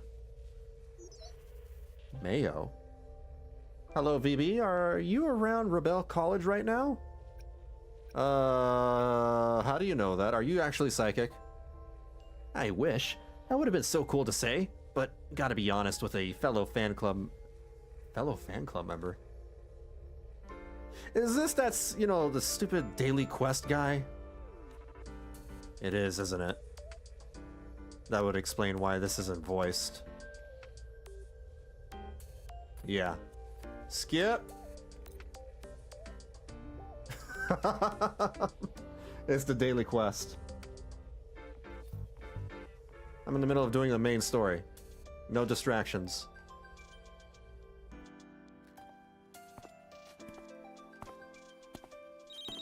All good on your end, Golden Girl? Lucilla mentioned the Exostrider in the Frostlands just moved. Please tell me that was you. That was Aemeath. Given how well you know me, I assume you know her too. You found her? I brought her back to the Academy. It's a long story. I'll fill you in when there's time. That still means she can't really touch anything or anyone. Understood. I believe. But I do have to ask, on Lucilla's behalf, what's the status of the core? It was returned to the Exostrider. That explains it. The Research Institute is reporting a spike in void matter concentrations over Lahai-Roi. Voidstorm activity is kicking up again. Back when the reactor drive was in the sky, its annual self-diagnostics caused the Exostrider's greatsword pointed at the Threnodian to weaken. The Exostrider is probably running the same procedure now to integrate what you returned. Best for you both to stay within the Academy until peak season passes. All right, I'll be careful. Next time you're in the infirmary, we should revisit your old plan. The one tied to the Exostrider, the Strider Gate, and the Threnodian. For now, just be with Aemeath. It must be a great relief to have her back. I'm happy for you. We have a lot of catching up to do.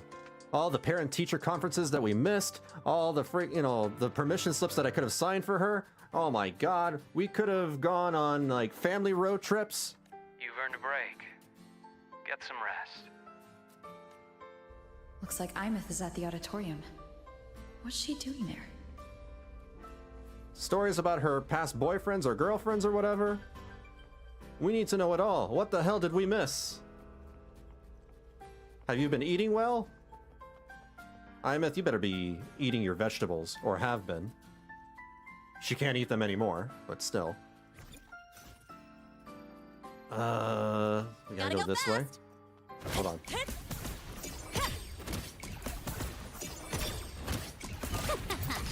There we go.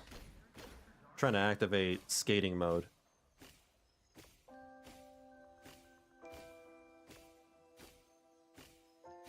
Let's just make do with a Nutri-Pack for now.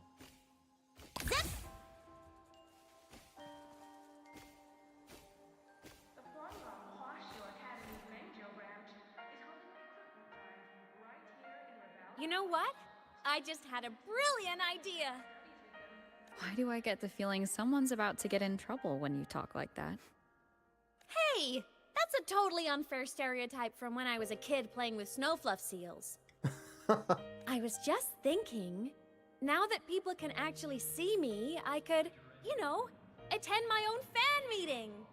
An unfinished song completed after all these years. Doesn't that sound amazing? Your fans would lose their minds. I know, right? You have to come too. You have to see this star perform. Forget all your worries for a night and just enjoy the young energy of Star Torch Academy. We're about to get a singing performance. Oh my gosh, she's basically a Vocaloid now. I just realized. She is a literal Vocaloid. I can't believe it.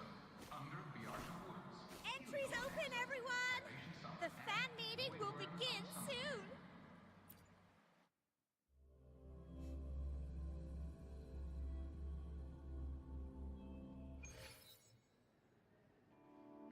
She's gonna be carrying around a leak and waving it.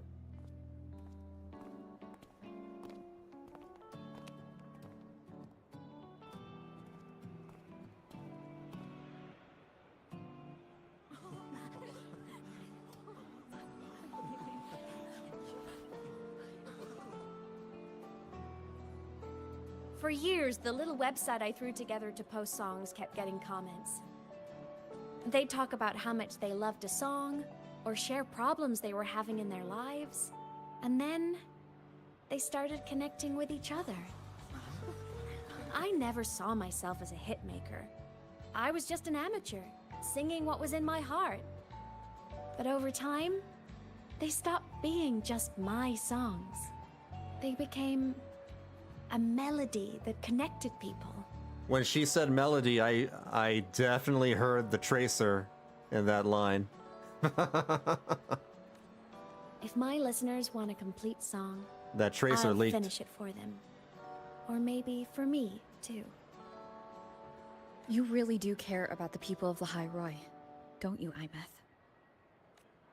I guess I do now. Wouldn't have said that at the start, though. To be honest, I never had some grand passion. Before I became a ghost, I just wanted to live an easy, happy life and try a little bit of everything. And my whole I want to be a savior thing? Well, that was just me trying to copy you. Oh yeah, of course. I can definitely tell. But after I died, Yep. I had all this time. Time to notice the people and things in Lahai-Roi I'd overlooked before. So many people here dream of becoming stars themselves, but that was never my dream. I'd rather be the one who looks up at the stars. The one who watches over them. Really? But the way I see it, You're already shining like one.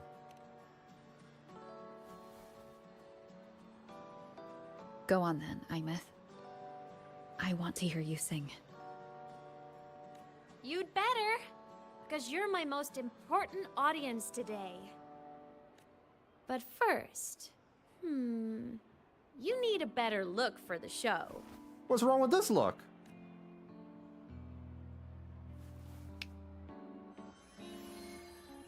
I do not consent to this! Oh, I don't like this There. look. Brand new, just like I remember you wearing. Looks good, right? A new place calls for a new look. You're just feeling nostalgic. Ah, this brings me back. I remember when you used to wear this around the academy.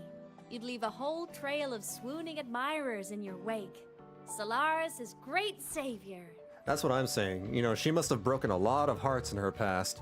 Must have left behind a lot of, like, you know, husbands and wives and all that. Actually, not that very different from today. Now that I think about it. That's enough out of you. What? Are you blushing? Since when is having charm a bad thing? Now, go grab that seat over there. Best view in the house. I scouted it myself back when I used to nap through lectures. Also, she snapped those clothes on magically as if she was Piccolo from Dragon Ball Z. As for me, it's showtime. Freaking Dragon Ball magic.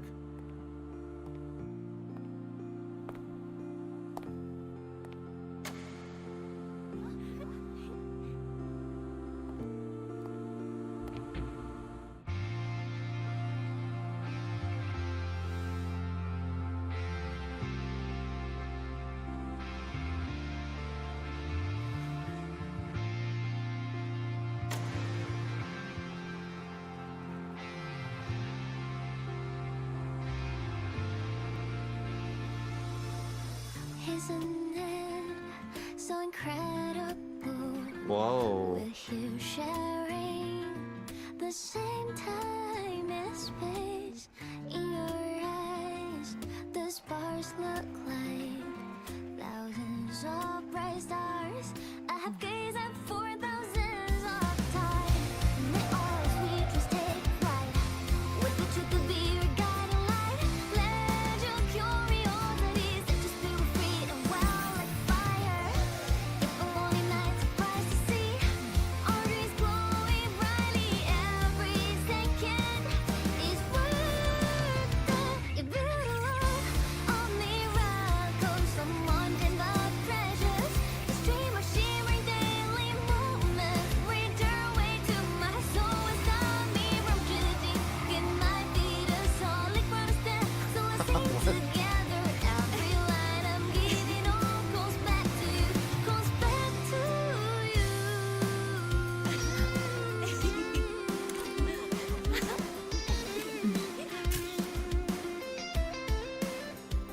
That's very sweet.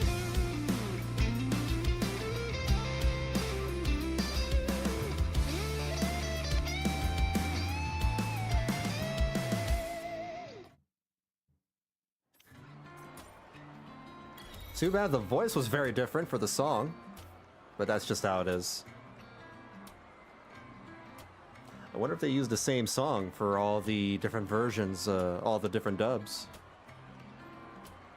I mean, Goku... Hold that moment. Lips.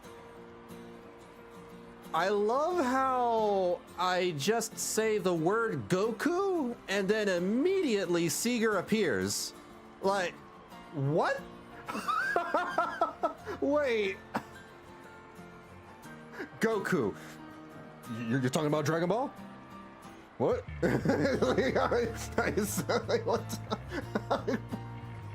Sorry, Seeger loves Dragon Ball Z. Why does it sound like the early 2010s? Yeah, a little bit. Yeah, that was like late 2000s, maybe early 2010s anime idol sequence right there. But I think that was, you know, done intentionally. That was very good. That was a very, very cute scene. You were saying, Sylvest? I mean, Goku competed in a tournament while dead, so Dragon Ball Z shenanigans isn't far off. Yeah, that did happen. Lips. How are you doing, Seeger?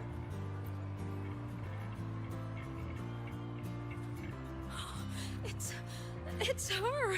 Fleet Snowfluff! That's definitely her voice. Oh, I can't believe she's actually here. See? Skipping class was totally worth it. Wow, they're ditching class. Oh, she's so bubbly and spirited, just like her songs.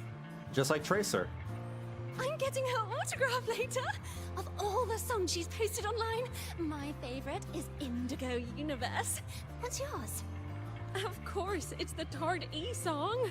It's so funny and catchy. You love that song because you're playing hooky as well. You can't be serious. That song's pure brain rot. Oh my god, they're saying brain rot now. Earlier they said we're cooked. Now they're saying brain rot.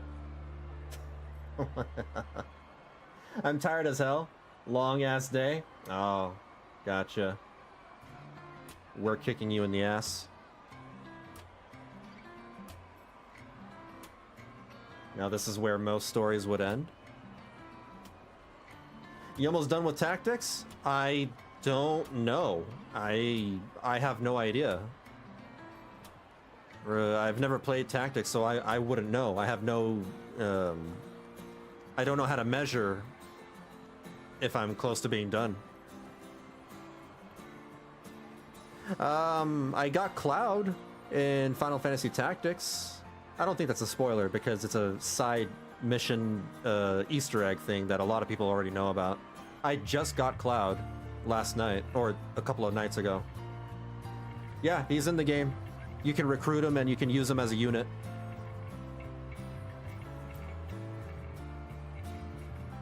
Aemeath. I heard that name from a senior in energy science, but I never imagined she was Fleet Snowfluff. No! No, I can't accept this. Final Fantasy Tactics is a long game, though. I've had like 9 sessions, and I've been playing it like 6 to 7 hours per session. So 6 times 9 is 54? I've been playing Final Fantasy Tactics at least 55 hours. Anywhere between 55 to 60 hours so far, and I'm still not done. It's a lengthy game. Why? Yeah, it's a long game. Because she was the social butterfly of the academy. The professor's headache and their golden student all in one.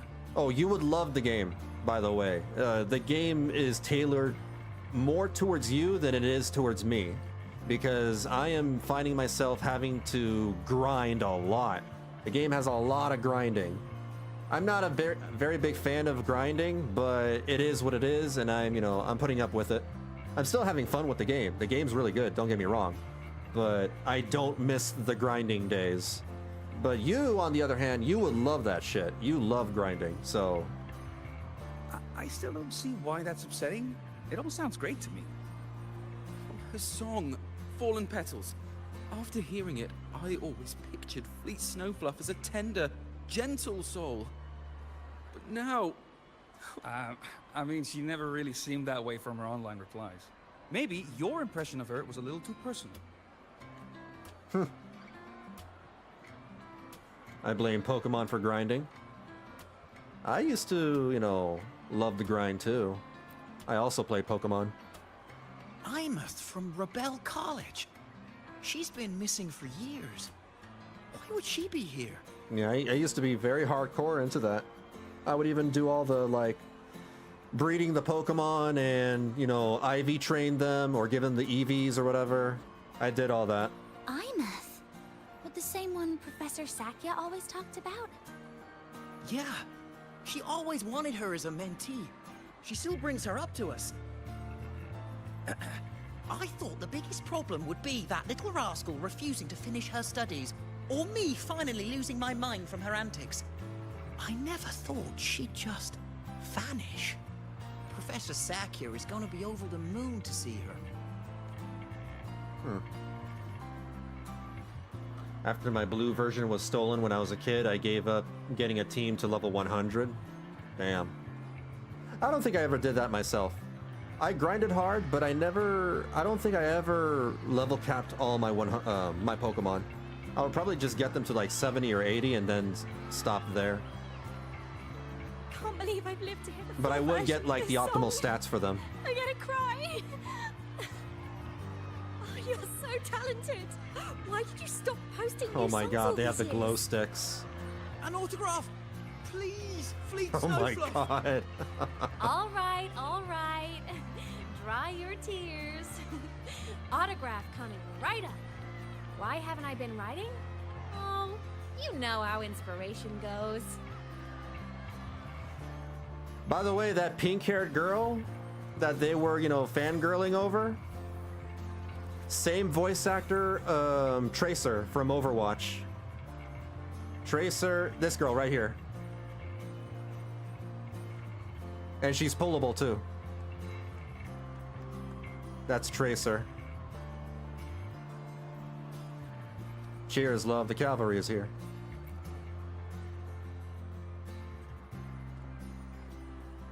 I min-maxed, but I didn't like level cap my Pokemon.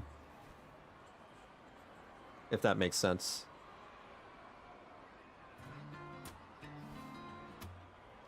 My homeland, the Sentinels, and the Exostriders. Man, I can't believe that's freaking this patch story, dude. Like, we got so many lore bombs, so many reveals, so many revelations. The Exostriders were built to transport the Sentinels. The wreck Aemeath found in the Void Matter suggests not all of them made it through. And we're aliens. It turns out we're aliens. The wreck's design matches the Exostriders here in the Lahai-Roi, the one forced to go offline to stop the Thronodian. Their power should be comparable. The fans in WuWa are much less unhinged than the fans in Zenless Zone Zero. Much less unhinged. Yeah. Yeah, I would definitely agree with that. I love both games, and I've seen the fandom in both games. Yeah, WuWa's fandom, in comparison, seems a little more chill. So why and was less one crazy. destroyed and devoured, while the other managed to stop the Thronodian and seal the Strider Gate with its greatsword? Where did that strength come from? There's a piece that's missing. Yeah, I'll finish Fallout at some point. I'll probably finish it tomorrow.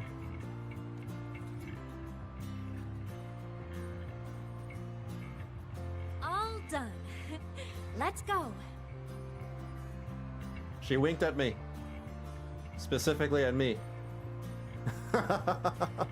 Where did all your fans go?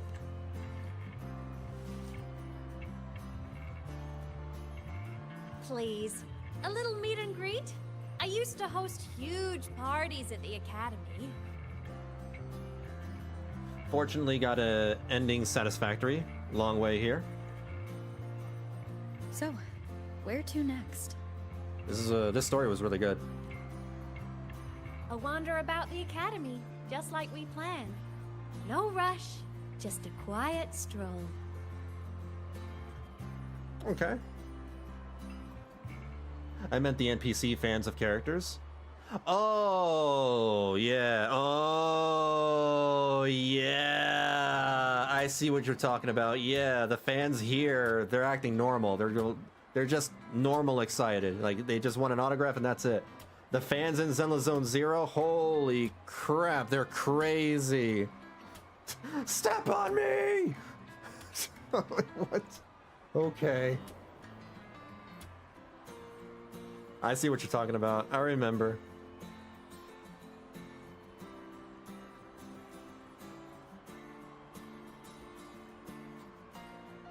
Step on me, Miyabi!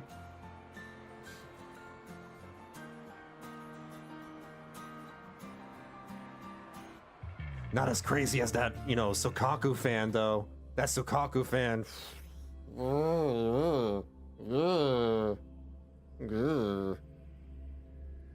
Weirdo.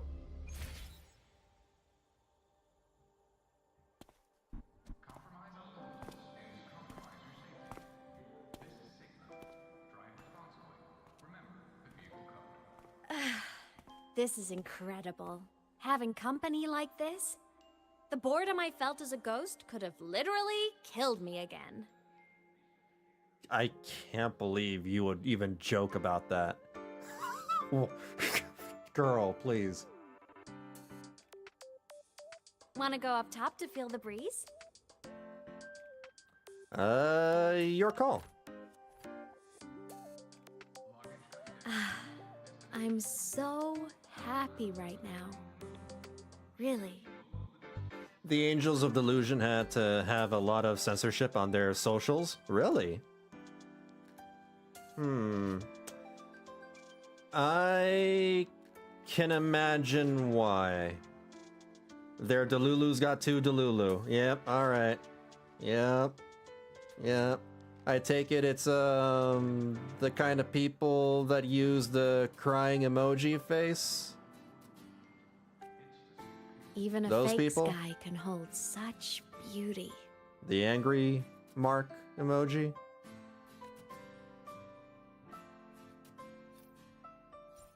Yep. Yeah, I know. You might want to brace yourself before Nana's help. They kind of just ruin everything. The content can be...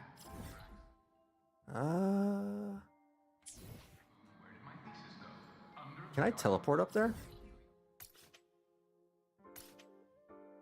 I don't know if I can. I'm gonna assume I can go up there. Yeah, which is also why IRL, that emoji got banned on the official ZZZ Reddit. Yeah, that makes sense. It's hard to say. I mean, like... Yeah, I mean, it's the Reddit. The Reddit is the Reddit. And that's to be expected too, because like Zenless Zone Zero does, you know, pull part of that, you know, Blue Archive community. Gotta go fast!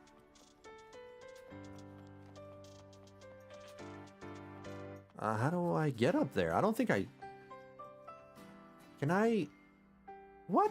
How? You know what? I'm just gonna run up there and see if I can make it. I'm gonna brute force my way up this building.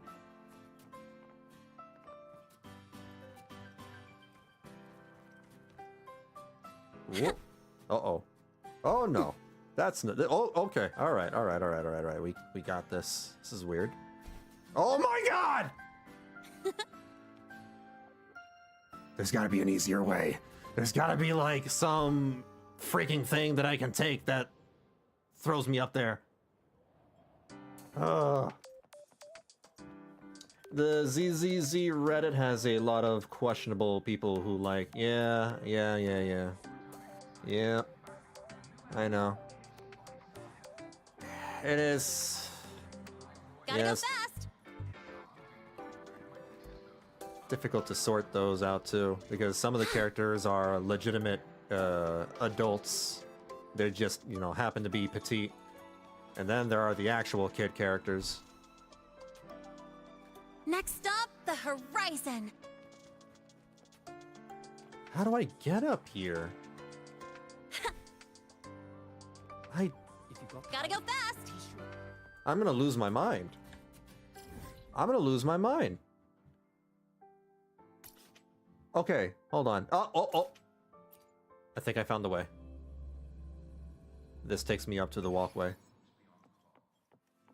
Oh, alright, I found it. If you got time, be sure to show me that super duper. Isn't it a bit weird to wear your pride suit to a class in...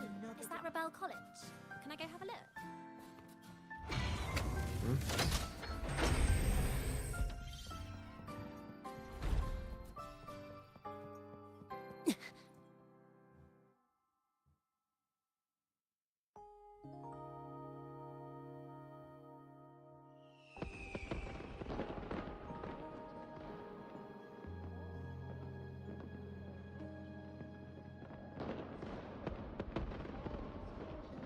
Now that your frequency is stable, what will you do next?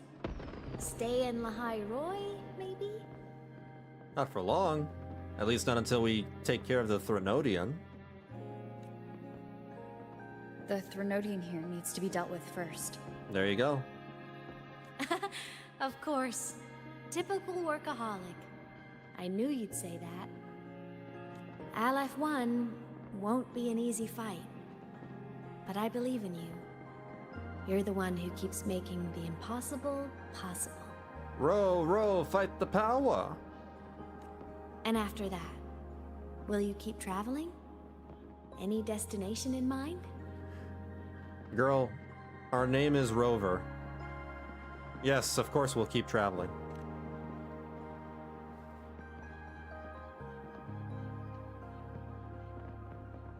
Of course. Take your time. This world you've chosen is vast. You can go anywhere.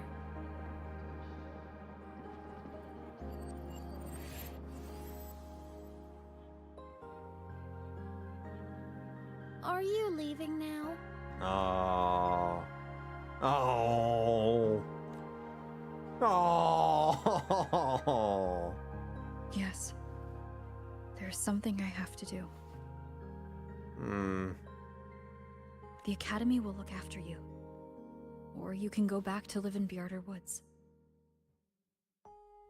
When will you come back? I don't know, Aemeath. I'm sorry. But I'll come back to see you when I can. I promise. Yeah, after she dies. You promise? Promise. Then I'll wait for you here in Lahai-Roi. Don't feel you have to. The world is vast. Don't let me or Lahai-Roi hold you back. But you can live for so many years. What if I'm gone by the time you return?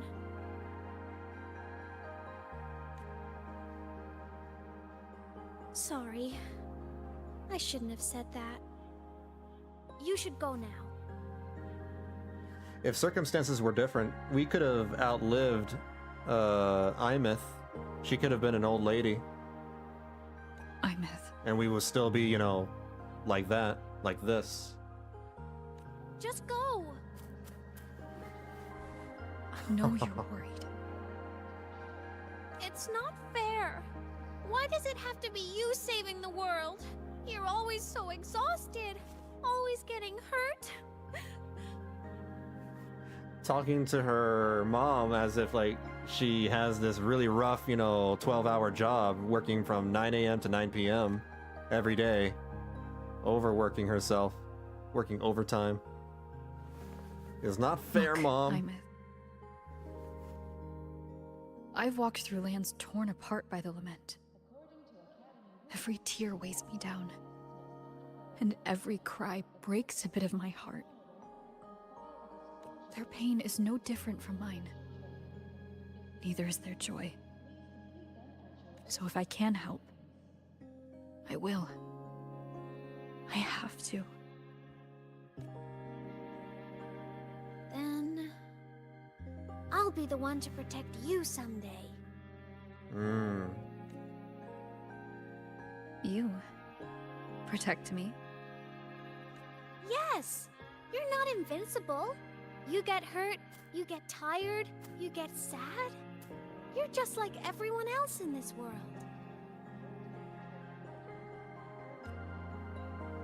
So I'll protect you. I'll chase off anyone who tries to hurt you, like Katia from Space Fantasy. Space fantasy. I'll become a savior, just like you. Is that like Final Fantasy, but in space? Don't laugh! I'm serious! All right. I'll stop now. I know you're serious. And I'm listening to every word. I'll be counting on you then, Aemeath.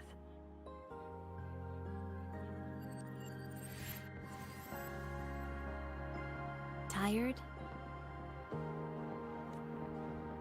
The frequency Sigillum took is coming back.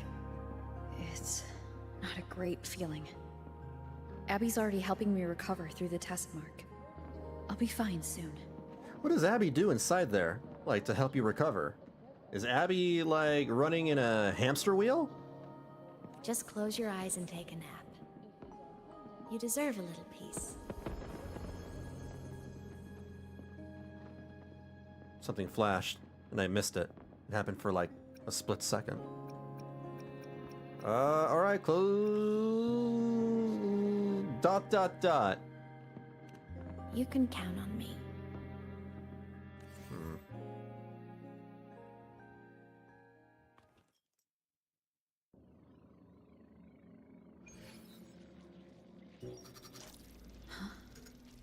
Why am I in control of Sigillum? What? Is it because I absorbed its frequency? We're not done? We're not done? We're inside the robot? Abby does a lot of frequency processing. No wonder Abby is so tired all the time. More chaotic than last time.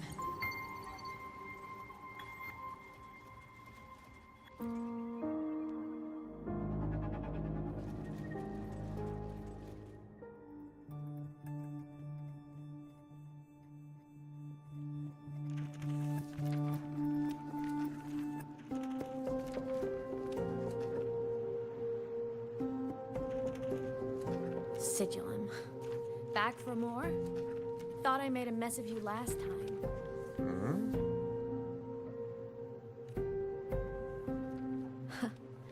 I can tear you apart 1,000 times, but you never really die, do you? Fine.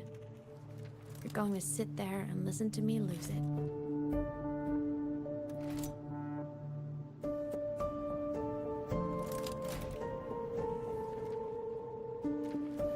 After all, there's no one else to hear this.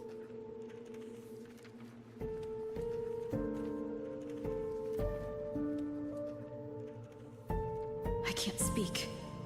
Or move. Was Sigillum incapable of speech back then? This is probably a memory of Sigillum. Sigillum constantly going after Aemeath. This is before, you know, the rover was in contact with Aemeath. Or maybe not, maybe in between those moments. In between the first contact and, you know, today. You know, I found something interesting in the Exostrider's reactor drive. A message left by my future self. Years ago, while sailing the stars towards Solaris, an Exostrider caught the attention of Aleph-1. Both of them tore through the Strider Gate, clashing in the caverns deep below, The Exostrider has combat features, but it was still no match for Aleph 1. Ooh. Its body was shattered, energy nearly depleted, and void matter kept pouring through the Strider Gate. Aleph 1 kept pushing, desperate to squeeze its whole disgusting bulk into this world. It was almost successful. It would have ended everything. But then a girl named Aemeath emerged from inside the Thronodian itself. The great savior, making her dramatic entrance at the final moment. Damn. It panned away from the image. I wanted to save that. The Exostrider watched her touch its great sword, the one pinning the Thronodian. Their resonance sent a surge of power back into the reactor drive. Alright, here's my chance. This would make a good thumbnail for a future video. Maybe, probably. Just in case. Hold on. Let me see if I can open up Paint. And Control Paste. That works. Give me a second while I save this. Yeah. Crop. File save as PNG. Save. And there we go. Alright, we're back. It turned the massive blade, forcing the Thronodian back through the Strider Gate and driving a seal over it. But the human girl who had resonated with the Exostrider, she was dragged through the Strider Gate with the Thronodian, vanishing from Solaris forever. Aemeath was the key? She helped the Exostrider seal the Thronodian? I was shocked at first, but the moment I stepped into void space, it all made sense. This distorted black hole of a realm where time and space are warped. It appeared when the Thronodian came to Solaris. Anything lost inside can exist in multiple moments at once. Right. Things caught in it can be thrown into junctures of time they were never part of. And I can move through it all. The void matter can't touch me. Hence why she can, you know, contact herself from the future and or past. This weird void pocket space. Do you have any idea what this means? Aemeath, where is this going? It means I can use it to go back. Back to the very moment Aleph 1 descended. Well, like...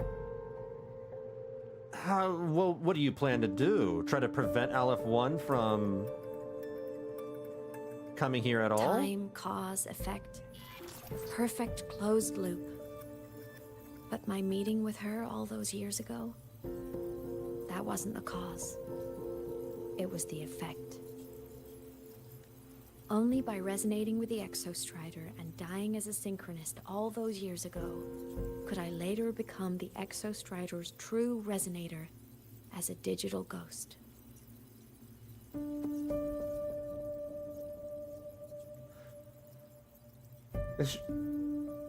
Only by resonating with the Exostrider and dying as a... Is she implying that she planned this? And only in this forum could I cross void space, return to the past, and power the Exostrider to save Lahai-Roi. And only because Lahai-Roi survived could she have ever come here, rescue my younger self, and let me grow up here to become the chosen synchronist in the first place.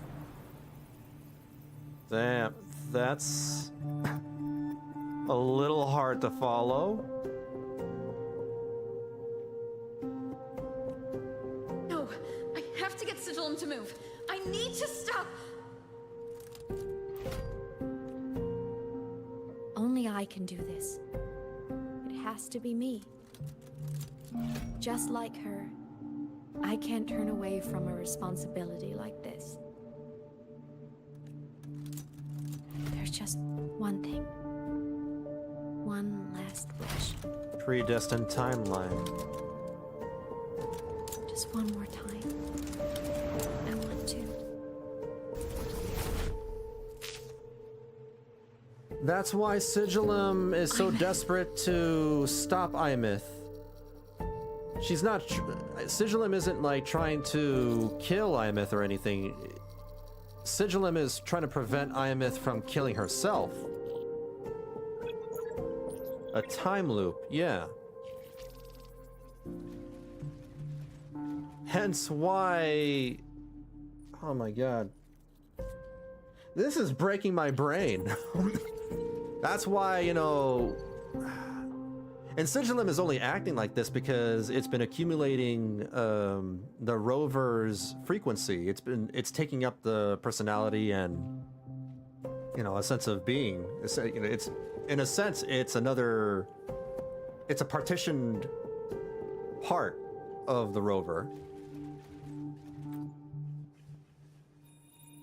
And we fight Sigillum because, well, Sigillum can't communicate properly with the other rover.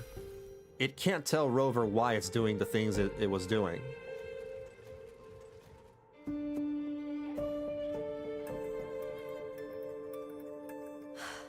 For over 10 years now, I've tried the same thing.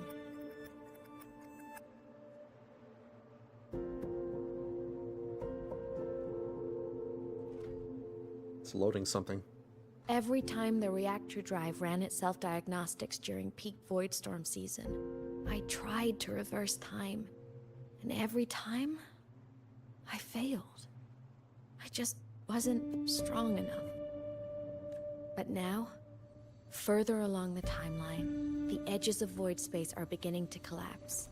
I don't know why the Threnodian is changing, but I know there won't be another chance. I have to make the jump now, during this peak season, while void space is still stable. I'm not that child who needed protecting anymore. I have a duty to fulfill. Lahai-Roi is my responsibility. So if I can help, I will. I have to. But before I go, I want to see her again. That's my one selfish wish. And she's doing all this for her, you know, her surrogate mother, I guess. I want to talk to her, to know how she's really been. I want to spend a little more time with my family. I was always afraid that when she finally discovered the truth about herself, she'd feel so alone. But it's all right now. She told me about her journey after losing her memories. It was meaningful. She met people who care for her, who miss her. People she formed connections with. Okay. Yeah, this is in between the moments of the beginning of this story, this particular story, tonight's story, and now when she, you know, so even we beat knowing the Sigillum. truth about her homeland now, she won't be alone. She has a reason to keep living. That's enough for me. Now I can finally let go. That's not true at all. I don't think she has. She's doing this. She's doing all this exactly because she can't let go. She has trouble letting go of her, you know, the only parent that she really knew. You? How? Aemeath, don't you dare decide this by yourself. You're the one who taught me that my pain is no different from anyone else's. I can't turn my back on the responsibility I have. Forgive me.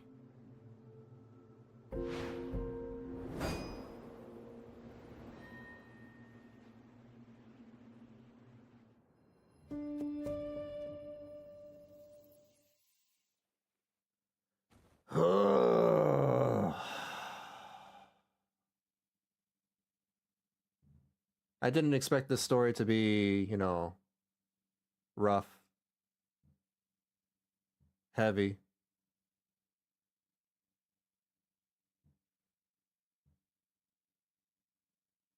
What is life?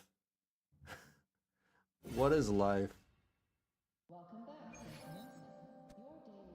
Aemeath!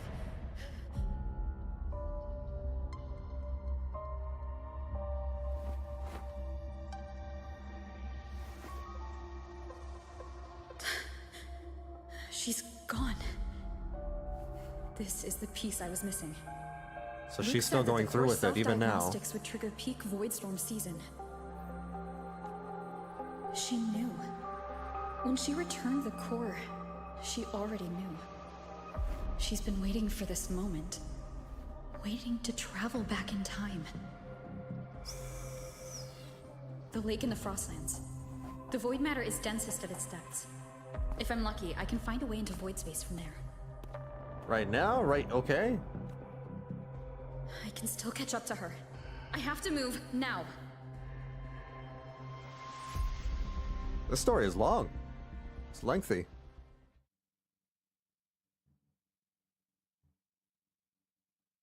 Thought it was all over. We fought the freaking big boss. I'll have to jump into the lake from there. Wait, what the hell? Where are we? I can't even see where I am.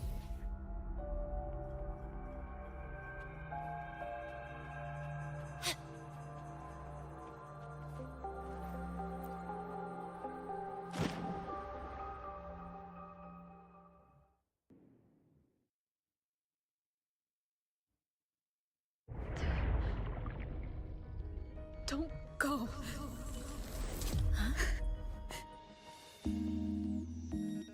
This can't be the only way.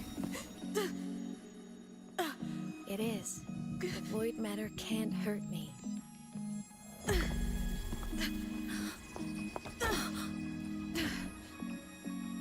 Her frequency is leaking out again?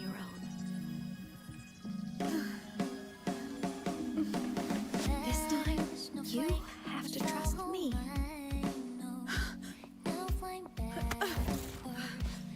No! If you do this, there's no coming back! The Strider Gate will shut you out forever! This is the only way. The loop will close. And Lahai-Roi will survive.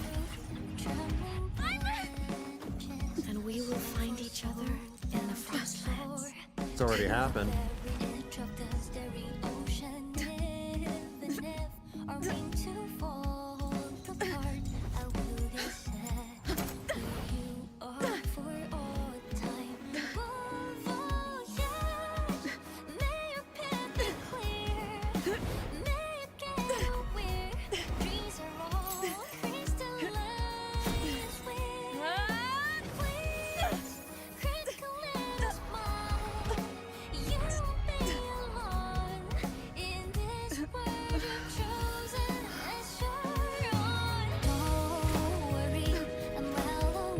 Back to the past.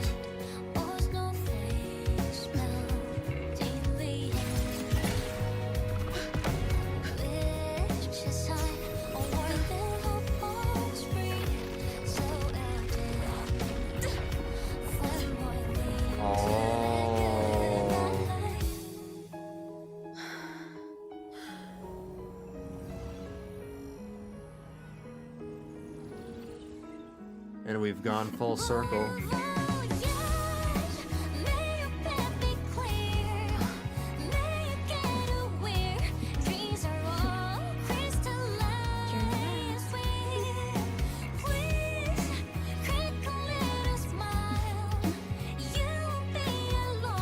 I hope to make you proud.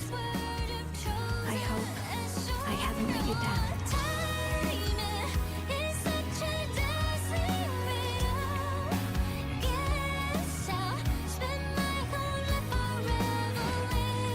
Wait, oh, we're playing. My body, it's breaking apart. I have to overclock to get through.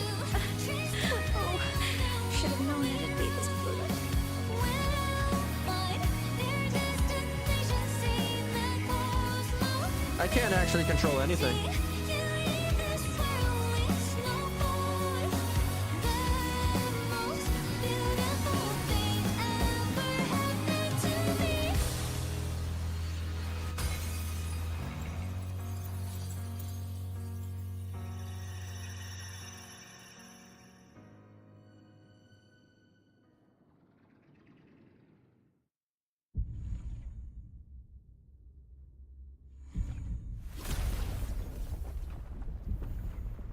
I mean, if that didn't happen, then none of this would have happened in the first place. The time loop.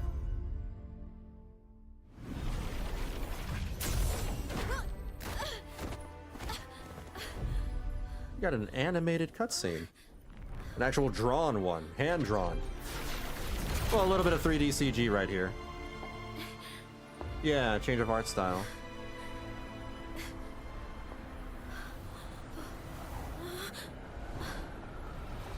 We had our time, short as it was, but it mattered.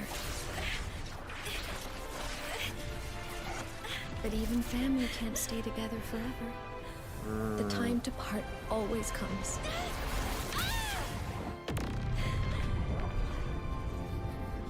There's a Threnodian. LF1. I've long come to terms with this responsibility.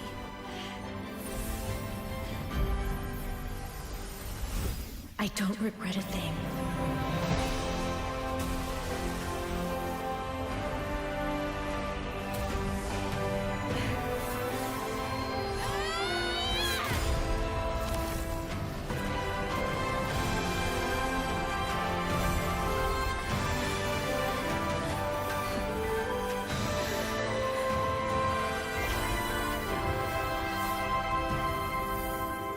But still.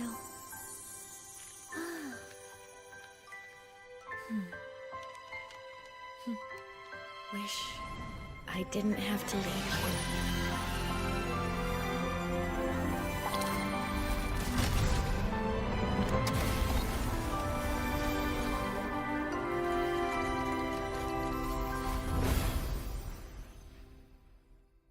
I'm glad I'm not a parent because damn, this would have wrecked me. Even now, even a lot more so than now. I can't even imagine what this would do to me if I was a parent. What kind of person do you want me to be when I grow up? A teacher? A scientist? A singer? A mecha pilot. Which should I choose? Maybe a model? Oh, a pastry chef? Oh, what about an animal caretaker?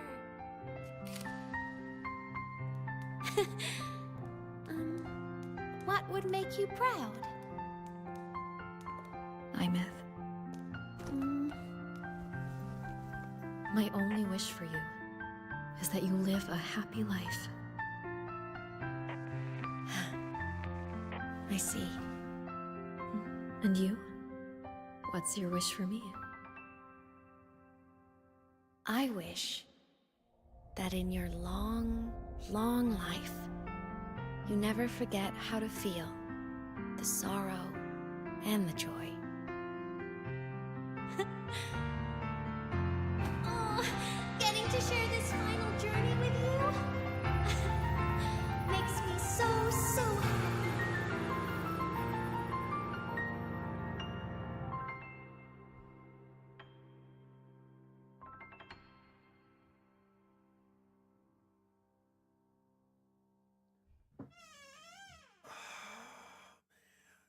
Oh, that got me.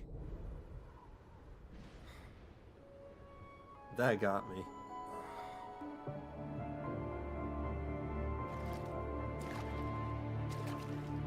Aemeath said someone lifted her from the lake when she was a child. That's when she lost her talisman.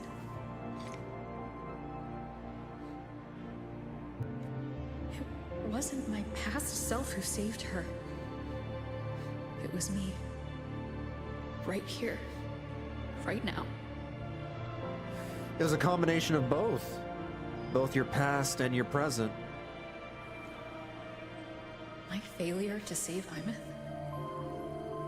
Has it already become part of Lahai-Roi's chain of cause and effect? Yeah. Predestined timeline.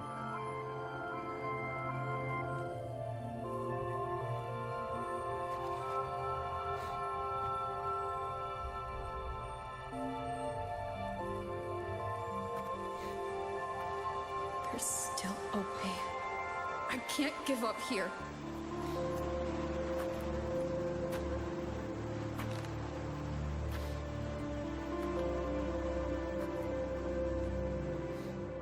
I mean, what are you gonna do?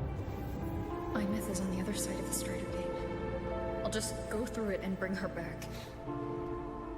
Someone has to pilot the Exo-Strider, open the Strider Gate, and deal with the Threnodian anyway. I'll do it. Are you equipped to deal with the Threnodian now? The odds are slim. But they're not zero. It's 3.1, it's too early. You gotta wait at least 6 more patches.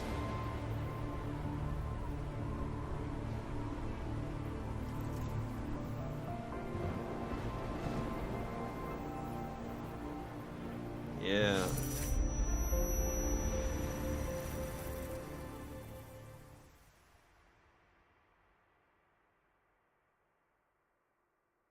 Maybe 5 more patches. We've got the mind bending. Someone called those things in front of you WuWa Aranara, and I can't unsee it. Yeah, they basically are. They basically are. Yeah, Sylvis said it. A lot more tolerable, though. At least they don't force you down a long and arduous quest chain. It touched the talisman and then ran away. Is it trying to lead me somewhere? Hmm? That direction.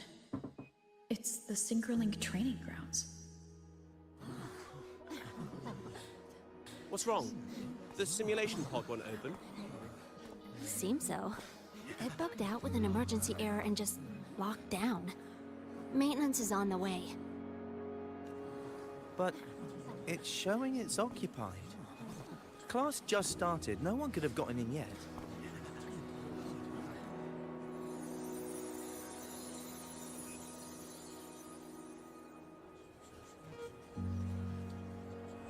Not Aemeath.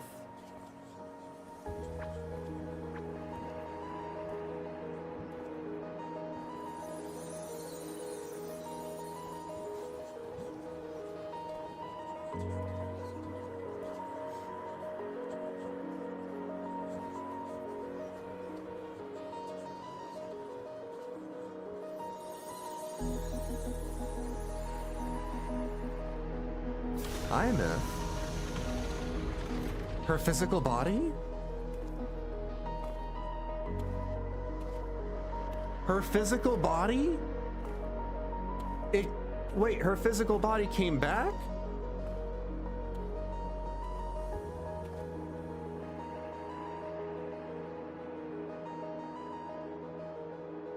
Because this is where it disappeared to. Before she became a ghost.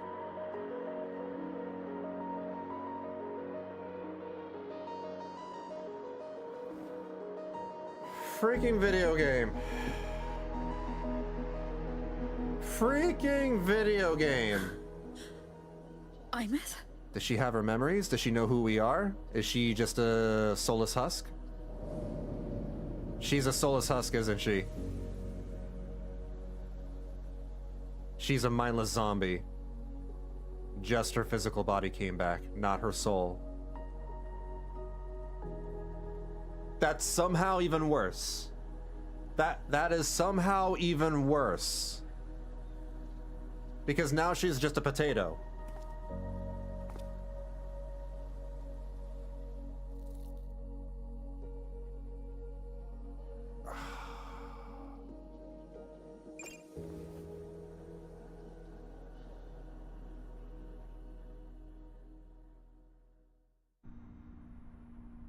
The train for Star Torch Academy and the Frostlands will be departing soon.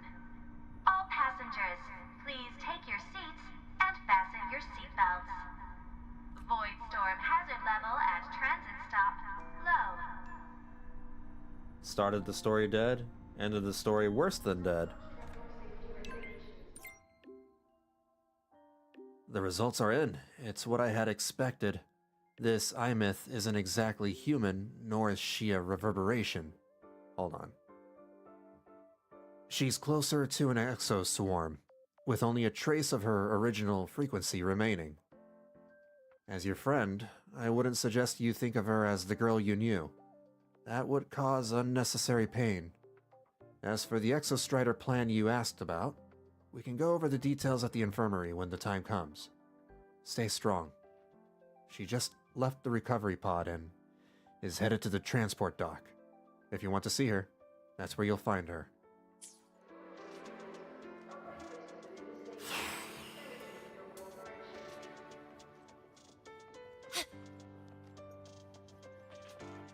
That's rough.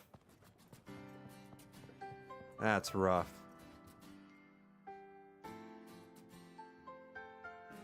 They have to like stab you and then twist a knife by making her like your sorta kinda daughter.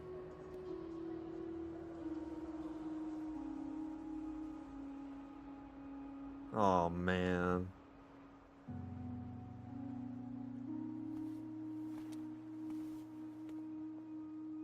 Dude.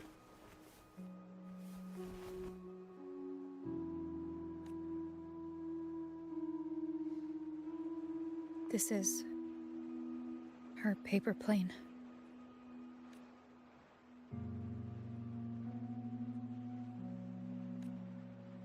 You can keep it if you'd like.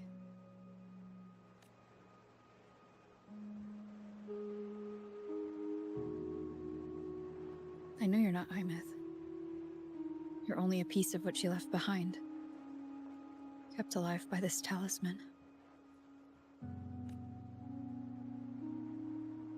But if you exist, it means she's still alive too, doesn't it? Otherwise, the Solaskin couldn't have brought you back.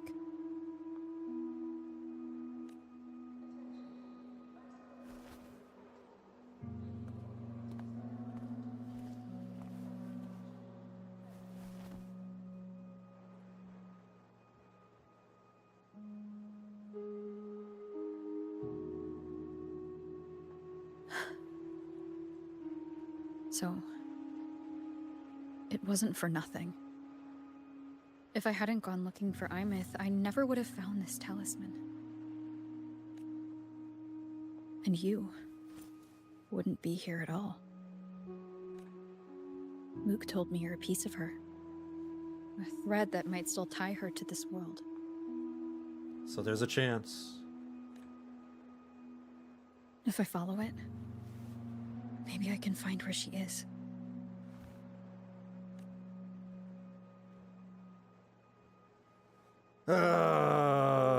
This is gonna turn into a story of trying to get back our daughter and save her somehow.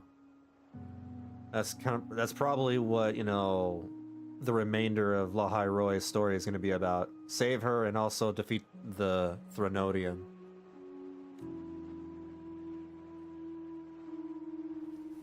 He might have only said that to comfort me. No one has ever seen what's beyond the Strider Gate. It's all just guesswork. How long has it been for her since she was pulled into that chaos? Is she still alive? And if she is, how much longer can she hold on?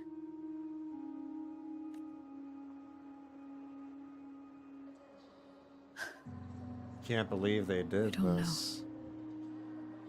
I can't. 2.5 happened. Frolova's story happened.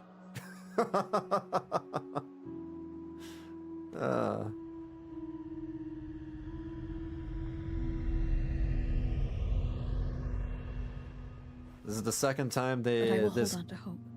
This is the second time this game has made me tear up. Second time. Because the world she saved is so full of it. So peaceful. And so beautiful.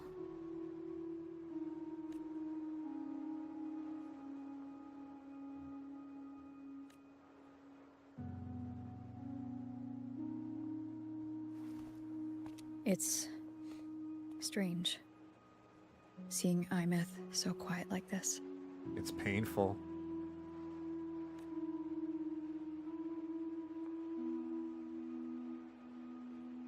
I will cross the Strider Gate and bring you home. Wait for me, Aemeath.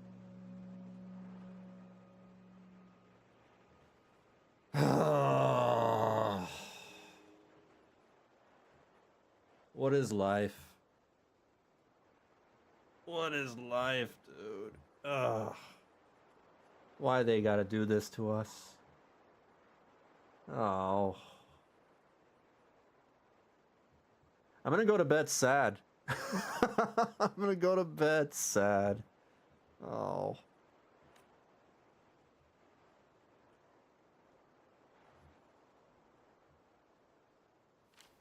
She's moving.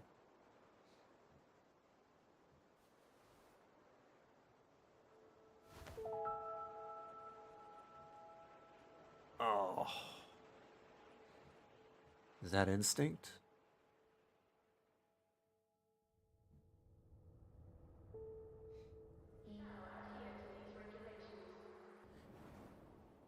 It's a link. Don't be sad.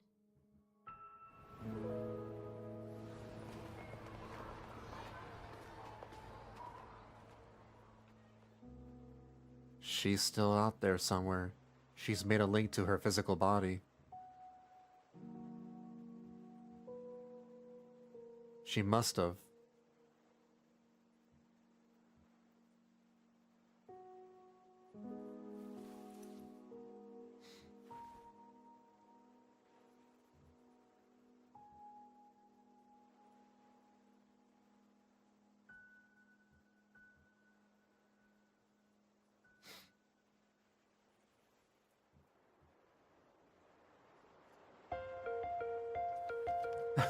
She's gonna throw the paper plane.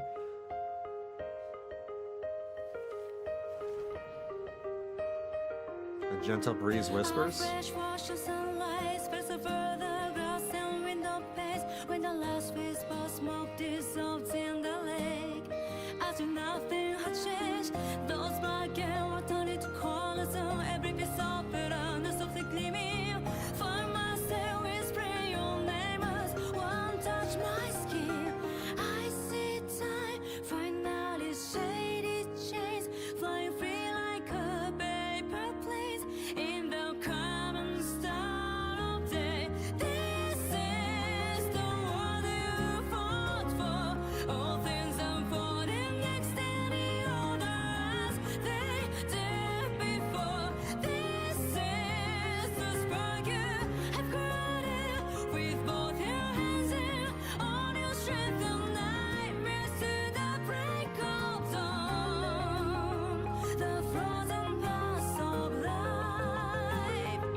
That's it. Are we just gonna leave her there?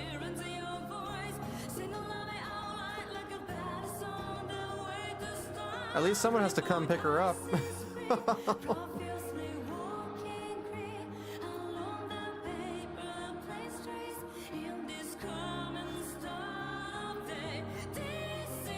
You look at Aemeath. She sits there silent, her face an expressionless mask. Following her gaze, you take in Lahai-Roi's scenery caressed by the soft breeze. Students laugh as they always have, sharing dreams and plans for the future. Professors quietly discuss their latest findings, a steady hum of thought and discovery. Everything under the sky pulses with life. Calm, familiar, and heartbreakingly beautiful.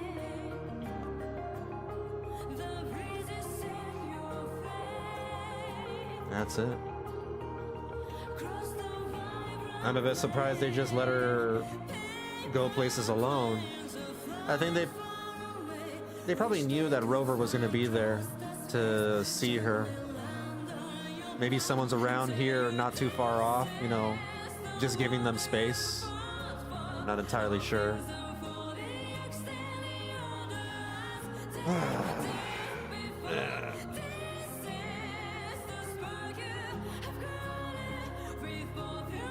She does appear at certain times, so she's still around, but only her body, her potato body. Guess we'll have to wait for our true reunion until we finish off the Threnodian. They're gonna make us wait almost an entire year for that. I hope you realize. We're gonna be waiting like at least half a year, maybe longer than half a year, before we can, you know, see our baby girl come back. Ugh.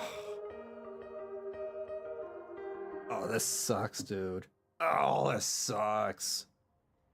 This is like freaking Arene from Guild Wars 2 all over again. Freaking hell. Ugh. Oh. I hate it. I hate it. I mean, I love the story. This is a great story. This is a really good patch. But man, I did not come off this story unscathed. Gotta give us a reason to fight. We had one. It was to fight the Threnodian. Now we have more than one reason. That and collect the waifus. Oh god, that was a punch in the... Yeah. A punch in the stomach.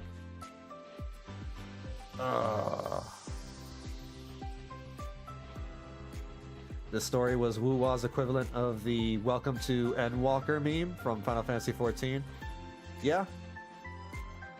Yeah, I can see that. Oh man. Shit. Shit. Oh. Why do they gotta make her, you know, our daughter? Why do they gotta friggin' do that? Because they... I know, I'll tell you why. Because they wanted to twist that knife as deep as possible. They wanted to make sure it hurt. No, it can't hurt just by having the character, you know, they can't just make the character romantically interested.